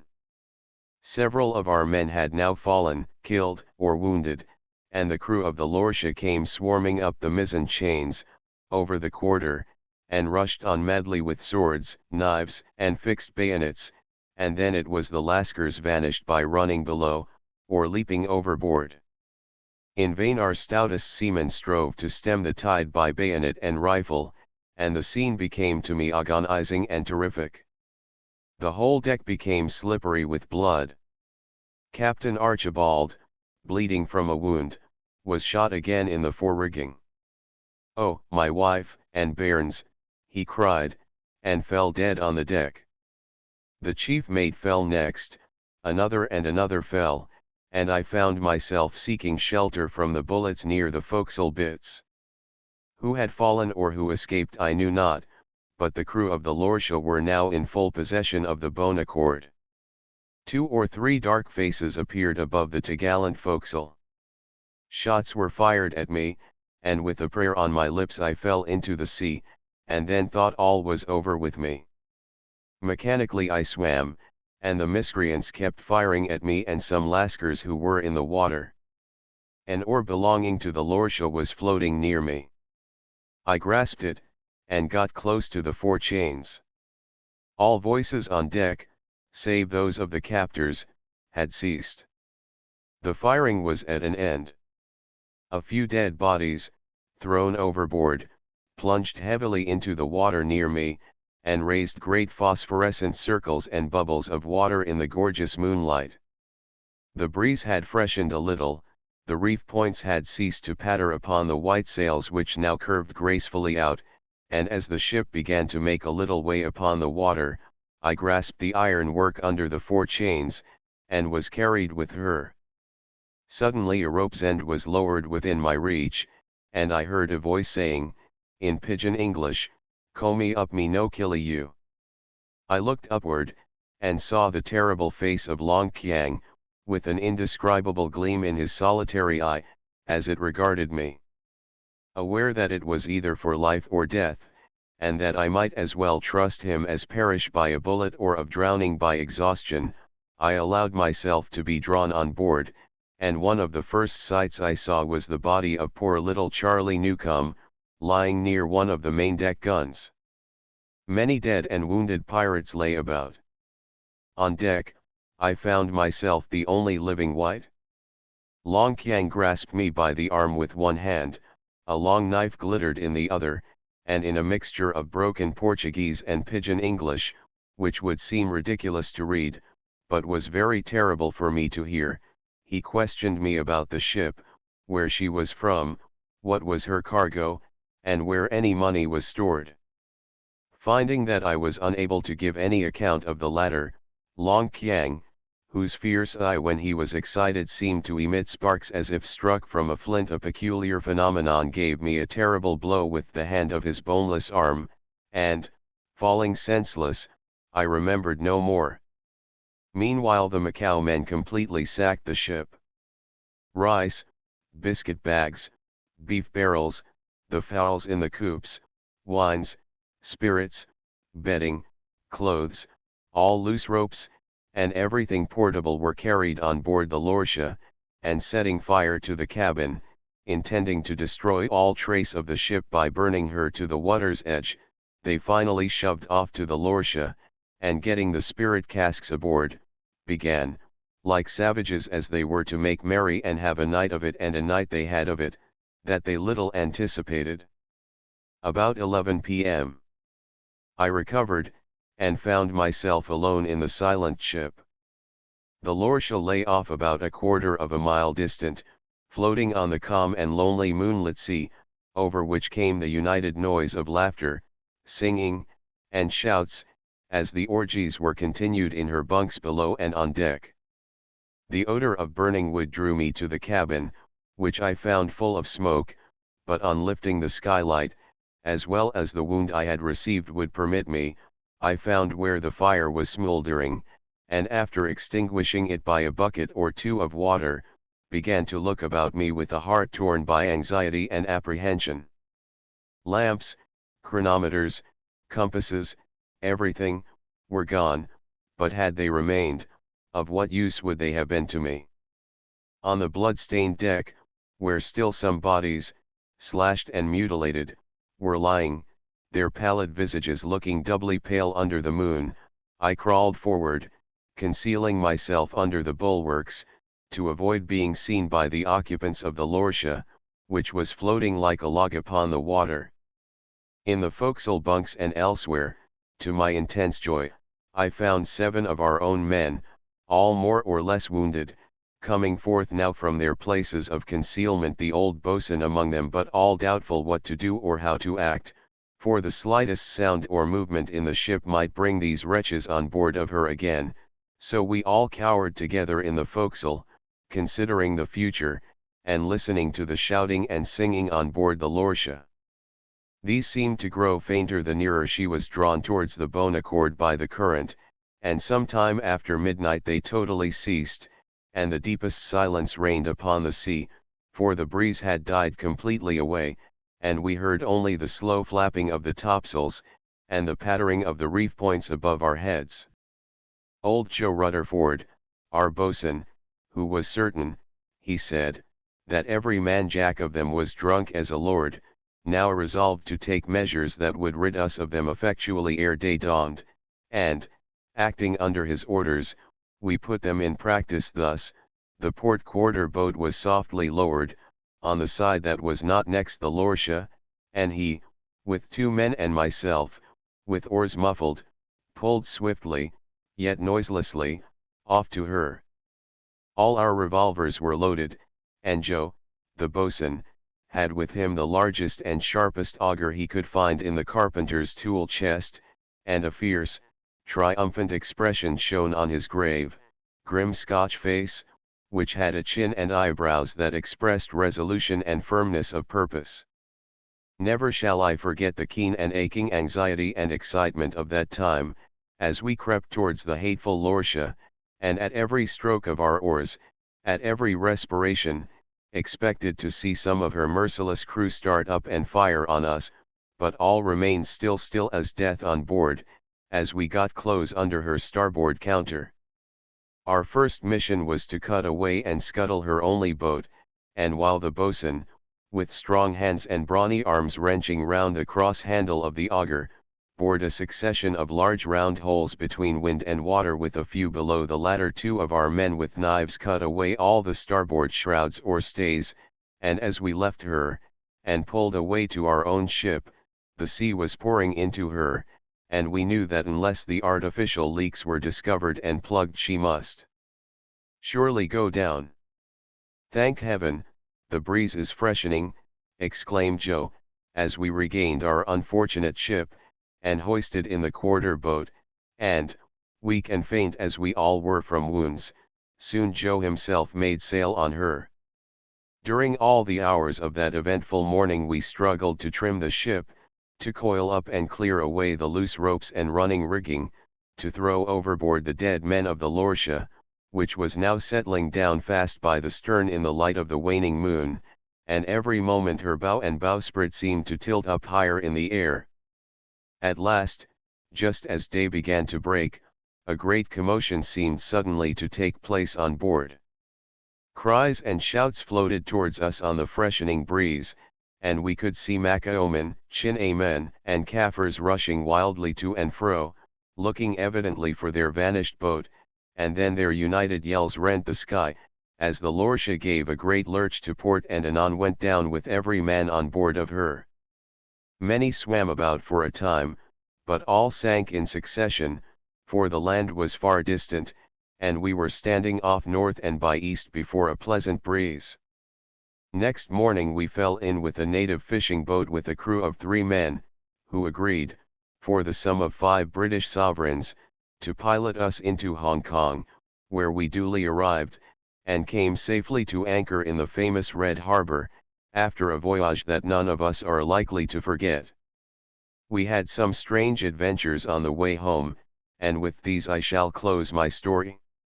Of our crew, after the encounter with Long Kiang, only 7, with the boatswain, Joe Rutherford, and myself, remained with the ship.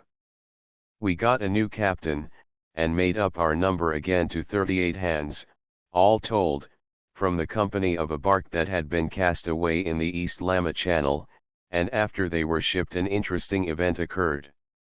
Among them was a miserable-looking young fellow who had been wrecked years before on the coast of China, and been kept as a kind of slave in a village near Tonquin. Joe Rutherford, observing the assiduity with which this young seaman, in gratitude for finding himself once more under the Union Jack, did his work, asked him what was his native place. "Stonehaven," said he, "I am a Scotsman." "Stonehaven. I am from there myself." "What is your name?" "William Rutherford." "Had you ever a brother?" asked the boatswain, with sudden agitation. "Yes," replied the other, "but it is many a year since he last saw me, in our mother's cottage beside the Cowie Water." "Poor Joe! I wonder if he is alive now." "I am Joe, your brother Joe, Willie," exclaimed the boatswain, and now for several minutes their feelings so overpowered them that they could neither of them speak till relief was given by tears, and each had to tell the other a long story, which lies apart from mine. "We left Hong Kong for New Zealand, with a mixed cargo, and dropped down the Lama Channel into the China Sea, and after leaving the port for which we were destined, gladly trimmed our course for London, thinking by this time we had seen a good deal of the world of waters, but after leaving the harbour of Otago, and working to windward of a headland named the Nuggets, we stood away for the southern Pacific. From that time the people in Dunedin, which we had left, and in London, for which we were bound, heard of us no more. No homeward bound craft reported having seen or spoken with the good ship Bonaccord, of Aberdeen, no message concerning her came from the Antipodes, and, to torture the minds of our friends at home, the newspapers circulated all kinds of rumors that bits of wreck had been seen, that we had among our cargo 30 tons of gunpowder, together with no end of petroleum and turpentine, commodities certainly calculated to produce the direst effects if ignited. Month after month rolled on, and not even the most slender tidings came of the beautiful ship, and apprehension of a terrible fate deepened into certainty, in the loving hearts of all who had friends on board. Meanwhile, where were we? In about the 50th degree of southern latitude we had for weeks pleasant gales and prosperous weather, so that we scarcely required to lift tack or sheet, but bore on merrily. Joe Rutherford and his newly recovered brother Willie were inseparable, and the memory of little Charlie Newcomb often came back to me sadly, especially in the night watches, which he and I had so often shared together, for the ship and her surroundings were all the same in many respects as when he sailed in her. But we had not been long at sea before we discovered that our new captain was a bad seaman and a bully. Every order was given with an oath. Myself and the other apprentices he called young whelps, and even respectable old Joe Rutherford was often greeted with taunts which he received in silence, remembering the least said, the soonest mended. "He is a coward," said Joe to me one day. "What makes you think so?" I asked. "Because he is a tyrant, and tyrants are always cowards.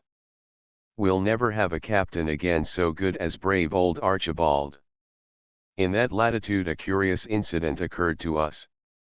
On a fine morning, when running on a splendid breeze, with our port tacks on board and royals and top gallants set, Willie Rutherford, who had the watch, reported a sail on the weatherbow, a large ship, full rigged, with most of her canvas set, but all in confusion, and some of it thrown slack. Her top hamper suggested perfect disorder, and not a soul was to be seen on board, or responded to our hailing, after we edged close down to her.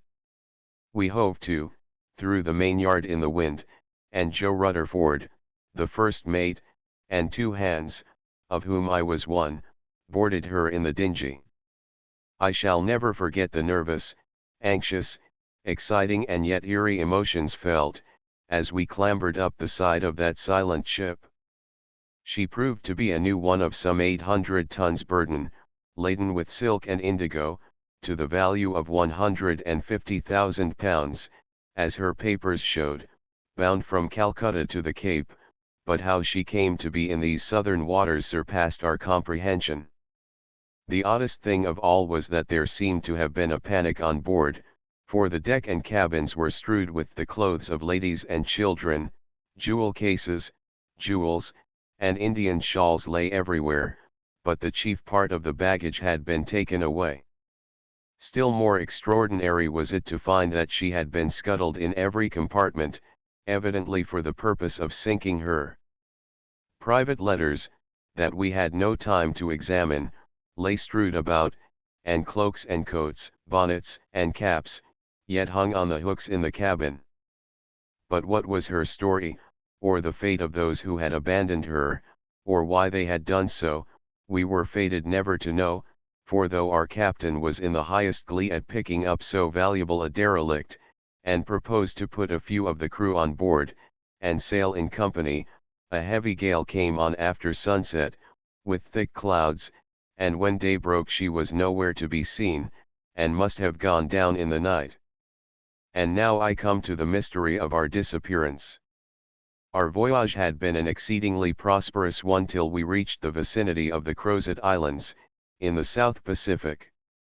This solitary group, placed far amid the melancholy main, comprising the Marian Rocks and the 12 Apostles, lies midway between Prince Edward's Island and the island of Kerguelen, the abode only of seals and sea swallows, and 22 degrees west of the equally solitary St. Paul's, whereon HMS Megara was cast away.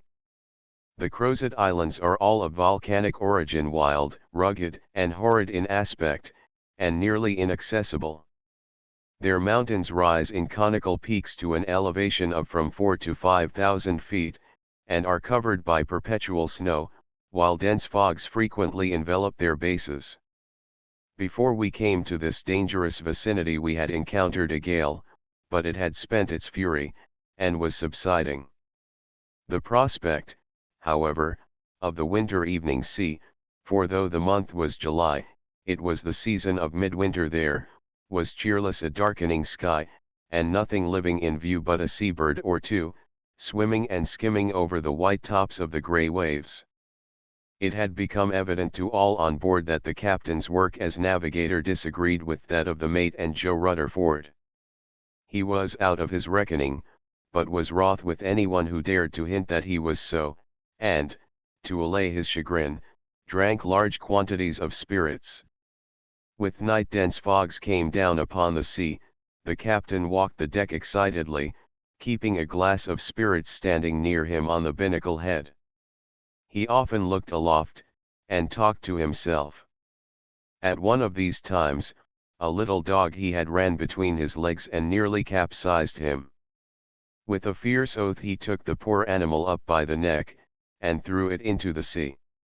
On this, the sailors looked darkly in each other's faces, and felt sure that mischief was soon to follow. The mate and Joe Rutherford now suggested respectfully, that, as the fog was deepening and the wind freshening, some of the canvas should be taken off the ship, but, in a gust of fury, the captain, instead of adopting their advice, had her trimmed before the wind, the yards squared, and the fore and main studding sails hoisted to port and starboard. Willie Rutherford was at the wheel. The seamen grew pale, and muttered under their breath as they obeyed the rash orders, and belayed the tackle. "What do you think of all this, Joe?" I whispered. Joe answered only by a grunt, whatever that might mean, but on board, it always seemed that a grunt from old Joe had more weight than a whole speech from any other man.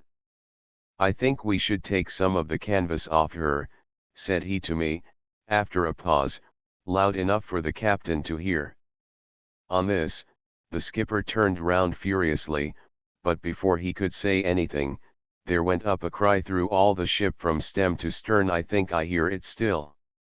"May the Lord have mercy on us," was the fervent prayer uttered by more than one brave fellow, as death seemed suddenly inevitable, when the ship went bump ashore with a frightful crash, and a horrible grinding sound followed. "All is lost. Let every man shift for himself," cried the helpless man who commanded us. The three topmasts crashed off at the tops, with the fury of the shock, and with the yards and hamper fell heavily down over the yet inflated canvas, to port and starboard. Aloft we were a total wreck in a moment, and already going to pieces below. Our new captain, a very different man from the gallant Archibald, who was killed in the fight off the coast of Swatow, was the first to perish, overwhelmed, apparently, amid the boiling surf in the dinghy, in which he and the first mate tried to effect their escape. Amid the gloom, I saw Joe and Willie Rutherford grasp each other's hard hands for a moment, as their minds, like mine, were doubtless filled with 1,000 hurrying thoughts of home and distant friends, remembering, perhaps, former happiness, and contrasting it with the present danger and misery. Horror had succeeded the first consternation and alarm into which the entire crew were thrown by this sudden and unexpected catastrophe. The after part of the hull was covered with water, but the bows were jammed hard and fast upon the rocks, where the boiling sea made clean breaches over them, washing away those who crouched there. By one of these seas I was swept overboard, and in a few moments I rose to the surface, feeling battered and bruised, with the salt water gurgling in my throat and whizzing in my ears. I was washed towards some rocks, into the seaweed of which I dug my hands and clung to it, even with my teeth. For a moment the sea seemed to leave me, and I felt suspended above it. Then it rose again with tremendous force, and took me from my hold. I forgot all about the ship, and those who were perishing there. I thought only of myself, of self-preservation, and the dread of death.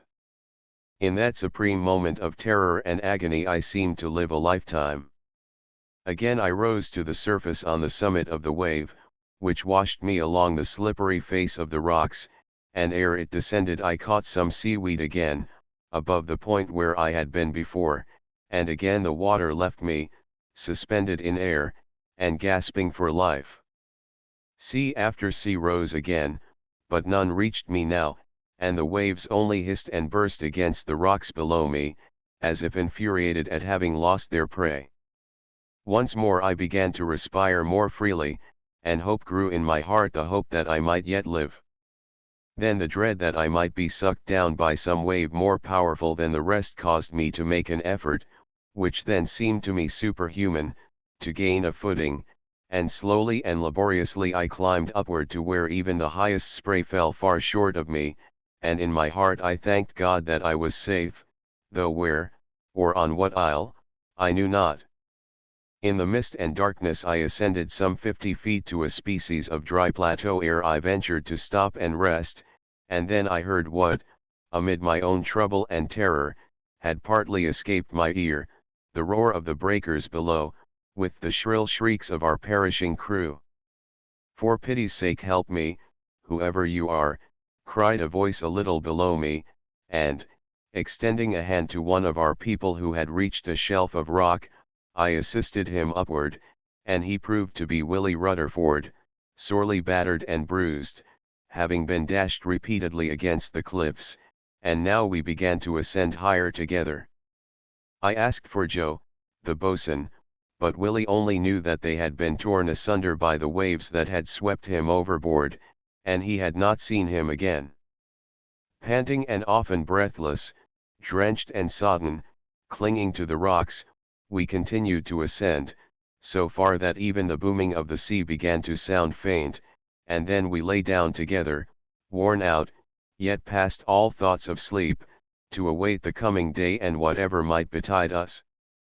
The cold was beyond all description, and, but for the shelter and elevation of the rocks afforded us, we must have perished, as we lay there huddled close together for mutual warmth, while ever and anon Willie Rutherford lamented sorrowfully the too probable loss of his brother. Slowly the grey dawn stole in, and the mist that enveloped the land melted away, and, to make my story brief, we found by degrees that 17 of the ship's company, including Joe Rutherford and our two selves, had survived the catastrophe, and that we were shipwrecked on the Crozets, those horrible isles that lie in the southern Pacific, out of the track of all vessels. We could scarcely congratulate ourselves upon our escape, and some there were among us who bitterly regretted that they had not perished with the rest. Out of the forepart of the wreck we contrived to get some tins of preserved meat and a cask of gunpowder, after which she heeled over into deep water and disappeared, and a sigh escaped my lips as we saw the last of our floating home, the good old Bon Accord. No island in the world could be more desolate than the one on which we found ourselves. Lashed by tempests, and surrounded by an ever-boiling sea, never visited save by some adventurous whaler, that solitary archipelago, the Crozets, does not possess one human being. Under Joe Rutherford, to whom we all turned now, we began the dreary work of exploration, and found that we were on a long, gaunt, and naked isle a few miles in extent, without trees or verdure, and exposed to surf and the bitter blasts of the southern Arctic winter. Our boats had all been swamped or dashed to pieces, so that we had no chance or means of crossing to any of the larger islands which were visible, and on this miserable reef we must remain and exist as best we might. Joe discovered a spring of pure water. "Thus," said he, "we are sure of the one great necessity of life." Of food we had certainly one great source, the seabirds frequenting the spot. An incredible number of albatrosses, frigate birds, and gulls were resident on the isle, their eggs were found everywhere, and they and their young, being all unused to man, became an easy prey, as we could capture them by the hand or knock them over by a stick. "Thank heaven," said Joe, "we have food and drink provided, and it will go hard if our self-help and sagacity as British sailors don't do the rest for us." Everything that was cast in from the wreck was carefully brought on shore and stored up. By Joe's orders, we placed a spare topmast on an eminence, with a blanket, as a flag, attached thereto, and a regular watch was told off beside it, to signal any passing vessel. Rude shelters of stones were set up for weak or ailing men among us. Joe divided us into messes, and made arrangements for the distribution of the birds, the eggs, and all else that was in our general stock. We required a moving and ruling spirit, and Joe took that place. By his orders we utilized the preserved meat tins as cooking vessels, and by partaking of certain coarse herbs and wild grasses, boiled therein, we averted all danger of scurvy. For fuel we had at first the broken driftwood that came from the wreck, but this was soon, with all our care, expended, and the cold would perhaps have destroyed us, had not the indefatigable Joe discovered that we could make fires of the bones and skins of the seafowl, and Joe, who was a well-read Scotsman, told us all how Dr. Livingstone once fed the fires of his steamboat on the Rovuma River with elephant's ribs. The success of our plan, to feed fires with the legs of albatrosses, gulls, and kittiwakes, for the many months that we did, proves the vast number we must have caught, but weary indeed were we of this daily menu of eggs and oily seabird flesh, seasoned with salt obtained from the surf where it dried on the rocks. I shall never forget the great horror that fell on us, when one of our little band died of a fatal gangrene, having injured his foot by a fall, and as we buried him in the sea came the dread question, if we were all fated to perish in succession, who among us would be the last and lonely man upon that rocky isle? Save for the lucky accident that several among us had matchboxes in their pockets when quitting the wreck, we could never have lighted a fire. As the ship broke up, various things came ashore, among others, a passenger's chest, wherein we found some blankets, knives, and spoons. So passed away August and September, and all this dreary time, a keen lookout was kept from the first break of dawn to the last glimpse of sunset for any passing sail, as life depended upon rescue. We often marveled whether any vessel ever passed in the night, as we had no fiery beacon to attract attention. Finding themselves preyed upon, the seabirds became wilder, and food grew scarce. It is easy to imagine the agony in which, with haggard eyes and wildly beating hearts, we twice saw the sails of passing ships, but they were hull down, at a vast distance, and could not see our despairing signals. At length there came a day, oh, never, never shall I or any who were with me then forget it. The morning broke warm, fine, and sunny, and a shout came from the watch at the beacon, that a ship was close in shore. We started up from the shelter where we were sleeping. We could scarcely believe our eyes, as with prayerful hearts we stretched out our hands simultaneously and in silence towards her. Yes, yes. There she was, little more than a mile distant, a gallant brig of considerable burden, with her courses, topsails, and topgallant sails set, close-hauled on the port tack, on a gentle breeze. We were incapable of shouting or cheering, so great was our emotion, and many of us burst into tears when we saw the sheets let fly and the foreyard thrown in the wind, while, as an additional token that we were seen and that succor was coming, the stars and stripes of America were run up to the gaff peak, and a boat was instantly lowered and manned. She proved to be the President, whaler, who, fishing in that lonely sea, had by chance come near the isle, where her morning watch had at dawn seen the fragment of our tattered blanket waving in the wind. We were speedily taken off, after having spent, as a tally kept by Joe Rutherford showed, exactly 159 days, a little more than 5 months, on an isle of the Crozets, and, with one accord, we all stood bareheaded, and thanked God for all his goodness to us, when we found ourselves safe on the deck of the American. Her captain made us all welcome and comfortable, but as we were what he called a tight fit on board, with his own ample crew, he landed us at the Cape of Good Hope. There I parted company with Joe Rutherford and his brother, who shipped on board a Scotch clipper to return to their own home, while I, with the rest of the survivors, came back by a passenger steamer to London, and found that my people had long since given me up as dead. A tale of the retreat from Kabul. A tale of the retreat from Kabul.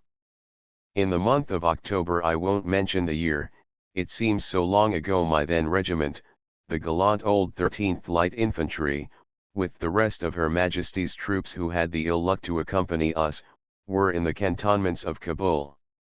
I can see them yet, in memory, on the plain in front of the mountain city, enclosed by walls and hedges, and bordered by those pretty villas which, in their perfect confidence in the people, among whom we had come to replace Shah Suja on his throne, our officers had built for themselves and families, on one hand the hills of the Siasung, on the other the haunted heights of Bamaru, for it was affirmed that a demon of some kind did haunt them, and in the distance the city of Kabul, with its walls and streets of sun-dried bricks, the towering outline of its Balasar, and in the background far away the summit of the Hindu Kush, mantled with snows that never melt. When not on duty, or when I could not hope to meet Mabel Berrydale, of whom more anon, I was fond of wandering about with my gun among the Siasung hills, and even into the Khyber Pass, in search of the hill chukra or Greek partridge, wild ducks, and quails, though frequently warned by Vassal Holland, a brother officer, who chummed with me in the same bungalow, and once, to my delight, by Mabel herself, that it was unsafe, because ugly rumors were afloat, rumors of which she heard more than we did, as her father was on the headquarters staff, that it was both unsafe and unwise to do so, as a rising of the tribes against us was almost daily expected. What took us there? You may ask. Well, the same interest that may take us there again. With the view of frustrating the presumed designs of Russia, and securing as far as practicable the integrity of Afghanistan as a barrier against the aggressive attempts of that ever-grasping power, the Indian government resolved on the restoration of the Shah Suja, a cruel and merciless old prince, who, after blinding with his own dagger his kinsman Fateh Khan, had been exiled. We replaced him on the throne with an army of 8,000 wild Baluchis to guard it, under the Shahzada Timur and Colonel Simpson of the company's service, but he soon excited again universal hatred and dislike among the fierce Afghan clans, who viewed us resentfully as unbelieving intruders. Thus the slender British force of 4,000 strong, which as allies occupied the cantonments I have mentioned, was in a perilous predicament, a very trap as it were, for between them and Lower India lay savage passes, manned by hardy and warlike tribes, and everywhere the coming storm grew darker as the unwelcome Shah proceeded from one act of violence to another, while his retention of a corps of Sikhs, the enemies by blood and religion of the Afghans, as a bodyguard, roused all their rancour against him, and against us, whose commander was General Elphinstone, a feeble, ailing, and incapable old man. Such was the state of matters when Holland warned me of my rashness, and more than once declined to accompany me, and one day I certainly had an adventure, not an exciting one but one which I never forgot, owing to subsequent events connected with it. Though October, the weather was fine and clear, for there, after February, there is only hoarfrost in the mornings usually, till the middle of March. Our band had been playing at the usual promenade in the cantonments, but I had quitted early. Mabel, whom I loved very dearly, but to whom I had, as yet, said nothing of that love, had, I thought, treated me coldly, so I took my gun in a pet, and went forth among the mountains, penetrating into one of the deep sheltered glens that open off the Khyber Pass. Either the birds were shy, or I was preoccupied. I saw only here and there a solitary crow and stork till I came to a little ravine, in which stood a Khyber tent of black blanket, with a large stone at each corner to prevent it being blown away. Its door, a mere mat of reeds, was open, and there came forth a pretty young Afghan woman, a wife, as I could see by her hair being braided and her trousers of some dark stuff, and though evidently but the spouse of some wild hill man, she wore strings of Venetian sequins, and chains of gold and silver. She was fair and handsome too, though her nose was very aquiline, and her cheekbones rather prominent. As she proceeded to feed a Kabul pony, from a gathered heap of juicy herbage, I was just thinking what a pretty sketch the little tableau beneath me would make, when it received one or two rather startling accessions. Out of a grove of wild mulberry trees, all unseen by her, there came creeping slowly, stealthily, with cat-like action, and velvety paws, an enormous black wolf. I could, from the perch where I stood, distinctly see the hungry gleam of its eyes, its scarlet mouth half open, and the steam from its nostrils. At the same moment on the other side of the narrow ravine, there appeared a Khyberee, as his yellow turban and shaggy robe of camel's hair announced, a tall, strong, and stately fellow, armed with his long jezail or native rifle, the lighted match of which was smoking. On his knee he took a steady aim at the wolf, but missed fire. A cry of rage and fury escaped him, but it mingled with the report of my unfailing double-barreled perde, and struck by two balls just behind the ear, the wolf fell over on its back and pawed the air, in the agonies of death, while the Khyberee woman fled into her tent, and her husband, for such the stranger proved to be, came to me full of gratitude. "Sahib, from my soul I thank you," said he in Afghani, of which I had picked up a smattering. You have saved my tent from a dreadful calamity, enter it, from this moment you are the brother of Zaman Khan. For though but a poor hill man he deemed himself a Khan, and in evidence of his position in his clan, as being what a Scots Highlander would call a dunny whistle, he carried a falcon on his left wrist. He led me within his tent, where I was in turn gratefully thanked by his pretty young wife, for though the Afghans do not, like other Mohammedan races, universally shut up their women, they are as open to jealousy as other Orientals, and at Kabul frequently resented the attention our fellows paid them, and this added to those errors for which the army of Elphinstone had to atone so terribly. A snowstorm came on, and thus I passed the night in the tent of Zaman Khan, who would by no means let me depart. "You are welcome," said he, as his wife placed before us food and a jar of native wine, though neither would partake of it, for in the fashion you have come, a stranger is a holy name. "And yet," said I, smiling, "we Ferenghis fear you like us little." "Little indeed," said he, as his brow grew dark, "Sahib, I have seen and known your people, seen them at their manly sports in the cantonments yonder, seen the wonderful boat that Sinclair Sahib launched upon the lake of Istalif, and the flying shoes he used thereon when ice covered the standing water," he continued, referring to a boat which was built, and skates which were made by Willie Sinclair, an ingenious sub of ours, to the great wonder of the Afghans, who had never seen either before. "But what brought you among our mountains? Individually you English are fine fellows, noble fellows, but collectively we hate you," he added, while his eyes and his set teeth seemed to glisten. "Could it be otherwise with us, who see that you are unbelievers, who deem that Allah is but a name? But you are my guest, let us not talk of these things. We shall have our pipes of tobacco, and Narmahal shall take her saringa and sing us the song of the rose."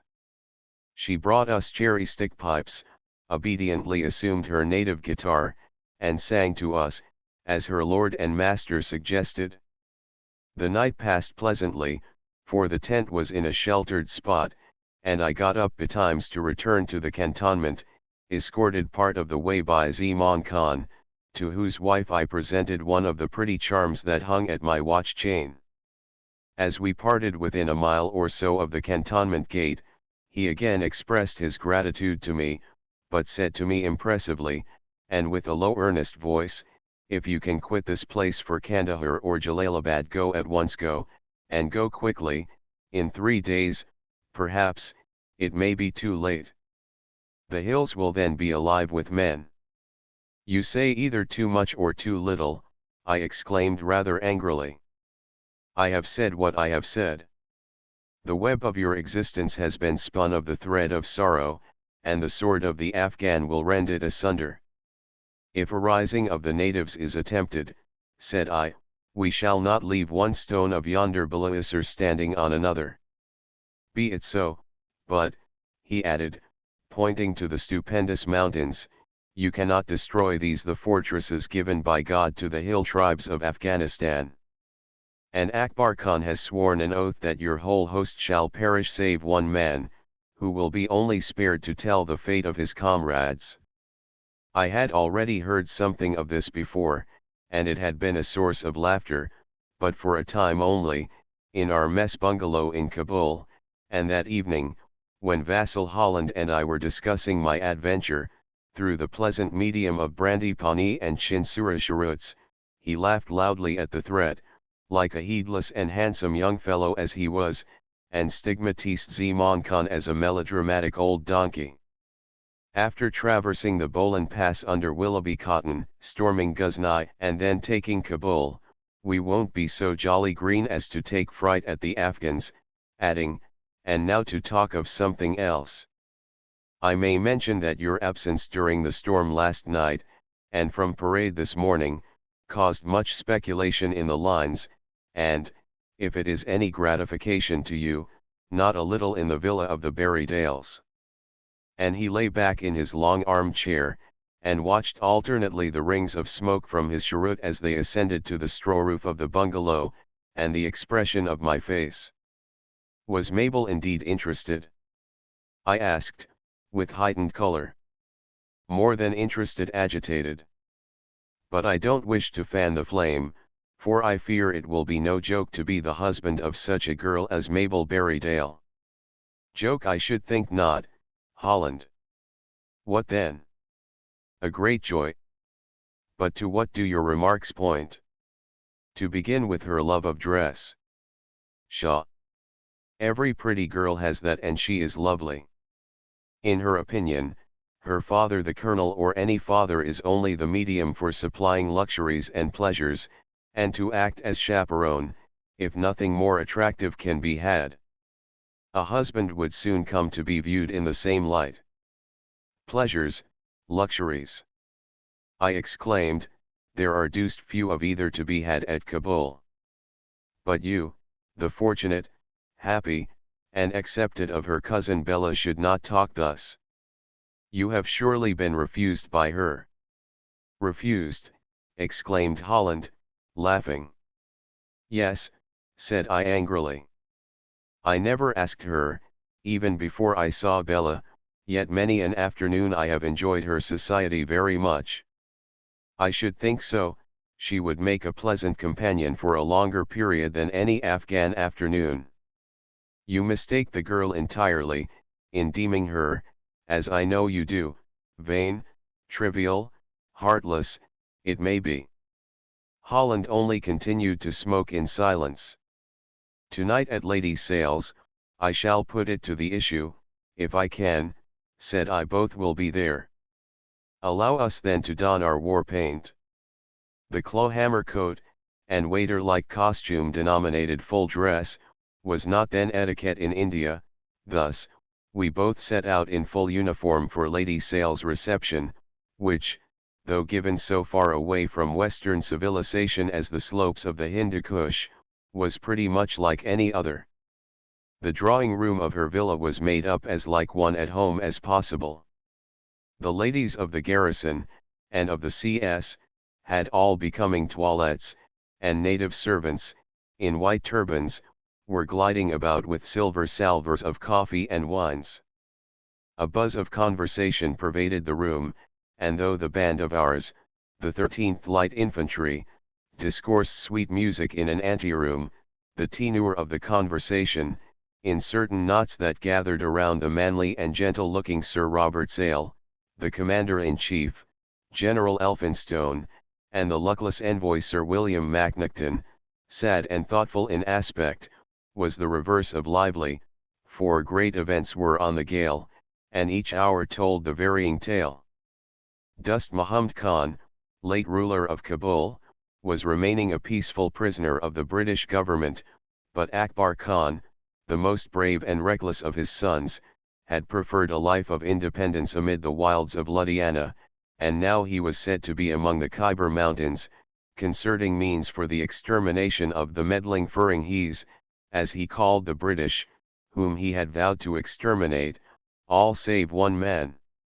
All this I had heard so often for some months past, that it somewhat palled upon my ear now, and I endeavored to get near Mabel, who was seated on a sofa immediately under a chandelier, which shed down a flood of light upon her, and around her and her cousin were a crowd of gay fellows in all manner of uniforms, cavalry, artillery, and infantry.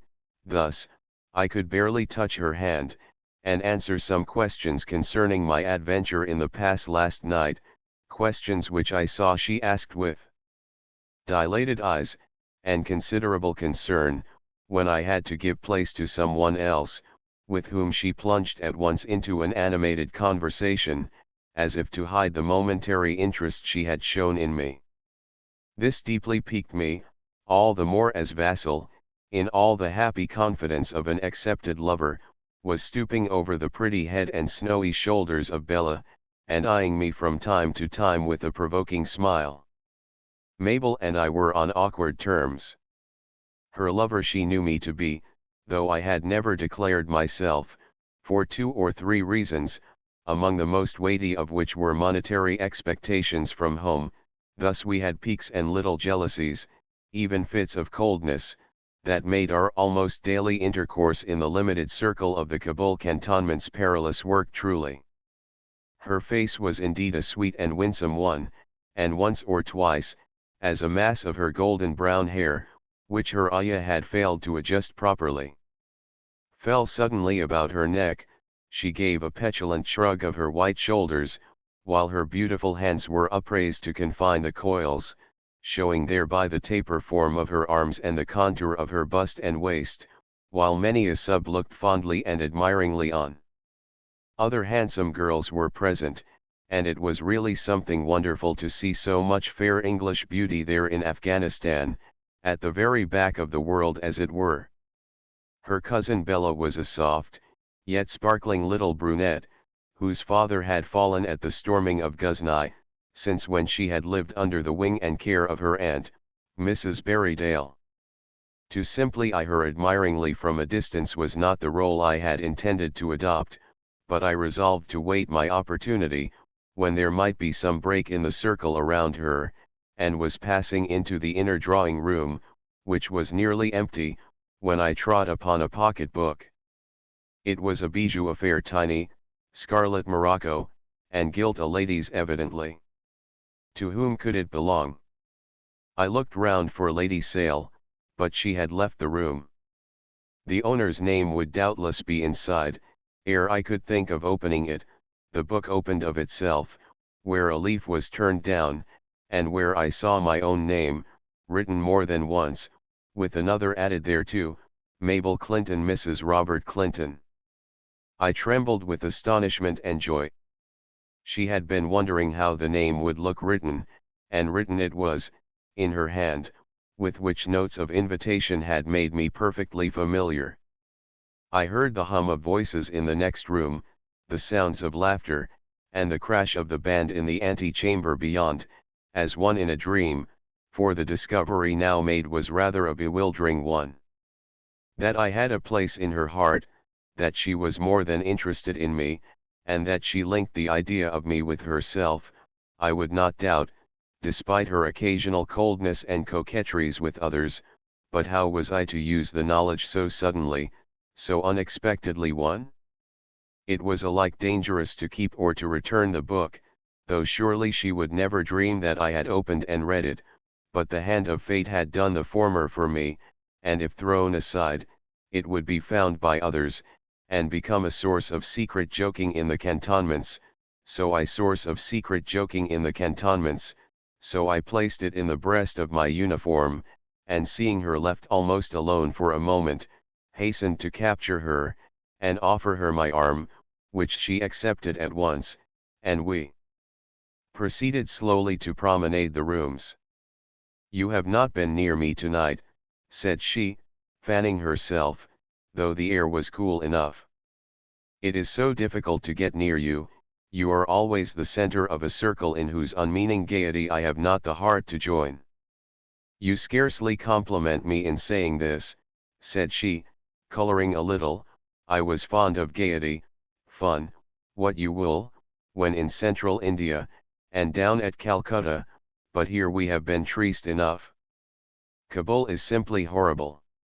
And I wish, for your sake, and the sake of many others, that we were well out of it, but it was not of this everyday topic I desired to speak with you." "Of what, then?" she asked in a low voice, though we had now reached the lower end of the outer drawing room, where the windows were open to the floor, and gave access to a veranda filled with flowers, and the green jalousies enclosing which rendered it a species of corridor. My heart beat lightly, and I was on the point of saying something, I know not what pretty pointed, however, when, in an evil moment, I drew forth her pocket book, and said, "Does not this belong to you, Miss Berrydale? Your initials are gilded on the cover." "It is mine," she exclaimed, while blushing deeply, and then growing deadly pale, as she remembered what she feared I might have seen, and more, perhaps, that I had not seen. "Where did you find it?" she added with some sharpness of tone. "Lying on the floor, yonder, in the other drawing room." "And how long have you had it?" she continued, with an increased hardness of tone which chilled me. "But a few minutes, young ladies should be careful of what?" she inquired haughtily. "Miss Berrydale," said I, in agitated voice, and endeavoring to take her hand, but she eluded me, and even withdrew her arm, saying, "I must rejoin mamma." She rejoined the large group near the chandelier, with her whole manner and bearing totally changed, while I followed her completely crestfallen, with the eyes of Vassal Holland upon me, as if inquiring whether I had put my fate to the issue, and what had come of it. A vague sense of having incurred her displeasure at the very moment when I was about to declare my passionate love for her, oppressed me, yet, when the time for departure came, and the carriages and palkis were announced, I hastened to cloak her, but she submitted in grim silence. "Will you pardon me if I have offended you?" I whispered. "I have nothing to pardon." "Forgive me, then." "I have nothing to forgive." "Good night." "Good night, Mr. Clinton." She did not even take my hand, and we parted. "What's up, old fellow?" asked Vassal Holland, as we strolled away to our bungalow in the lines. "By Jove, I can't tell you. You've not made your innings, anyway." "No," said I sadly and savagely, yet I could have enlightened him as to the situation, had I chosen, but unless I could have ensured his silence with regard to Bella, to do so might have made matters worse. She loved me, I could not doubt it, but she feared I had read the secrets of her pocket-book, the dear, stupid words she had written half in play, and all her maidenly modesty was up in arms, lest I should take advantage of what I had learned, that she had given her heart to a man ere he asked for it, and that if I wooed her now, it might only be out of compassion or pity, melting into love. I could not doubt that, but for the unlucky advent of the pocket-book, she would have permitted me to love her, and have fully accepted me, with her uncle's consent, and now for days she avoided me, and began, that was patent to all in the cantonment, a very deliberate flirtation with my friend Jack Villars, of the Horse Artillery, a handsome but heedless fellow, whom she had never distinguished before, and, though I knew not quite why, the life of us both was embittered. I was indignant that she should think so meanly of me as to believe me capable of deliberately opening her pocket-book and prying into her secrets, while she was exasperated at her own folly in writing what she had written. Had I seen it? Doubtless she asked of herself, and might have remembered that I had spoken of her initials, and perhaps, had I made the most solemn assertion that the wretched little book had opened of itself, she might have failed to believe me. At last the route came for our regiment, with the rest of Sales Brigade, to begin the march towards the province of Jalalabad, and I shall never forget the morning of our departure. We were armed with old and unserviceable muskets, because our final destination was Britain, and General Elphinstone, a useless, obstinate, and incapable old man, said there was no use in taking new arms home. Our men were to march with their knapsacks, a new feature in Indian warfare, and the officers reduced their baggage to a minimum, for rumor said the passes were beset, and the odds were heavy that not a man of us might live to reach the lower end of them. On the cold, dull, cloudy morning of the 10th of October our drums beat, and all in the cantonments at Kabul turned out to see us depart. Among other spectators on horseback were Bella and Mabel Berrydale, with the now inevitable Villars in attendance upon the latter, and if aught could add to the sorrow, bitterness, and chagrin of a parting that would be final, as she was to be left behind in Kabul, it was to behold this. After forming my company I drew near her, and made some commonplace remark, to which she replied in the same tone. I failed to catch the expression of her face, as a thick Shetland veil was tied over it. How little could I think that it was concealing tears. Suddenly Sale's bugler sounded, the adjutant was about to tell off the battalion. I pressed her hand, She returned the pressure firmly, and her voice as she said goodbye was utterly broken, and seemed to be full of tears. I never forgot that, but this was no time for explanation. I rushed to join my company, and all that followed passed like a dream. The brigade was wheeled into line, it broke into sections, the bands struck up, and the homeward march for England, as all our fellows fondly hoped, began, and ere long, as we penetrated into the dark recesses of the mountains, we saw the last of Cabul and all our companions. I had but one thought, that Mabel Berrydale was there, and that I should never see her again. Even the armed clans of Afghans that were seen hovering so menacingly on the rocks that overhung the passes could not draw my thoughts from Mabel, the pressure of her beloved hand, and her tearful voice, when it was too late, all too late. The following night some wounded fugitives brought dreadful tidings to Cabul. Sale's brigade, they asserted, had been attacked in the passes and literally cut to pieces, how Sale himself and Colonel Denny had been wounded, and Lieutenant Clinton of the 13th had been cut off, with a whole line of skirmishers, by the Khyberis under Zaman Khan.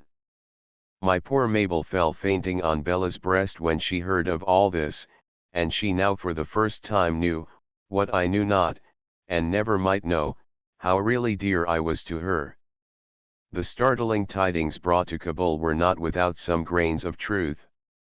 Hardy and trained, the 13th, or Prince Albert's own, marched speedily and splendidly, setting an example to the rest of the brigade, and their chorusing merrily woke the echoes of the impending rocks, but no actual hostility was displayed by the warlike denizens of these until the troops were fairly entangled in the deepest, steepest, and most perilous parts of the passes.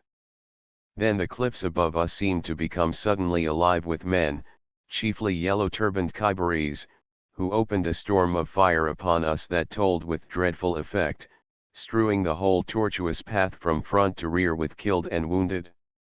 So skillful too were these Afghans in the art of skirmishing, that save for the red flash of their matchlocks streaking the gloom, it was impossible to detect where the marksman lay. Rocks and simple stones some not larger than a 13-inch shell, sufficed to shelter the lurking Jozailchi, who squatted down, showing, if anything, only the long barrel of his deadly weapon, and the tip of his turban. Then might be seen the hardihood, and the majesty, with which a British soldier fights. Cheerily rang out the bugles of the 13th, for the leading companies to extend, and away the skirmishers swept over the precipices, scouring the terrible hills on the right and left, using the bayonet wherever an opportunity served, and driving back the wild mountaineers, till, just as night was closing in, we came in sight of a mighty barricade of earth, stones, and turf, built right across the narrow pass, for the purpose of cutting off all further passage or progress. Sale, who was suffering acutely from a ball in his leg, gave the order to storm it, and just as, with a loud cheer, the leading companies assailed it with a headlong rush, a ball struck me in the left ankle, and my shako flew off, an invocation to heaven escaped me, I fell heavily, my head came in contact with the rocks, and insensibility rendered me oblivious alike of peril and agony, as our men swept over me to storm the barrier, which they did brilliantly, fairly opening up a passage to Budak, and carrying off all their wounded save me. I had fallen unseen, and in the dark was left behind, while the flashing and reports of the musketry died out in the distance. Bitter and terrible were my first emotions, when the falling dew roused me in that savage place, bleeding, helpless, unable to stand or crawl, a prey it might soon be to Afghan knives, or the teeth of those wild animals which would soon scent the dead that lay around me. I was not left long to reflect.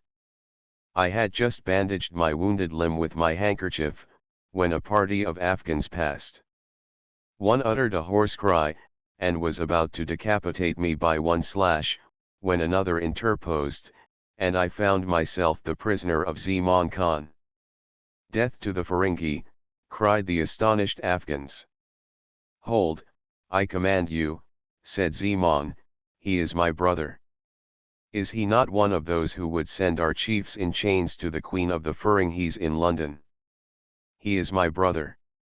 By his order I was conveyed, not unkindly, to a solitary round tower among the mountains, where I remained a prisoner for longer than I care to remember, with the terrible consciousness that I might be murdered at any moment of caprice, or kept a lifelong captive, forgotten by all, while Mabel Berrydale became the wife of Jack Villars, or someone else.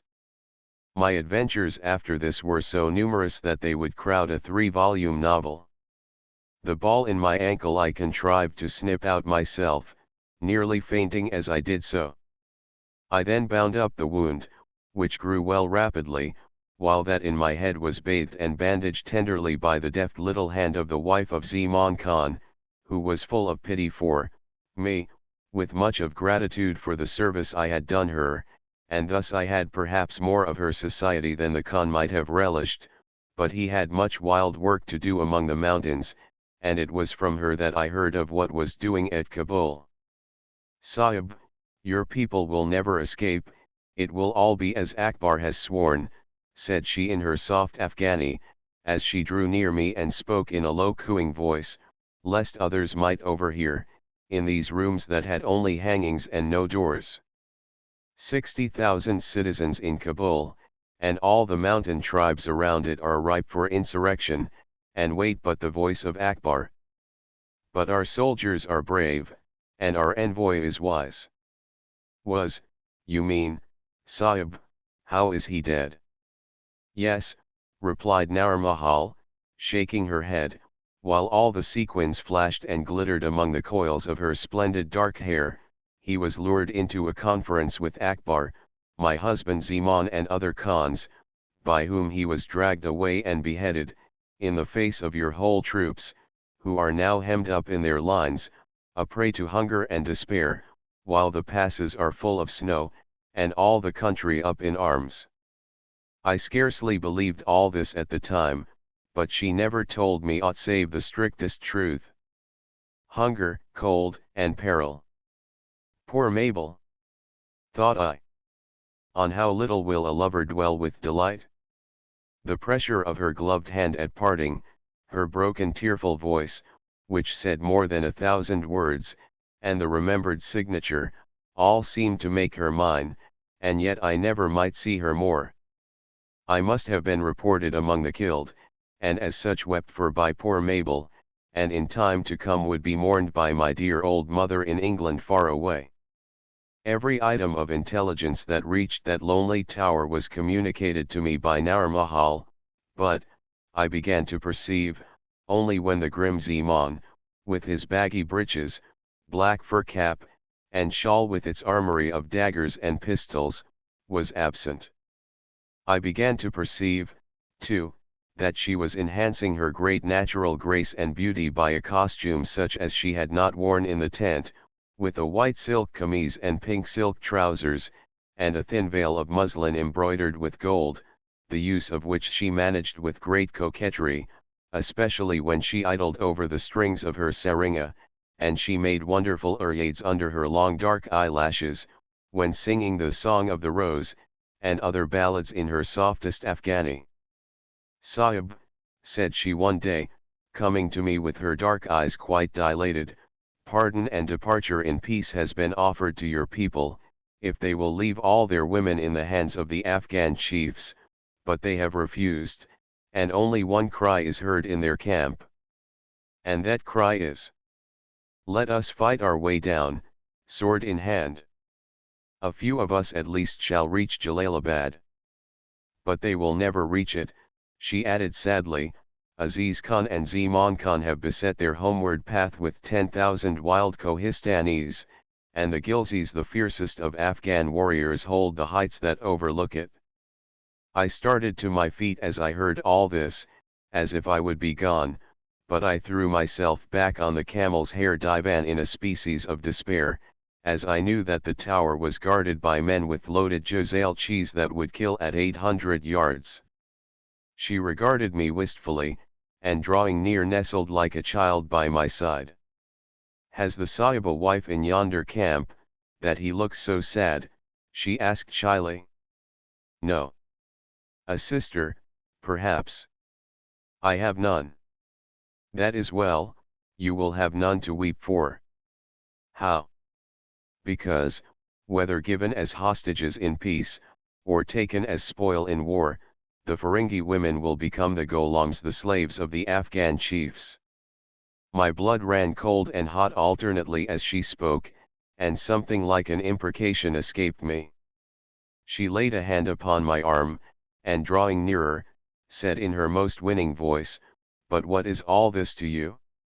If you have no wife, no sister, then what can the fate or fortune of the rest matter?"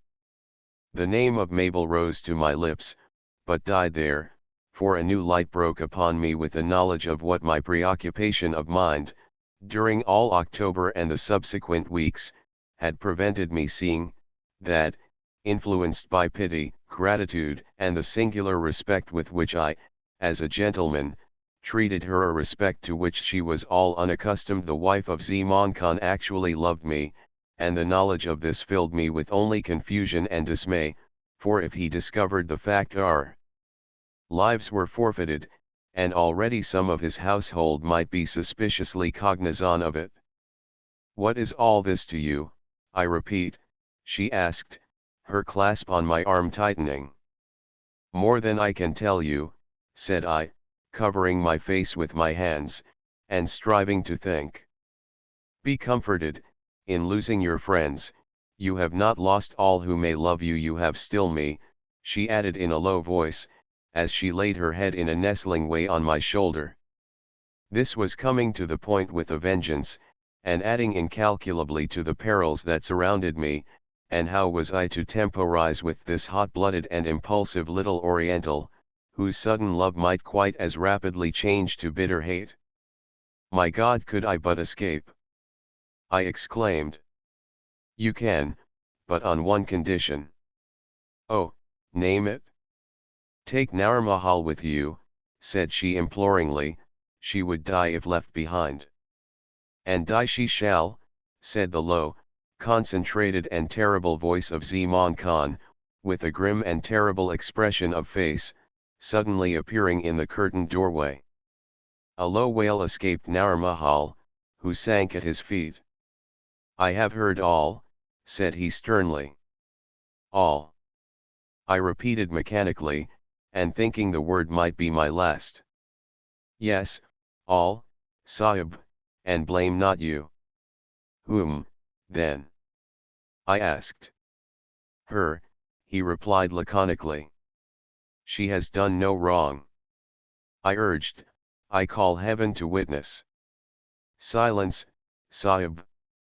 "No actual wrong, but she is morally guilty," he exclaimed, in a hoarse, fierce, broken voice, as he spurned her with his heavy Afghan boot, and then, as she crept groveling towards him imploring pity, but silently, like a dumb animal, he added, "And thus do I, her husband, punish her."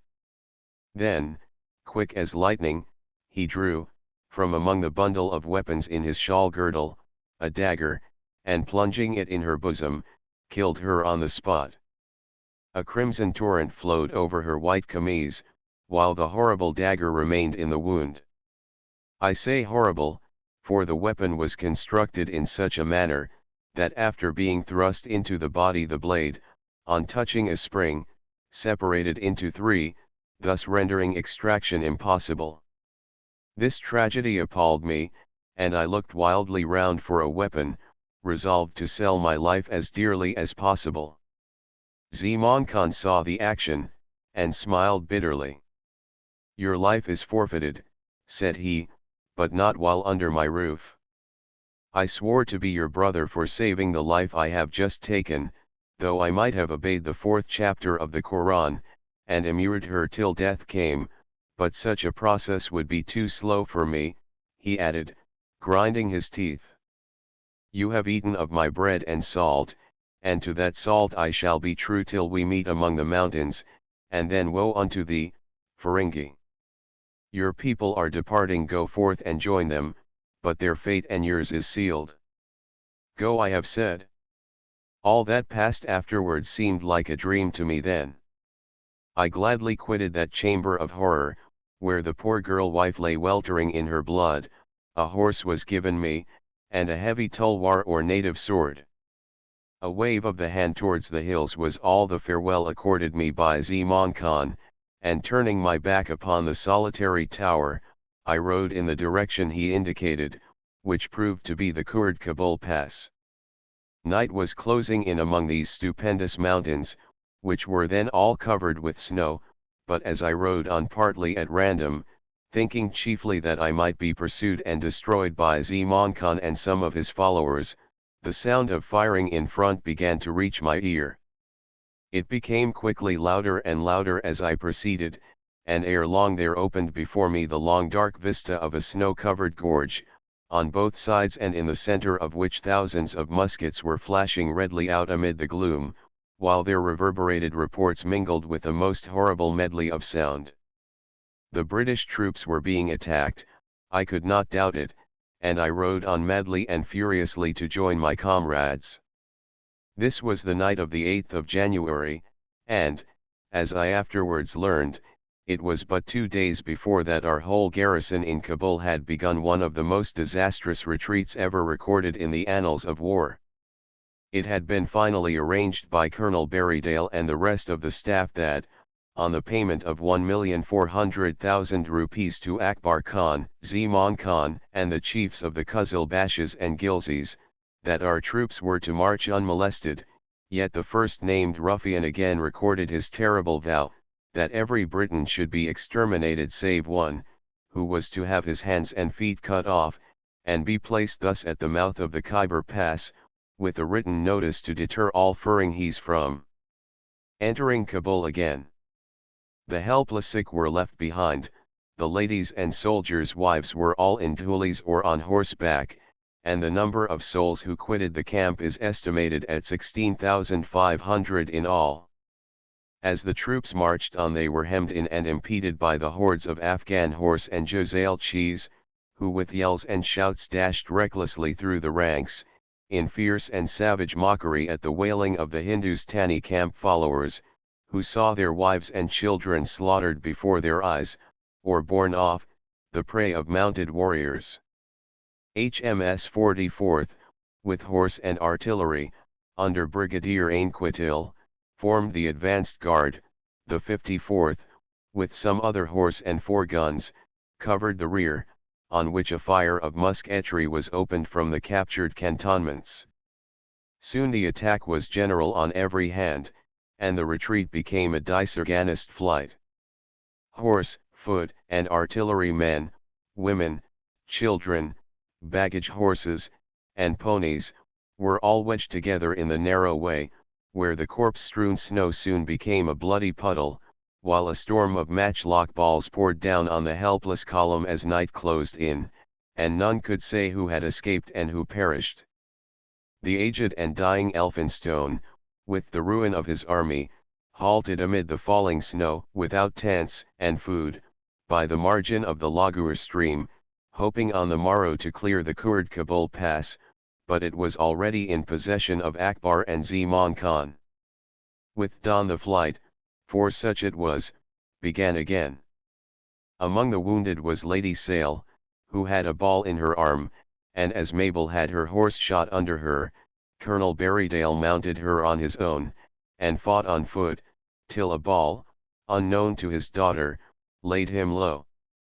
A flag of truce was sent to Akbar, who shot the bearer of it, the gallant Captain Skinner. Pretending he had no longer any control over the people unless hostages were given, Akbar thus artfully got into his power. As such, General Elphinstone, the whole of the women of the army and their families, including Lady Sale and Macnaghten, who were conveyed back to Kabul, while the army, thus degraded, continued its flight through the deep snow in the dark and shadowy gorges, into which the Khyberis and Ghilzis poured an incessant fire of rifles, till the Terchi jungle, or dark pass, was reached, where the whole 54th perished to a man.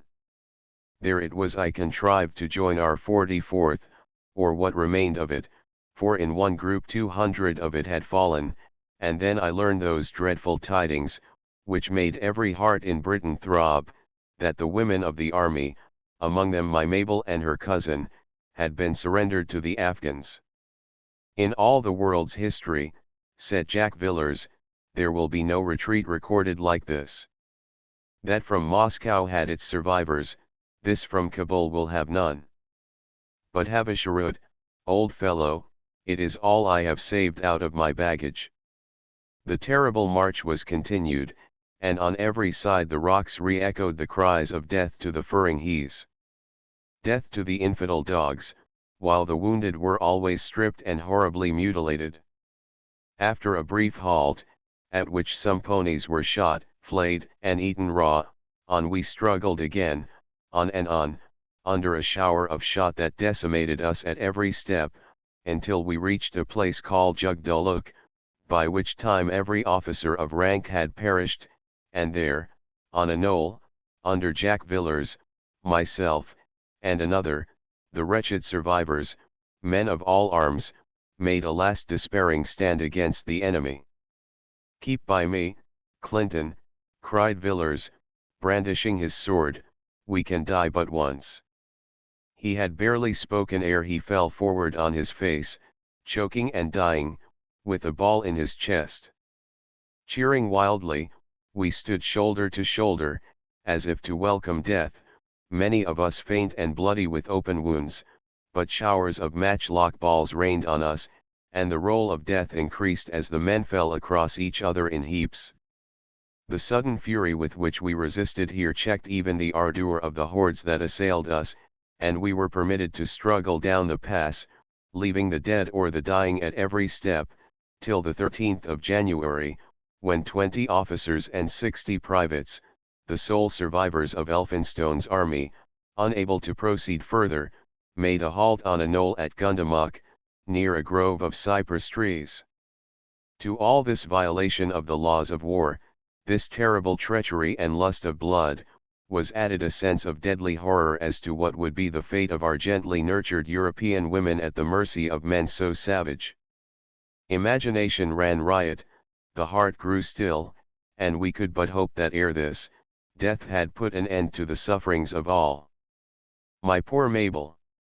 I could but gasp, rather than sigh, at the thought of her. Our ammunition was gone, we were too weak to resist with the bayonet, and, led by Zeman Khan, the enemy burst in among us a sanguinary mob and with the knife alone slew every man there but myself and 2 other officers, who, being mounted, broke through, sword in hand, though all more or less wounded, and escaped by the speed of our horses, yet close at our heels came a score of mounted Afghans, Zeman among the number. They fired repeatedly at us, but their matchlocks were useless on horseback, till some dismounted and fired, taking deliberate aim over their saddles. Thus my 2 companions fell, and were instantly decapitated, while I rode wildly, blindly on, with the blood pouring from 3 wounds, and fast and fiercely behind me came the pursuers, one outriding all the rest Zeman Khan. Already the last of the pass had been left behind, already the country was becoming more flat and open, as I entered upon the plain, or rather valley, where before me lay my only haven, Jalalabad, with its minarets, domes, and those walls and bastions of brick which had for months been held by the soldiers of Scots Brigade. Could I but rid myself of Zeman, I might reach it.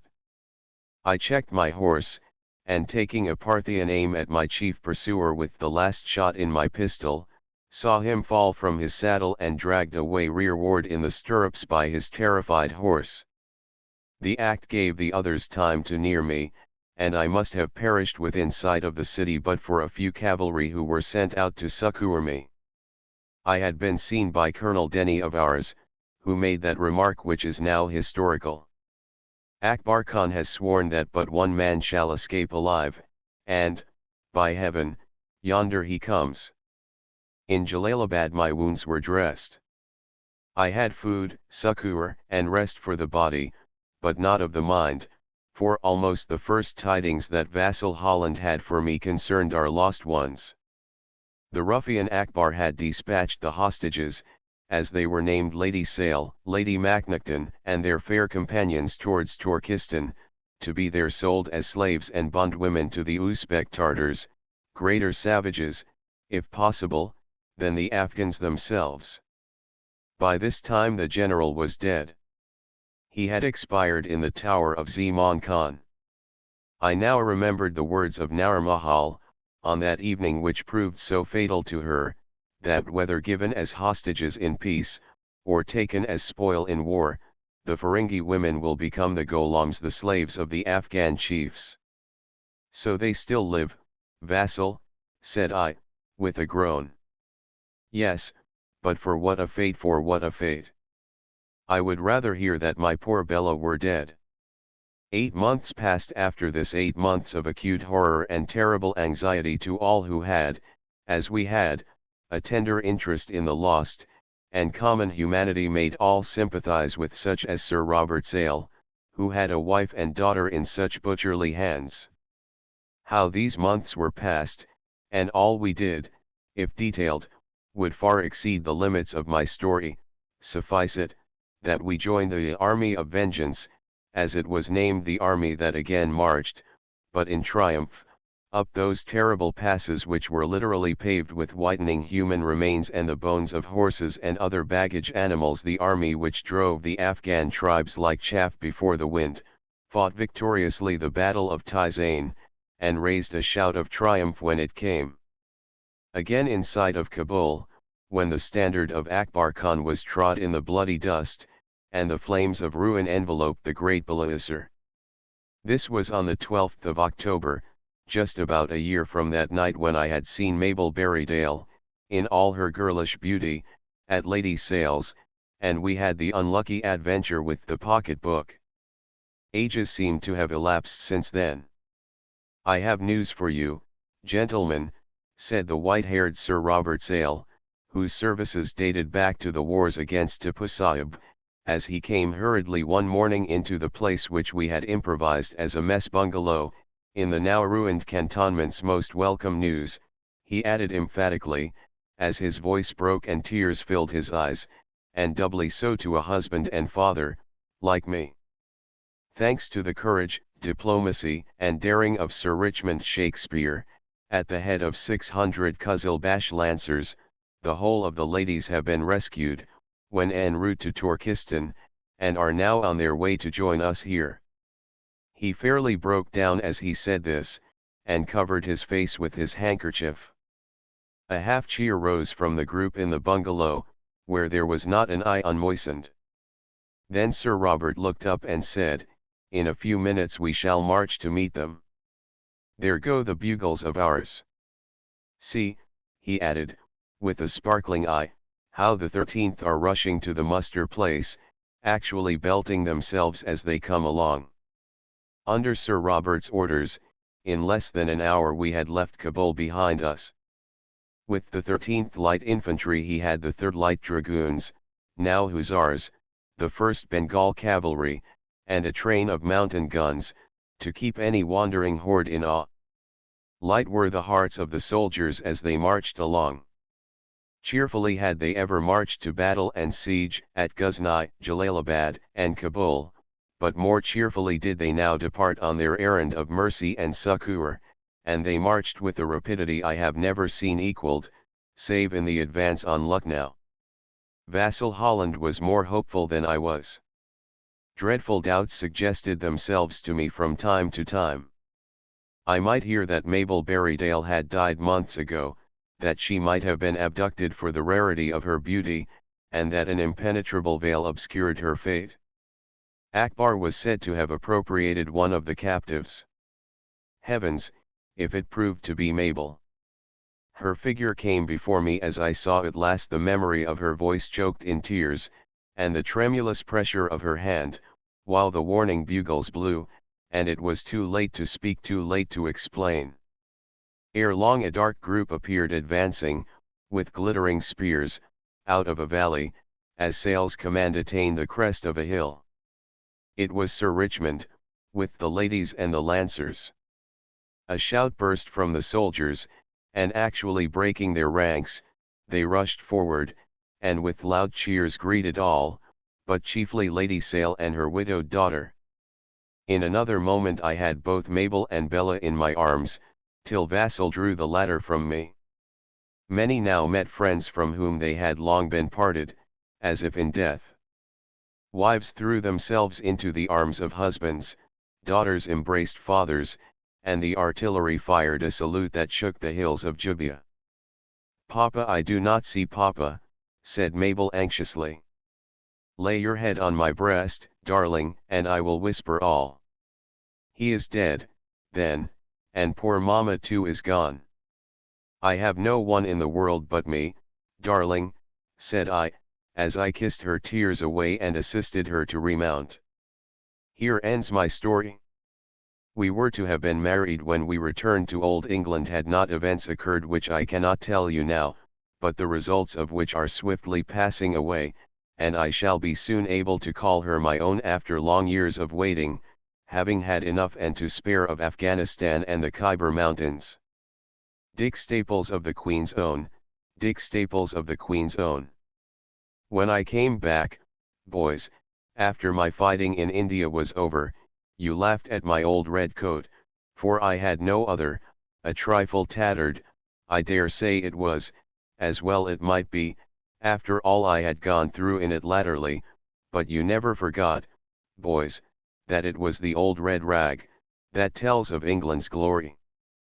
The company to which I belonged, the Grenadiers of the Queen's Own, for Grenadiers were not abolished till soon after the time of the Indian Mutiny, was cantoned at Jubulpuri, in the month of July, when all Bengal was seething with revolt, and murder and outrage were occurring everywhere.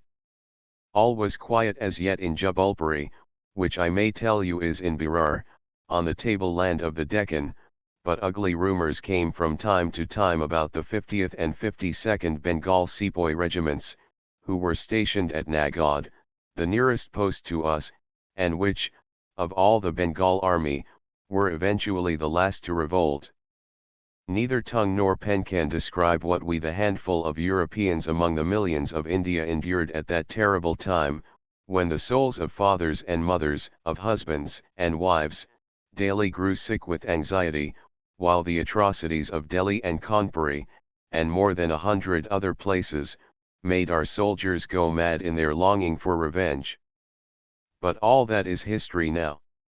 In the same cantonments with us was a regiment of Punjabis, who had as yet remained quiet, but more could not be said of them, and we of the Queen's Own watched them closely, for we were only 1 to 10 of them, and as no order for disarming them had come, we pretended to trust them, and affected a frankness and faith in our bearing with them we were far from feeling.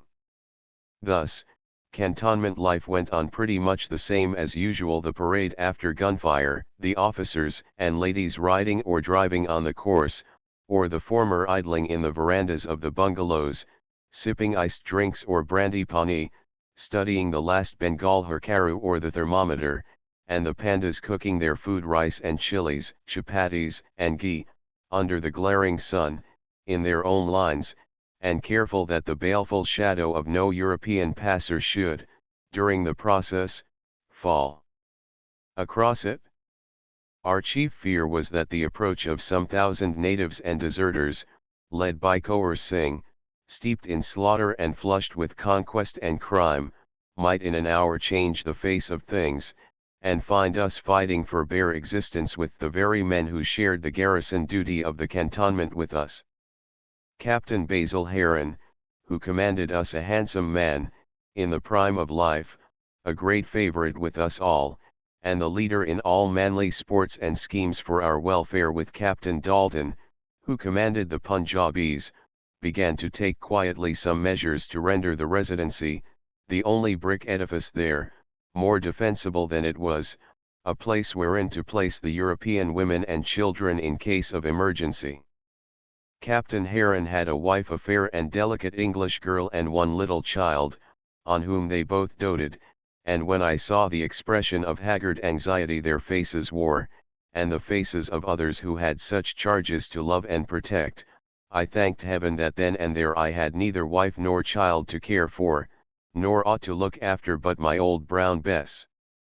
Rumors that precautions were being taken spread like lightning through the native lines, and Buktaur Singh, the Subedar Major of the Punjabis, a grotesquely ferocious-looking fellow, with a large hook nose, and black mustachios of such enormous length that they floated over his shoulders, went to Captain Heron, and, with his base eyes full of tears, besought him not to send the ladies and children out of the cantonments, as the whole of his regiment had sworn on the waters of the Ganges to be true to their salt.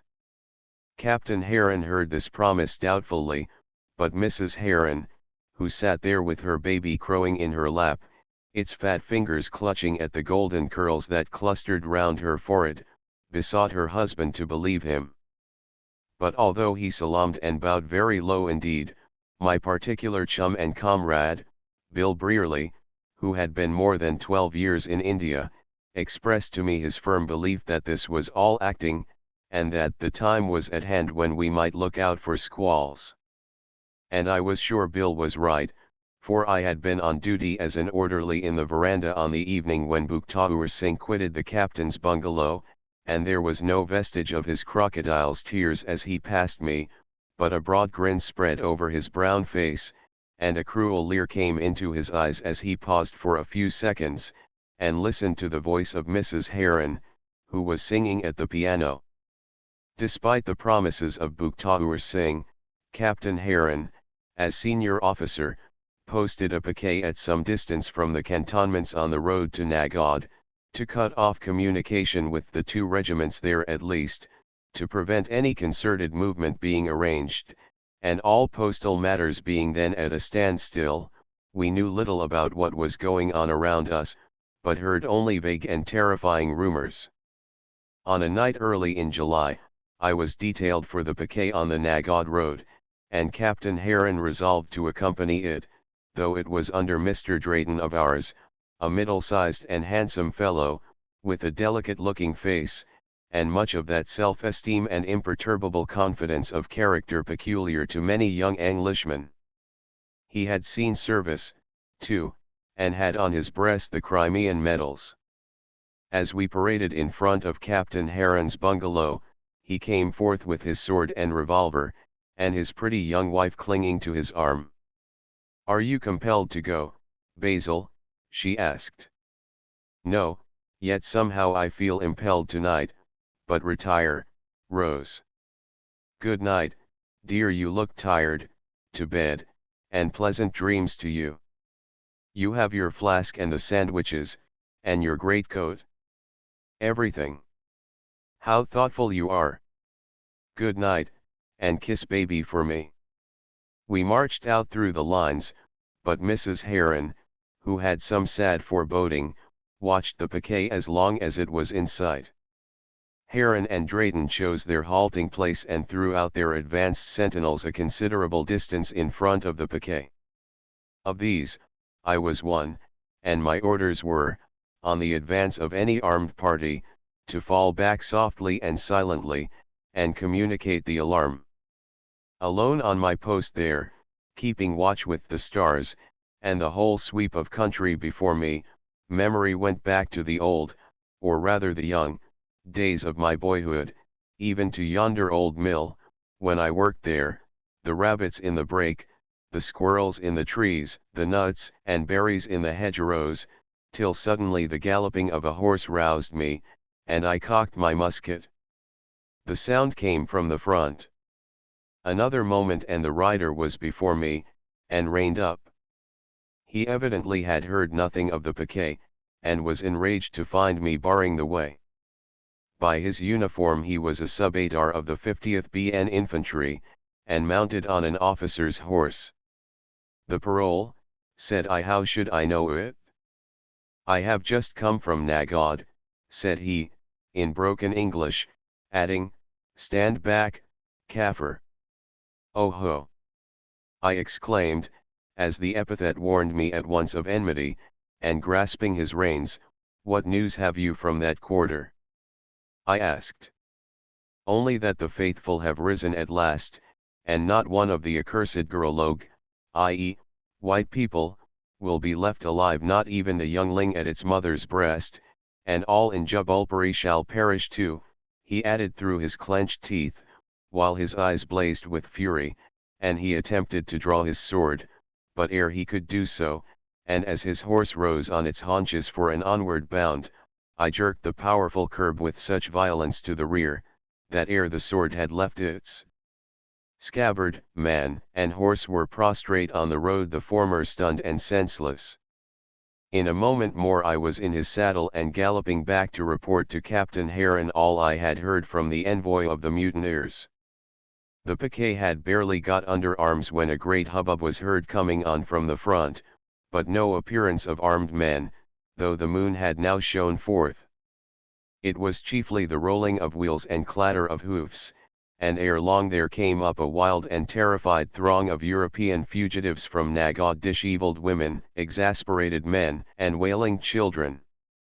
In a word, on the approach of the rebels under Kaur Singh, the 50th and 52nd had broken out into open mutiny, but, by some merciful interposition of Providence, had permitted their officers, with their families, to fly to Jubulpuri, where they hoped for a time, at least, to find protection and safety. Captain Heron was in the act of promising both, when a cry escaped him, for a sound of scattered musket shots was heard in our rear, and flames were shooting up from every quarter of the cantonments of Jubulpuri. "The Punjabis have revolted," exclaimed everyone. The sentinels were called in, and the piquet fell back at the double, every heart beating wildly. Upwards of 30 straw-roofed bungalows and innumerable haystacks were blazing at once, casting a lurid glare on the country for miles around. Great pinnacles of wavering and many-colored flames, with huge volumes of smoke, rose into the air of the sultry night, the roar of the conflagration mingling with the yells of the rioters and the shrieks of the perishing. Under Buktaur Singh, whom some other messenger had reached, the Punjabis had revolted, looted and destroyed the bungalows, and gone off to Nagad, killing every European who failed to reach the Residency, taking with them, as hostages, Mrs. Heron, with her baby, and a Lieutenant McGregor. Wild wrath swelled up in all our hearts, as we looked around us, and collected the dead, the gashed bodies of brave men, of helpless women and children, and I shall never forget the face of Captain Heron, as he clung to Mr. Drayton's arm, and looked at the flaming bungalow to which he had brought his bride last year. "Henceforth," said he, "life will seem a blank behind me, worse than all, a blank before me, with a memory floating through it, the memory of her, and our poor little baby," and he covered his face with his hands. "My poor little wife? That I should have been so near, and yet utterly powerless to save her. Hold up, bear up, for heaven's sake, old fellow."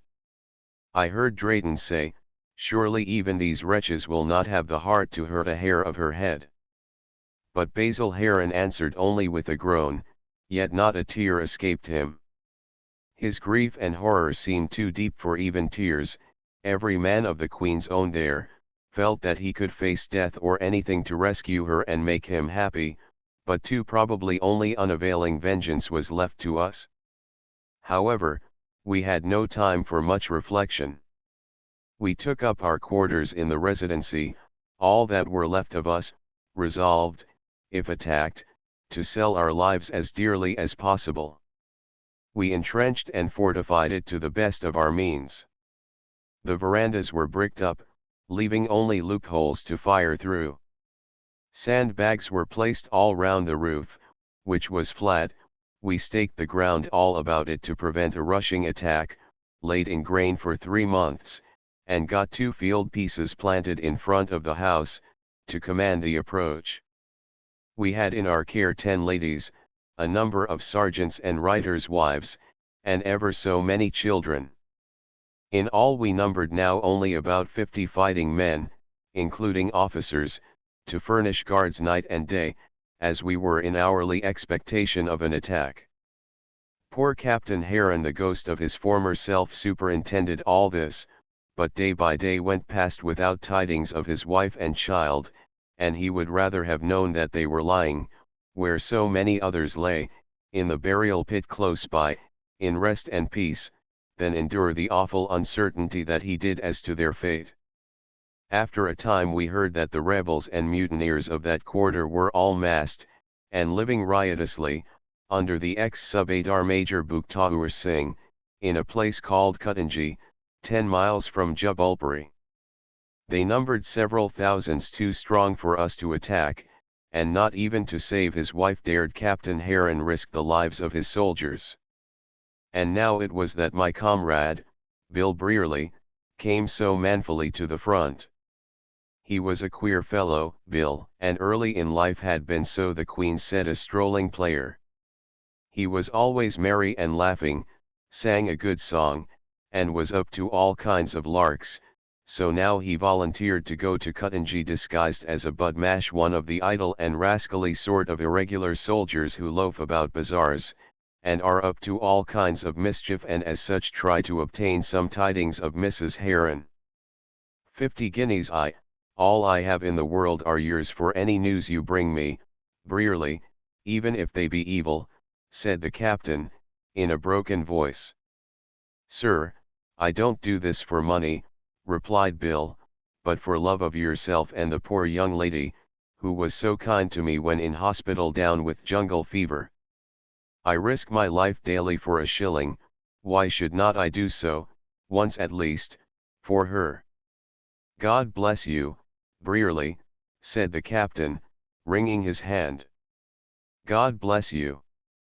How I envied Bill, and would gladly have gone with him, but he used to acting, knowing the lingo and the ways of the country, and how to comport himself, could alone perform the perilous task he undertook, knowing well, too, the while, that if he fell into the enemy's hands by being discovered, he would suffer a death as elaborately cruel as these barbarians could devise.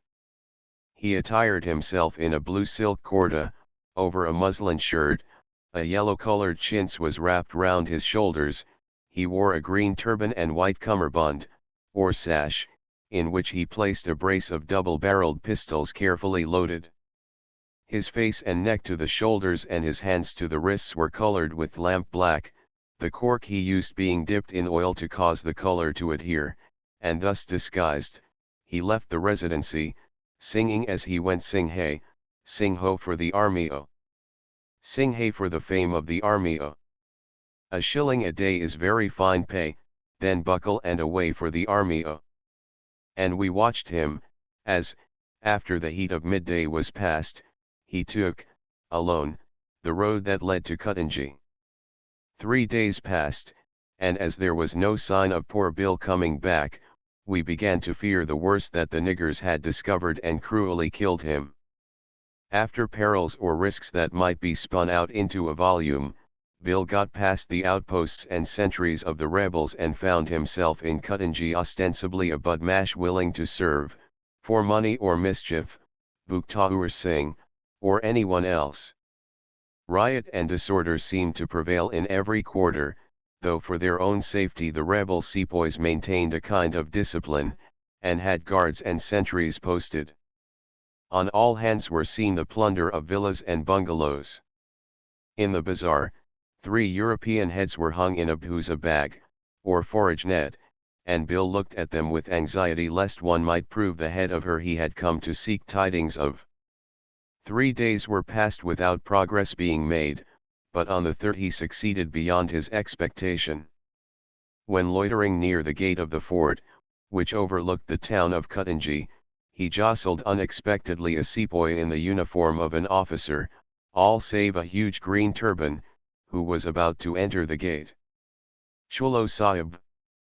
Come, sir, the latter exclaimed angrily, what in the name of Jahannam are you about? Bill's heart leaped on finding himself face to face with Buktaur Singh, the commander of all the rascal multitude in the place. Who are you, demanded the ex-subatar major. Suksum lol, a bud mash, in want of a captain. From whence? Jubulpuri, last. Jubulpuri. What are the cursed Kafirs doing there? Bill described in somewhat exaggerated terms the fortification and garrison of the residency. We may bring guns against it, said Buktaur. They too have got guns, replied Bill, though he knew that the residency could no more stand a bombardment than a house of cards. And now, what do you want here? Asked Buktaur, his black beady eyes gleaming suspiciously. To kill your Christian prisoners, just to keep my hand in, replied Bill, grinding his teeth. You have 20, I understand. I have only 2 here, the Sahib McGregor and the Merm Sahib Heron. Her brat is not worth counting, there they are in the garden. Bill laid a hand on his tulwar.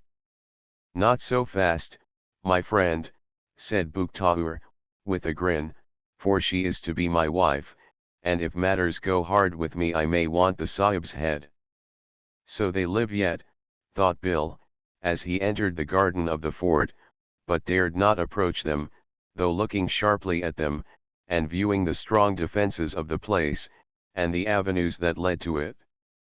In a kind of alcove, excavated out of the solid rock of the fort, Mrs. Heron, clad now partly like a native woman, was seated with her baby in her lap, and near her Lieutenant McGregor, as if for companionship or the sympathy he dared scarcely to manifest.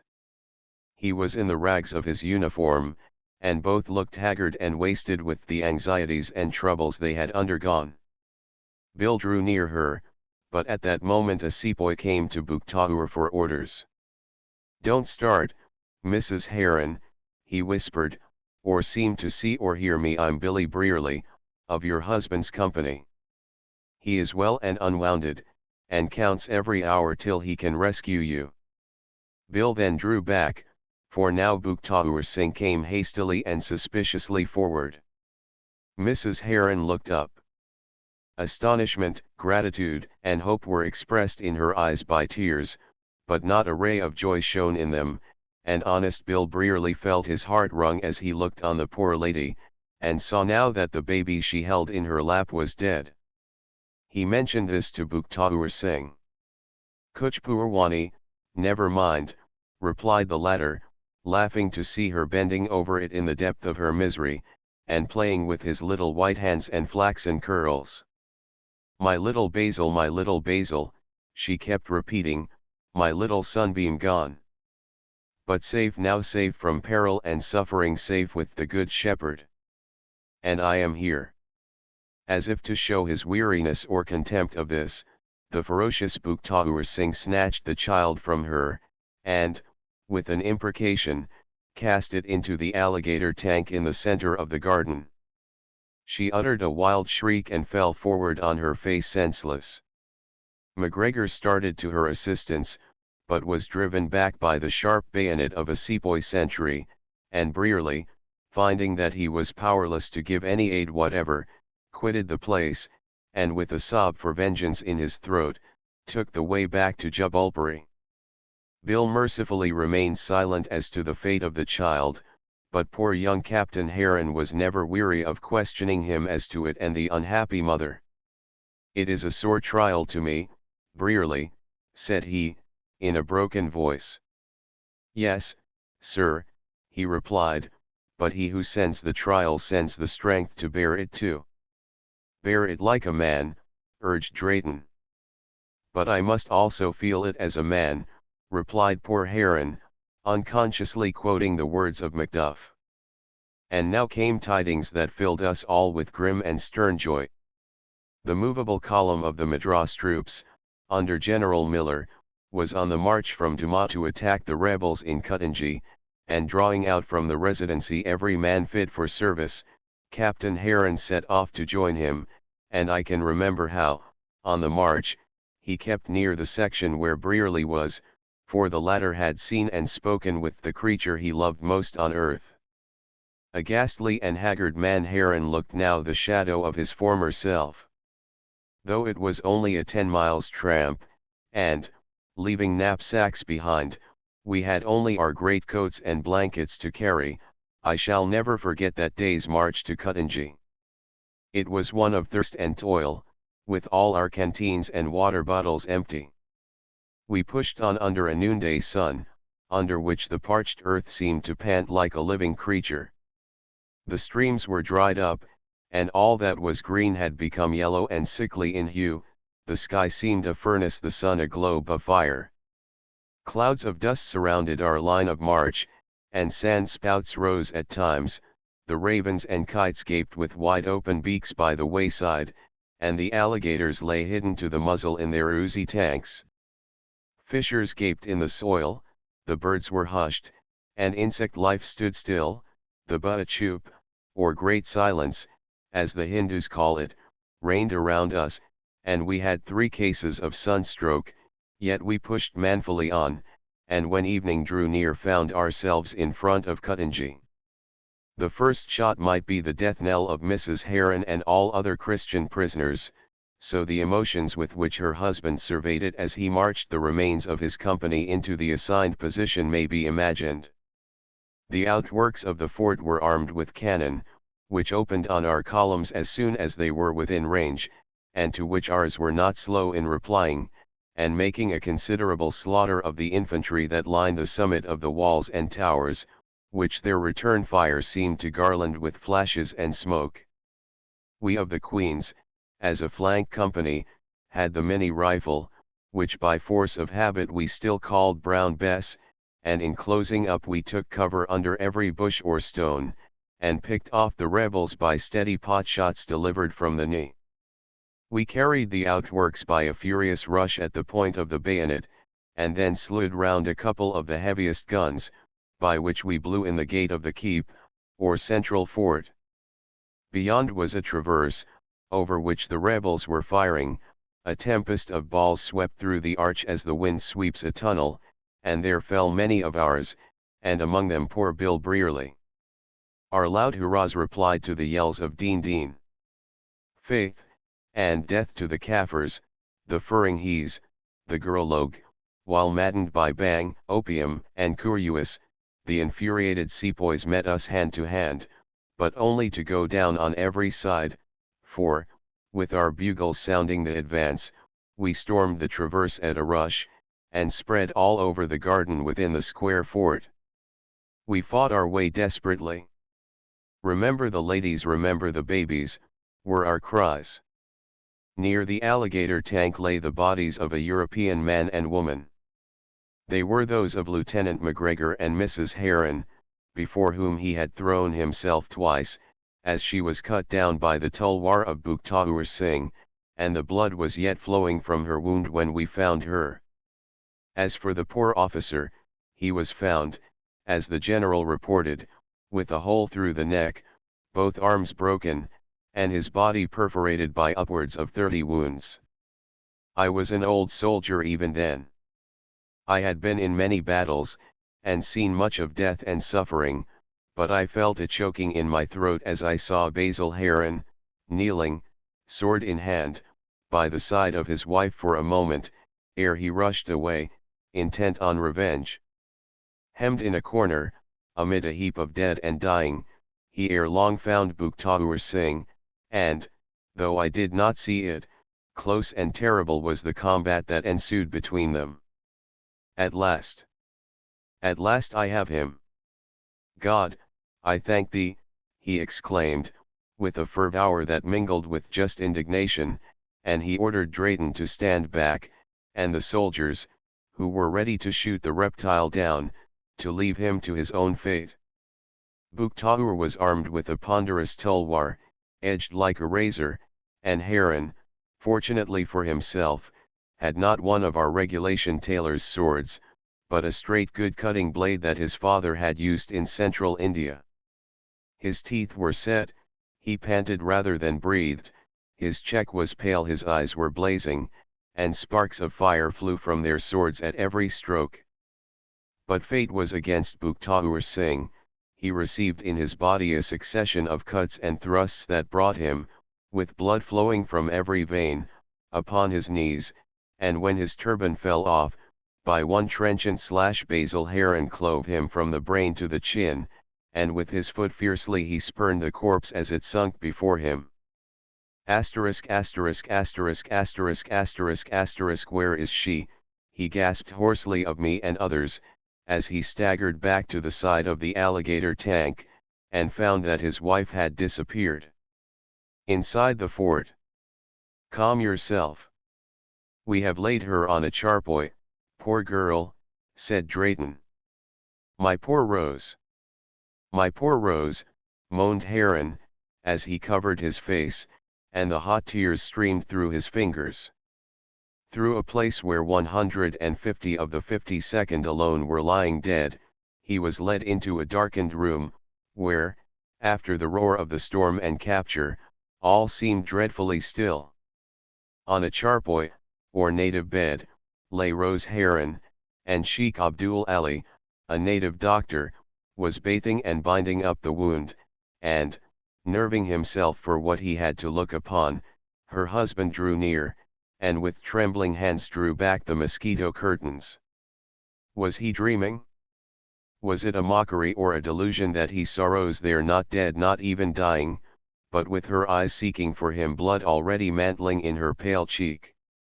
And he learned that the blow of the felon's tulwar had, though cutting her tender forehead, only stunned her, for the hand of MacGregor had caused the blade to turn in his grasp. Some bright beams often fall from the gloomiest sky. So husband and wife had met again, and after all they had undergone survived to spend the coming Christmas at home in Old England, and to hear the merry chimes in their peaceful Kentish village ring out upon the frosty air the message of peace and goodwill to all.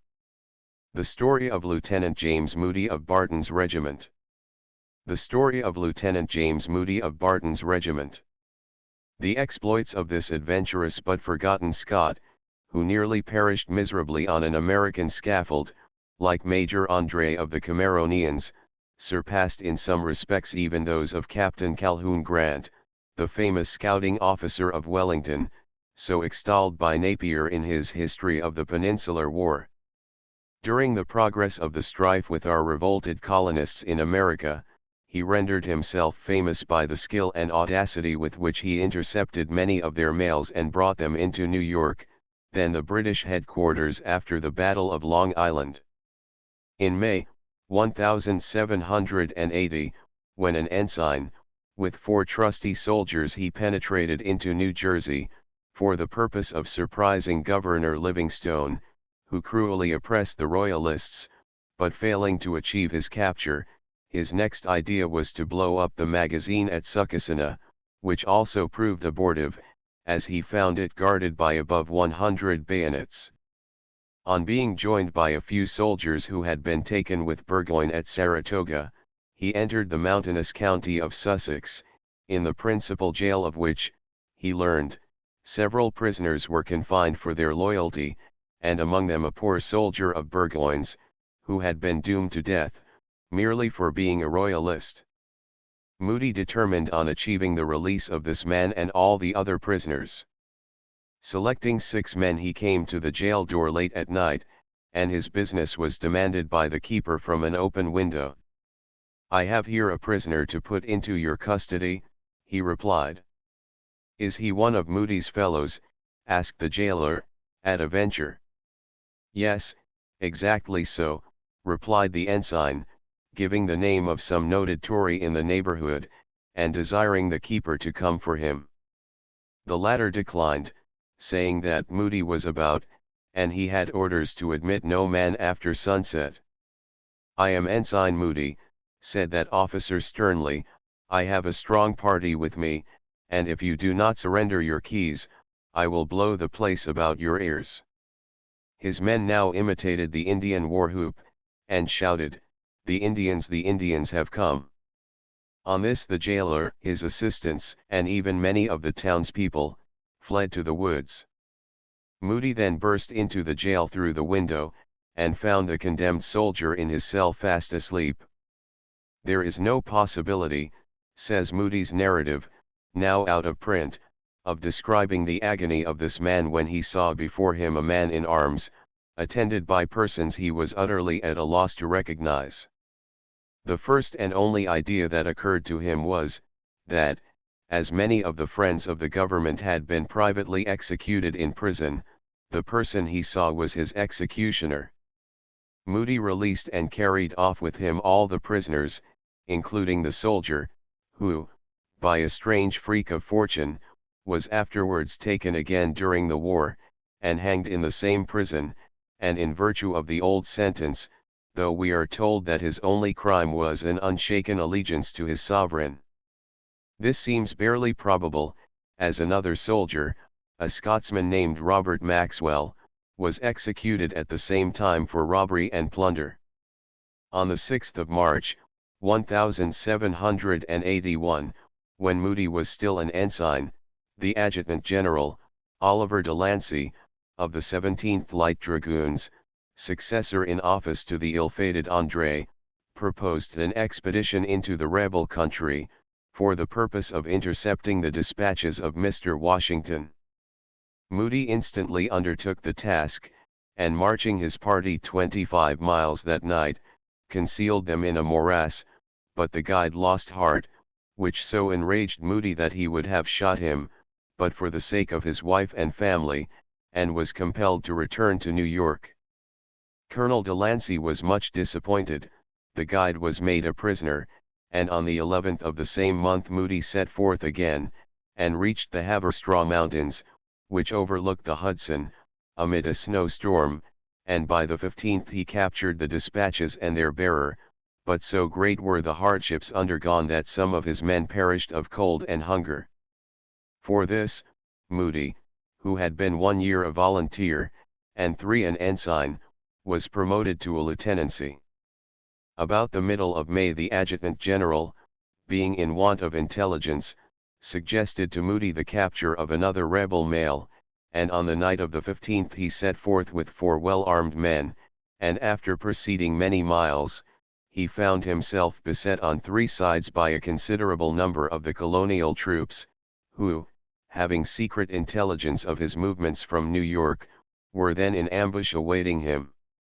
On the 4th side lay a ridge of cliffs, so steep and rugged that to escape by it seemed impossible. There was no alternative now but to surrender and die, or leap down the cliffs, and in the dark. Calling on his men to follow him, the daring Moody sprang down, and as the soil was soft at the base, they were all unhurt, though seriously shaken. They now crossed a swamp, only to find themselves before a still stronger party of the enemy when day was breaking. To advance was impossible, as there was no doubt that they had been betrayed. They contrived to creep away unseen, and traveled till they gained the North River within 4 miles of New York. Just when Moody conceived they were out of all peril, a party of 70 men, under arms, issued from a wayside house, and opened fire upon him. He received 1 general discharge, and thought it a miracle he escaped unwounded. The bullets fell like a storm of hail around him, his clothes were shot through in several places, 1 ball pierced his hat, another grazed his arm. Without at all slackening his pace, he turned round, discharged his musket, and killed one of his pursuers. Still they kept up their fire, each man discharging his piece as fast as he could load, but gaining an opportunity of soon doubling upon them, he gave them the slip, and in due time arrived once more safe in New York. *** Political Magazine, Volume 4. He departed again on the same perilous errand for Pompton, on the May 18th, conceiving that the foe would think they had sufficiently scared him from further expeditions of the kind. With 4 resolute fellows, he crossed the Hackensack River by a canoe which he concealed among the long, rank sedges, and soon fell in with an American patrol, whose object was to prevent the conveyance of provisions to the British headquarters. He was ordered to stand or be instantly shot. With his 4 men, he fired, and then gave an order as if he had a strong force in reserve, on which the patrol fled. A 4 miles march brought them to the Saddle River, which had overflown its banks. The night was gloomy and tempestuous, and a body of American regulars held the bridge. He was thus compelled to ford the river, a task of great danger and difficulty. Rumor said that Moody was out, and the mail, instead of being sent as usual, by the way of Pompton, was sent by another way under a guard. Selecting a man whose voice, face, and tall figure resembled his own, he sent him to a certain justice of the peace in another neighborhood, who at once fled to the woods, giving out everywhere that Moody was there. To that quarter the colonial troops were at once dispatched, while Moody captured the mail at another, and brought in all the dispatches relative to the important interview between General Washington and Count Rochambeau in Connecticut. After this, Moody captured 2 more bags of dispatches, in one expedition being aided by his younger brother, who must have been a mere lad, as he himself was then only in his 24th year. In October, 1781, Captain and Brevet Major George Beckwith, of the 37th Regiment, then aide-de-camp to Lieutenant General Baron Nifausen, informed Mr. Moody that a person named Addison had suggested a project of great moment to bring off all the books and papers of the Congress. This Englishman had held some inferior office under Thompson, the Secretary to the Congress, and, being a prisoner of war, it was resolved that he should be released, return to his old employment at Philadelphia, where Moody would visit him, Major Beckwith vouching for his fidelity.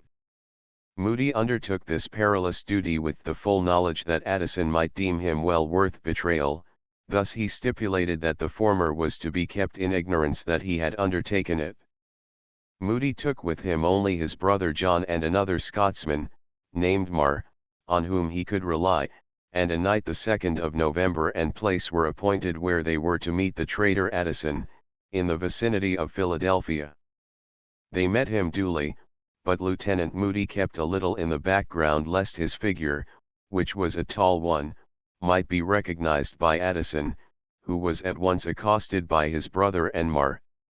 The former told them that everything was ready, that he had obtained access to the most secret archives of the Senate House, and that next evening he would deliver up all the books and papers they were in quest of. Mutual assurances of fidelity were exchanged. They crossed the river together in a boat for Philadelphia, unaccompanied by Moody, whose first foreboding or suspicion was a right one, for the perfidious Addison had already sold him and his companions to the Congress.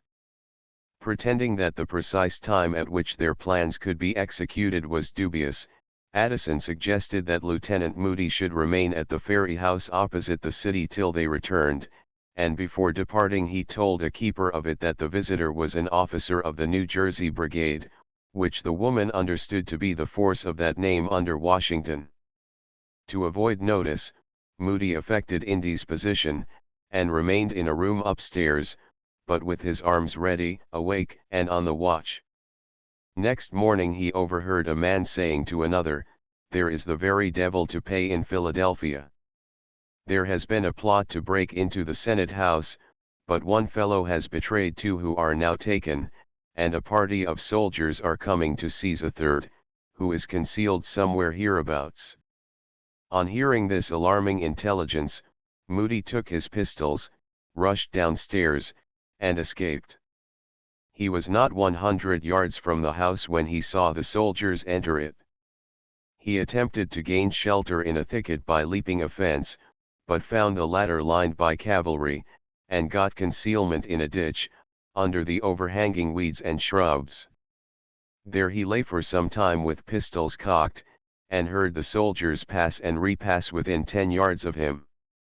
From the ditch they went all round an adjacent field, where he could see them probing the stacks of Indian corn with their bayonets, and conceiving rightly that they would not explore there again, when night fell he sought shelter in one, and as his pursuers were still about, he remained in an upright position in the stack, without food or drink, for 2 days and nights, enduring excruciating torture. The stacks were destitute of corn, being merely straw. After a time he ventured, in the dark, to the bank of the Delaware, and finding a small boat, while full of grief for the peril of his brother and friend, pushed off and rowed up the river, and though many times accosted by people on the water, he replied to them in the rough phraseology of the gentleman of the oar, and escaping unsuspected, after many adventures and circuitous marches, all undergone in the night, in 5 days from the time of his landing, he reached in safety the British headquarters at New York. There was not the slightest hope that his brother would be pardoned, for the treason of Arnold and many recent events had infused much rancor in the minds of the contending parties. Tried by court-martial, the two prisoners were sentenced to death and executed. John Moody was in his 23rd year, and on learning his fate, his father, an old and deserving soldier, lost his reason. The American Bulletin runs thus in the papers of the time: Philadelphia, November 14, 1781. On Thursday morning last, Lawrence Marr and John Moody, of Colonel Barton's Tory regiment, were apprehended on suspicion of being spies. On the following day they were indulged with a candid hearing before a board of officers, whereof the Honorable Major General the Marquis de Lafayette was president. It appears that their business was to steal and carry off the secret journals of Congress to New York. The board having reported to the Honorable Board of War, their opinion was approved, and Marr and Moody were both sentenced to die, which sentence was executed on Moody between the hours of 11 and 12, Marr is respied until the 23rd instant. The enemy, who at this period seem equal to no exploits superior to robbing mails and stealing papers, may thank their beloved friend Benedict Arnold for the untimely death of the young man, who was only in his 23rd year. Of the future career of the adventurous James Moody we unfortunately know nothing. Old Minorca, or General Murray of the Scots Fusiliers. Old Minorca, or General Murray of the Scots Fusiliers. It is strange that the life of this old officer has found no place in any biographical work, yet he was the successor of Wolfe at Quebec, and as such completed the conquest of Canada. He defended Minorca, and repelled with scorn de Crillon's offer of £1,000,000 to betray that post, and who, when an old lieutenant general, was arraigned before a court-martial by the brilliant Sir William Draper, whom he signally baffled. James Murray was the fifth son of Alexander, 4th Lord Elibank, who in 1698 married Elizabeth Stirling, daughter of a surgeon in Edinburgh. Following the example of his elder brother Patrick, who served as a colonel in the Carthagena expedition under Lord Cathcart, he betook him to a military life, and on the January 5, 1750-51, was Lieutenant Colonel of the 15th Foot, then on the Irish establishment, Millen's lists. During 5 years subsequently his regiment was still serving in Ireland, and in 1757 he commanded in Sir John Mordaunt's expedition to Rochefort. On this service 10 battalions of infantry sailed from the Isle of Wight on board 18 ships of the line, attended by frigates, fire ships, and bomb ketches, under Sir Edward Hawke and Admiral Knowles. On the September 8, attended, says Smollett, with the prayers of every man warmed with the love of his country and solicitous for her honor, but, like most of those buccaneering expeditions to the coast of France which disgraced the reigns of the two first Georges, it proved a failure. The fortifications of Aix, an island at the mouth of the Charente, and midway between Oleron and the mainland, were cannonaded, blown up, and demolished, at the cost of £1,000,000 of money, after which, says Smollett, the officers, in a council of war, took the final resolution of returning to England, choosing rather to oppose the frowns of an angry sovereign, the murmurs of an incensed nation, and the contempt of mankind, than fight a handful of dastardly militia. Charged with disobedience of orders and instructions, Sir John Mordaunt was arraigned at Whitehall before a court-martial, which sat for 6 days, from the 14th to the December 20th, 1758. Among the members were Lord Tyrolli, Brigadier Huske, who was engaged at Falkirk, and Colonel William Kingsley, of Minden fame, the ancestor of the author of Alton Locke. Wolfe was a witness for the prosecution, as was also M.R. Secretary William Pitt, and among those for the prisoner was Colonel Murray of the 15th, Cornwallis, and the two admirals. By the court Mordaunt was unanimously acquitted. We next find James Murray at the capture of Louisbourg, in 1758. Records 21st foot. Here the attacking force consisted of 14 battalions of infantry, with 600 provincials, and 300 artillery 13,094 men in all, under Major General Amherst. The place was taken by capitulation, when the garrison, which consisted of 5,637 men, including the battalions of Volontaires étrangers, Cambais, Artois, and Burgundy, under the Chevalier de Drécourt, laid down their arms. On the 24th of October, 1759, James Murray was made Colonel Commandant of the 60th, or Royal Americans, and at the capture of Quebec he served as brigadier in command of the left wing, and after the fall of Wolfe and surrender of the city, the fortifications of which were in tolerable order, though the houses were completely demolished, he was left with a garrison of 5,000 men to defend it, while the rest of the forces returned to Britain with the fleet, which sailed soon, lest it should be locked up by ice in the river St. Lawrence. Ramsay's Military Memoirs. In the spring of 1760, Monsieur de Levis, at the head of 13,000 men, took the field and appeared on the heights of Abraham, above Quebec, when Murray, who had lost 1,000 men by scurvy, had but 2 courses open to him to march out and fight the enemy on the old battleground, where the grave of Montcalm still lay, or stand a siege within the ruins of the city. He chose the former, with equal spirit and resolution, and coming out, with only 3,000 effective men and 20 guns, says the Military Guide, 1781, having to leave the rest of his force to overawe the inhabitants. His daring struck the enemy with surprise, when he came in sight of them on the 28th of April, so vast was the disparity in force. He found their first column advantageously posted on high ground covered with trees, and their main body in line in its rear. He attacked the first column with such fury and intrepidity that it was hurled in disorder on the second, which, however, stood firm, and received him with a fire so close and well directed that his troops staggered under it. The strength and weight of the French force were such that his flank and even his rear were menaced, and after an obstinate struggle, with the loss of 1,000 of all ranks, he was compelled to fall back, but in good order, behind the walls of Quebec. Undismayed, the ardor of his troops, who had only salt rations to live upon, redoubled, and though the French began to invest the city in regular form on the very evening of their victory, it was the 11th of May before their guns opened. Murray had on the walls 132 pieces of cannon, many of which he was unable to handle for want of men, and with all his bravery he must have been compelled to surrender, had not the arrival of Lord Colville's squadron in the St. Lawrence on the 15th, and the destruction of the French fleet there by some of his advanced frigates, so disheartened de Levis that he retired with precipitation, abandoning all his provisions, stores, and artillery, of which Murray instantly possessed himself.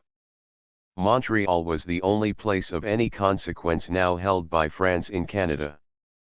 Their general, the Marquis de Vaudreuil, governor of the province, commanded all that remained of the French army, and as a portion of General Amherst's plan for its reduction, Colonel Haviland, of the 45th Regiment, with the troops under his command, took possession of an island in Lake Champlain, while General Murray, at the head of all that could be spared from Quebec, came by water to Montreal, which was attacked by 10,000 men, and capitulated in September, 1760, after which the French lost all footing in America, the operations in which were confined to Colonel Grant's expedition against the Cherokees. On the July 10, 1762, Murray was gazetted Major General, and in the following year was made Governor of Canada, the conquest of which he completed and brought steadily under British sway. He was made a Lieutenant General in May, 1772, in which year we find him Governor of Minorca, with a salary of £730, and Sir William Draper, K.B., Lieutenant Governor, with the same allowance. On the February 10, 1783, he was made full general. The British government, anxious to have a naval station further up the Mediterranean than Gibraltar, took possession of Minorca in 1708, and it was confirmed to them by the Treaty of Utrecht, and remained in possession of Britain till 1758, when it was taken by a French fleet and army, after the failure of an attempt to relieve it, which led to the tragic death of the unfortunate Admiral Byng. At the Peace of 1763 Minorca was restored to Britain, but in 1782 it was retaken by the Spaniards, after a defense by General Murray which was deemed one of the most brilliant military events of the age. Long and narrow, it is 32 miles by 8 in extent, with Mount Toro in its center, nearly 5,000 feet in height, and has two of the finest harbors in the world, Fornella and Port Mahon, the latter of which is defended by Fort St. Philip, on a rocky promontory of difficult access from the land side. Murray's garrison in Fort St. Philip consisted of only 2,692 men, of which number, including the 51st Foot, under Colonel Pringle, only 2,016 were regulars, 200 seamen of the Minorca sloop of war, and 400 of these were invalids, worn-out soldiers, as he states, sent from Britain in 1775, and all were more or less unhealthy. The officers of the 4 regular regiments, says General Murray, in his defense of himself, were in much better health than the privates. This is easily accounted for all of them, viz., the British, for 11 years, lived on salt provisions. The quantity of vegetables they consumed and the wine they drank, though it prevented the immediate efforts of scurvy, could not hinder it from tainting the blood. The officers had, until we were invested, lived entirely on fresh provisions, and even after that we were confined to the fort, had wine and other refreshments bought at their own expense. They likewise passed the day in the castle square, and were only at night confined in the damp air of the souterrains, but even the officers, with all these advantages, began to be infected. Political Magazine, 1783. On Minorca being menaced by a siege, Murray sent his wife and family to Leghorn, and, preparing for a vigorous defense, shut himself up in Fort St. Philip, for hostilities had now begun with Spain. Scottish Register, 1794. He scuttled and sank the Minorca sloop of war at the entrance of the harbor, to prevent the approach of the enemy's ships, and on the 20th of August found himself blocked up by a French and Spanish army, which landed in Minorca without opposition, to the number of 16,000 men, under the Duc de Crillon, who took his title from a village of that name in the department of Vaucluse, and who subsequently distinguished himself at the Great Siege of Gibraltar. He was afterwards joined by 6 French battalions from Toulon, under the Count de Falkenhagen. So resolute was the defense made by General Murray, that the Duc de Crillon soon began to despair of reducing the place, even with the vast forces he had opposed to it, and secretly offered him, doubtless by order of the King of France, the immense bribe of 1,000,000 sterling for the surrender of the fortress. Indignant at such an insult, he addressed the following reply to the French commander, Fort St. Philip, October 16, 1781.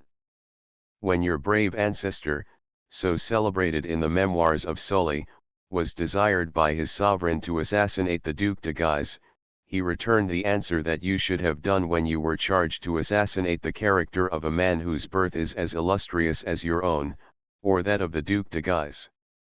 I can have no further communication with you, but in arms. If you have any humanity, pray send clothing for your unfortunate prisoners in my possession, leave it at a distance to be taken for them, because I will admit of no contact for the future, but such as is hostile to the most inveterate degree. Your letter, replied the Duke, restores each of us to our place, it confirms me in the high opinion I always had of you, and I accept your last proposal with pleasure.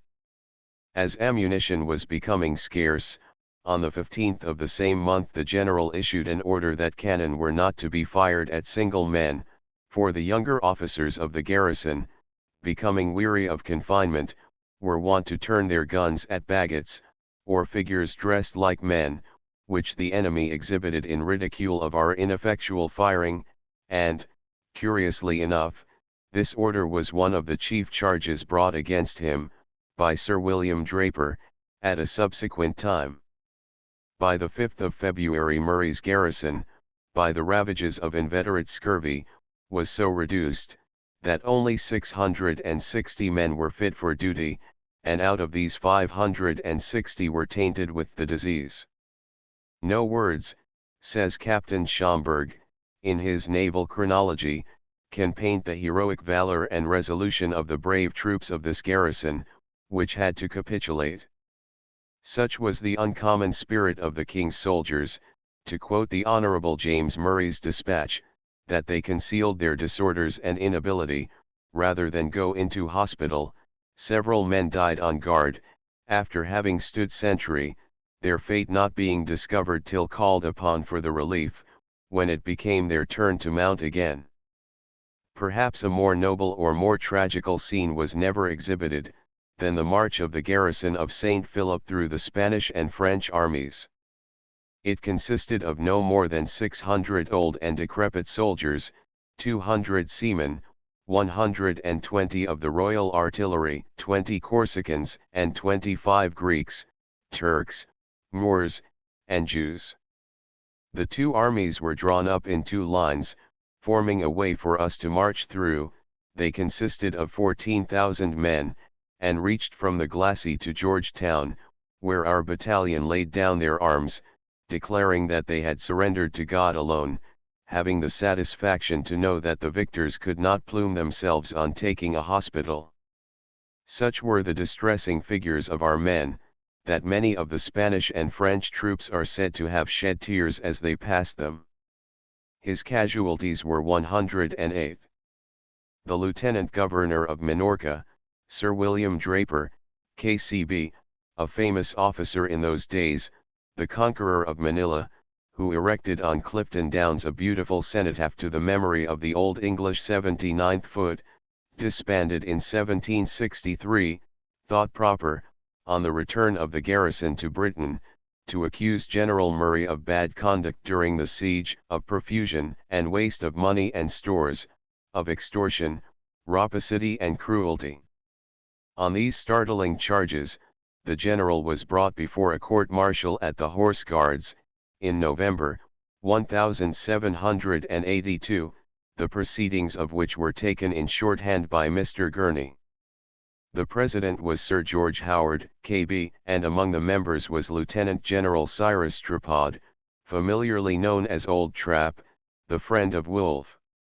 In our attendance on this court-martial, says a print of the time, it struck us as an uncommon circumstance, that although it was composed of very old officers, and of long service, yet all appeared hale, vigorous, and remarkably stout men, literally, to all appearance, fit to carry a musket. General Murray appeared much broke, but had the remains of a very stout man. He looked the old soldier. Sir William Draper looked exceedingly well, and in the flower of his age. His star was very conspicuous, and his left arm always so carefully disposed as never to eclipse it. General Murray was fully and honorably acquitted of all the charges, save two that were trivial, and for which he was sentenced to be reprimanded, though he urged that his age and broken constitution, worn out in the defense of Fort St. Philip, were such that he probably could serve his country no more. On the finding of the court being communicated to the king by the judge advocate, Sir Charles Gould, he approved of the zeal, courage, and firmness with which General Murray had conducted himself in the defense of Fort St. Philip, as well as his former long and approved services, and the reprimand was dispensed with. His Majesty further expressed his concern that such an officer as Sir William Draper should have suffered his judgment to have become so perverted as to bring such charges against a superior officer.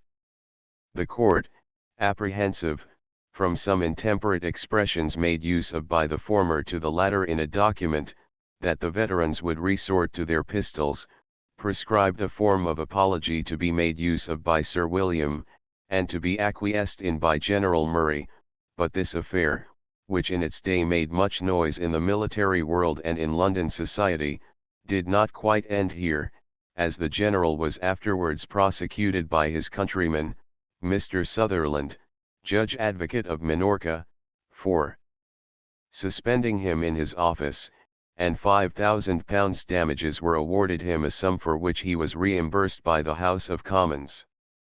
On the June 5, 1789, he was made Colonel of 21st Royal Scots Fusiliers, and died on the 18th of June, 1794, at Beaufort House, near Bath, in Sussex, the seat of Sir James B. Burgess, Bart., Commissioner of Excise in Scotland. In military circles he was long remembered as Old Minorca. He left in Ms. diary of his defence of Quebec, which was in possession of Mr. Robert Blackwood, publisher, of Edinburgh, in 1849, but appears never to have been printed. The End. Billing and Sons, Printers, Guildford and London. End of the Project Gutenberg ebook. The Scots Brigade, and Other Tales updated editions will replace the previous one. The old editions will be renamed. Creating the works from print editions not protected by U.S. copyright law means that no one owns a United States copyright in these works, so the Foundation, and you, can copy and distribute it in the United States without permission and without paying copyright royalties. Special rules, set forth in the General Terms of Use part of this license, apply to copying and distributing Project Gutenberg trademark electronic works to protect the Project Gutenberg trademark concept and trademark. Project Gutenberg is a registered trademark, and may not be used if you charge for an e-book, except by following the terms of the trademark license, including paying royalties for use of the Project Gutenberg trademark. If you do not charge anything for copies of this e-book, complying with the trademark license is very easy. You may use this ebook for nearly any purpose, such as creation of derivative works, reports, performances, and research.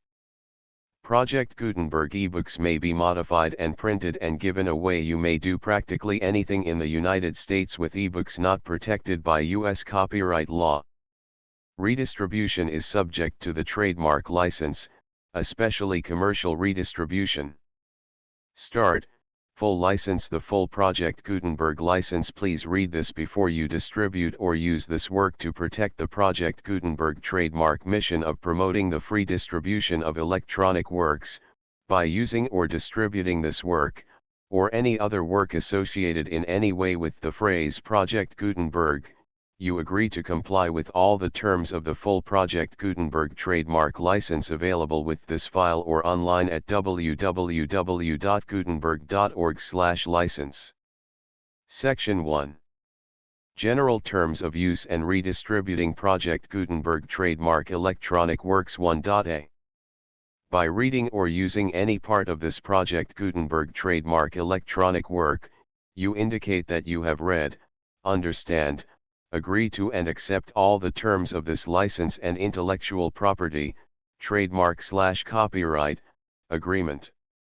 If you do not agree to abide by all the terms of this agreement, you must cease using and return or destroy all copies of Project Gutenberg trademark electronic works in your possession. If you paid a fee for obtaining a copy of or access to a Project Gutenberg trademark electronic work and you do not agree to be bound by the terms of this agreement, you may obtain a refund from the person or entity to whom you paid the fee as set forth in paragraph 1.e.8. 1.b Project Gutenberg is a registered trademark. It may only be used on or associated in any way with an electronic work by people who agree to be bound by the terms of this agreement.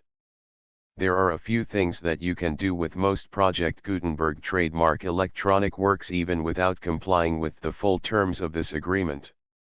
See paragraph 1.c below. There are a lot of things you can do with Project Gutenberg trademark electronic works if you follow the terms of this agreement and help preserve free future access to Project Gutenberg trademark electronic works. See paragraph 1.e below. 1.c. The Project Gutenberg Literary Archive Foundation, the foundation or PGLOF, owns a compilation copyright in the collection of Project Gutenberg trademark electronic works. Nearly all the individual works in the collection are in the public domain in the United States. If an individual work is unprotected by copyright law in the United States and you are located in the United States, we do not claim a right to prevent you from copying, distributing, performing, displaying, or creating derivative works based on the work as long as all references to Project Gutenberg are removed.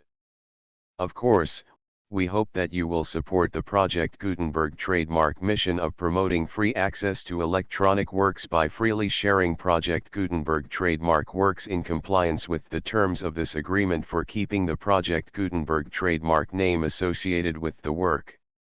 You can easily comply with the terms of this agreement by keeping this work in the same format with its attached full Project Gutenberg trademark license when you share it without charge with others. 1.d. The copyright laws of the place where you are located also govern what you can do with this work. Copyright laws in most countries are in a constant state of change. If you are outside the United States, check the laws of your country in addition to the terms of this agreement before downloading, copying, displaying, performing, distributing or creating derivative works based on this work or any other Project Gutenberg trademark work. The Foundation makes no representations concerning the copyright status of any work in any country other than the United States. 1.e Unless you have removed all references to Project Gutenberg, 1.e.1. The following sentence, with active links to, or other immediate access to, the full Project Gutenberg trademark license must appear prominently whenever any copy of a Project Gutenberg trademark work, any work on which the phrase Project Gutenberg appears, or with which the phrase Project Gutenberg is associated, is accessed, displayed, performed, viewed, copied or distributed. This ebook is for the use of anyone anywhere in the United States and most other parts of the world at no cost and with almost no restrictions whatsoever. You may copy it, give it away or reuse it under the terms of the Project Gutenberg license included with this ebook or online at www.gutenberg.org. If you are not located in the United States, you will have to check the laws of the country where you are located before using this ebook. 1.e.2. If an individual Project Gutenberg trademark electronic work is derived from texts not protected by U.S. copyright law, does not contain a notice indicating that it is posted with permission of the copyright holder, the work can be copied and distributed to anyone in the United States without paying any fees or charges. If you are redistributing or providing access to a work with the phrase Project Gutenberg associated with or appearing on the work, you must comply either with the requirements of paragraphs 1.e.1 through 1.e.7 or obtain permission for the use of the work and the Project Gutenberg trademark as set forth in paragraphs 1.e.8 or 1.e.9. 1.e.3. If an individual Project Gutenberg trademark electronic work is posted with the permission of the copyright holder, your use and distribution must comply with both paragraphs 1.e.1 through 1.e.7 and any additional terms imposed by the copyright holder. Additional terms will be linked to the Project Gutenberg trademark license for all works posted with the permission of the copyright holder found at the beginning of this work. 1.e.4 Do not unlink or detach or remove the full Project Gutenberg trademark license terms from this work, or any files containing a part of this work or any other work associated with Project Gutenberg trademark. 1.e.5 Do not copy, display, perform, distribute or redistribute this electronic work, or any part of this electronic work, without prominently displaying the sentence set forth in paragraph 1.e.1 with active links or immediate access to the full terms of the Project Gutenberg trademark license. 1.e.6 You may convert to and distribute this work in any binary, compressed, marked up, non-proprietary or proprietary form, including any word processing or hypertext form. However, if you provide access to or distribute copies of a Project Gutenberg trademark work in a format other than plain vanilla ASCII or other format used in the official version posted on the official Project Gutenberg trademark website, www.gutenberg.org, you must, at no additional cost, fee, or expense to the user, provide a copy, a means of exporting a copy, or a means of obtaining a copy upon request, of the work in its original plain vanilla ASCII or other form. Any alternate format must include the full Project Gutenberg trademark license as specified in paragraph 1.e.1.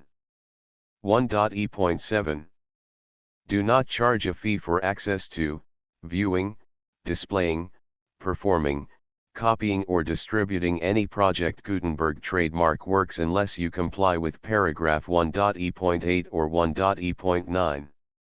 1.e.8 You may charge a reasonable fee for copies of or providing access to or distributing Project Gutenberg trademark electronic works provided that, you pay a royalty fee of 20% of the gross profits you derive from the use of Project Gutenberg trademark works calculated using the method you already use to calculate your applicable taxes.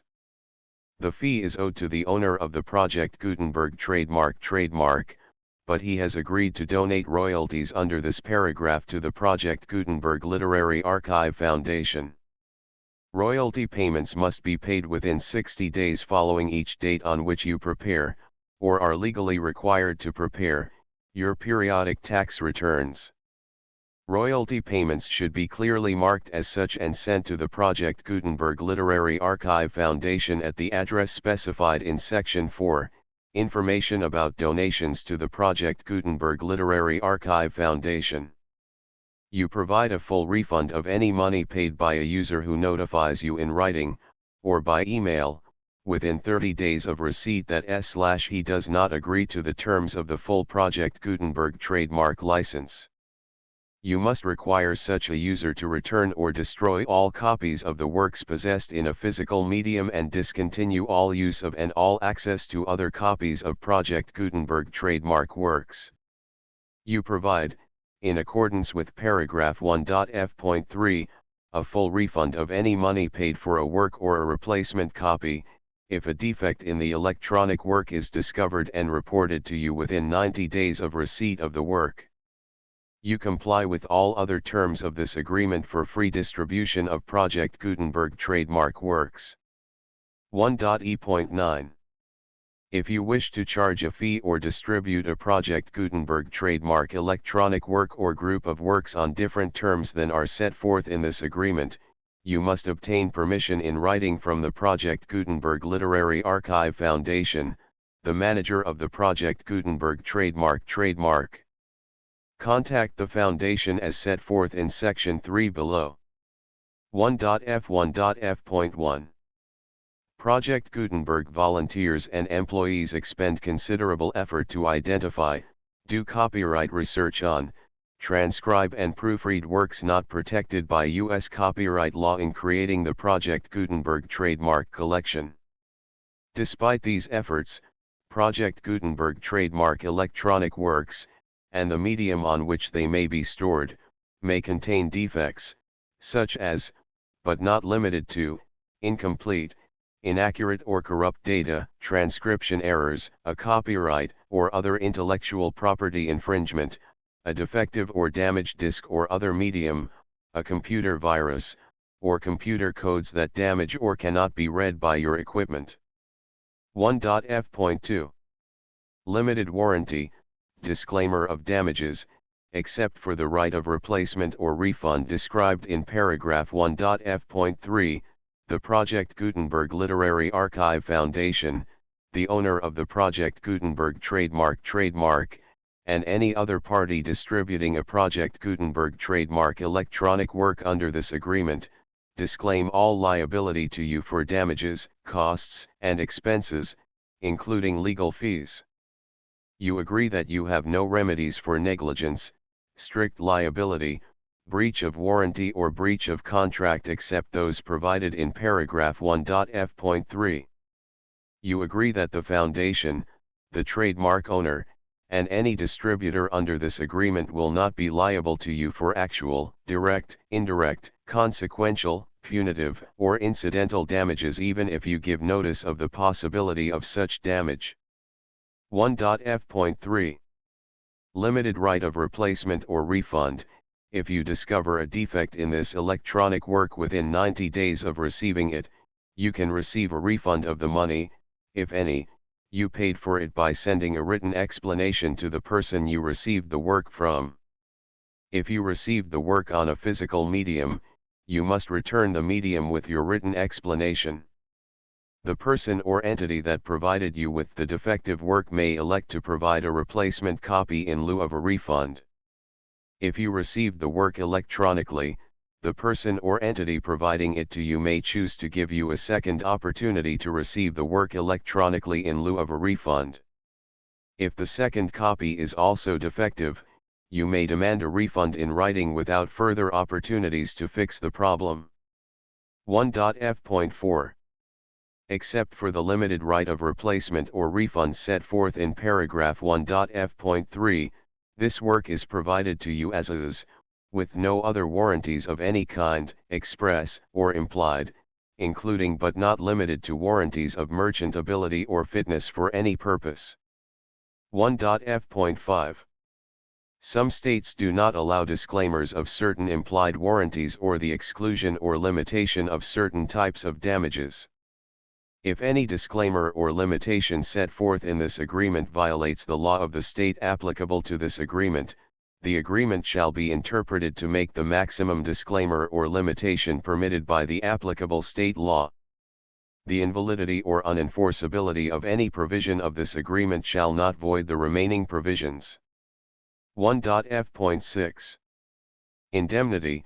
You agree to indemnify and hold the foundation, the trademark owner, any agent or employee of the foundation, anyone providing copies of Project Gutenberg trademark electronic works in accordance with this agreement, and any volunteers associated with the production, promotion, and distribution of Project Gutenberg trademark electronic works, harmless from all liability, costs, and expenses, including legal fees, that arise directly or indirectly from any of the following which you do or cause to occur.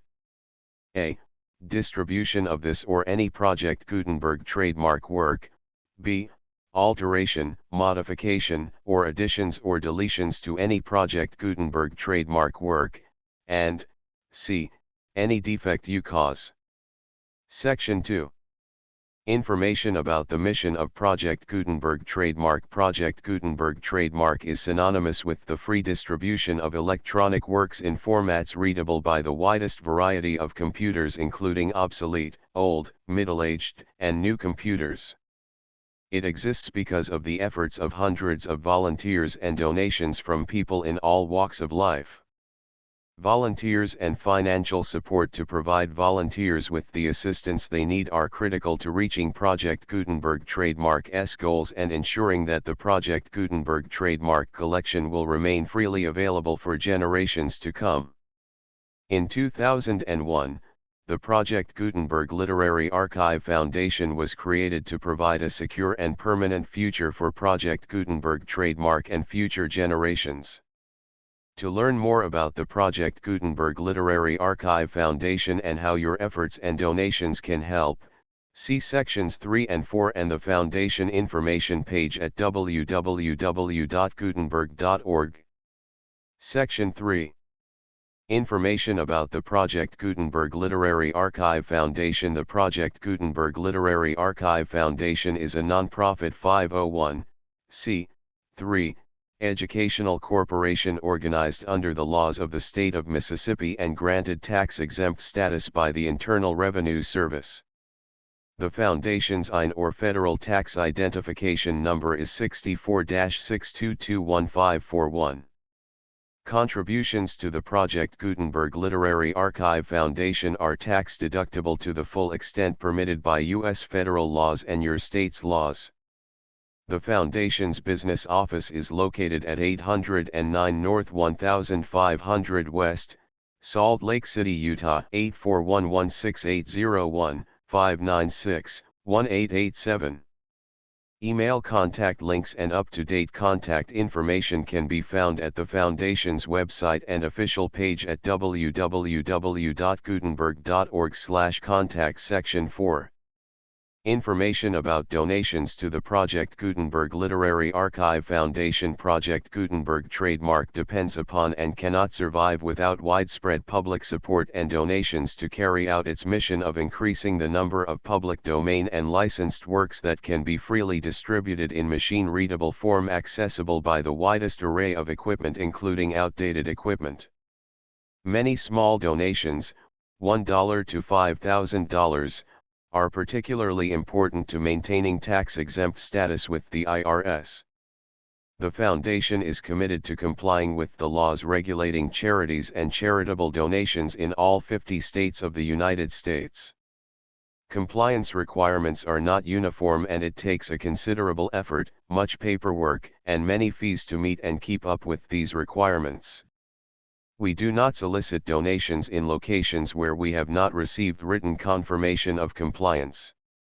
To send donations or determine the status of compliance for any particular state, visit www.gutenberg.org/donate. While we cannot and do not solicit contributions from states where we have not met the solicitation requirements, we know of no prohibition against accepting unsolicited donations from donors in such states who approach us with offers to donate. International donations are gratefully accepted, but we cannot make any statements concerning tax treatment of donations received from outside the United States. U.S. laws alone swamp our small staff. Please check the Project Gutenberg web pages for current donation methods and addresses.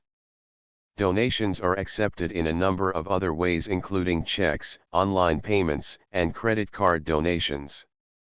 To donate, please visit www.gutenberg.org/donate. Section 5.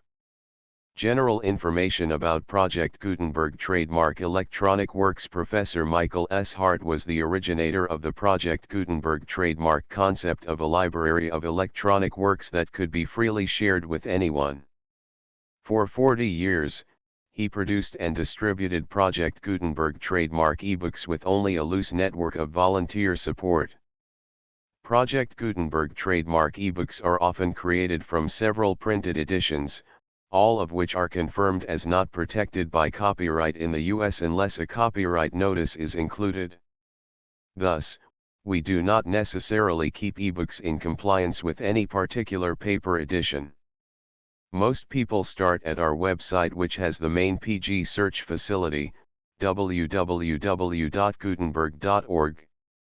This website includes information about Project Gutenberg trademark, including how to make donations to the Project Gutenberg Literary Archive Foundation, how to help produce our new ebooks, and how to subscribe to our email newsletter to hear about new ebooks. The Scots Brigade Chapter I the Lover. Chapter 2. The Colonel Commandant. Chapter 3. Swordplay. Chapter 4. Dolores. Chapter V The Bulwark of Holland. Chapter 6. At the Golden Sun. Chapter 7. The General's Secret. Chapter 8. The Ridotto. Chapter 9. The Abductors. Chapter X The Fair Widow. Chapter 11. Omnia Vincit Amor. Chapter 12. Conclusion. The story of the Cid Rodrigo of Bivar. The Boy General. The story of Jean Cavalier. The Bugle Boy of Badajoz. The Voyage of the Bonaccord. A Tale of the Retreat from Kabul. Dick Staples of the Queen's Own. The story of Lieutenant James Moody of Barton's Regiment. Old Minorca, or General Murray of the Scots Fusiliers. The full Project Gutenberg license.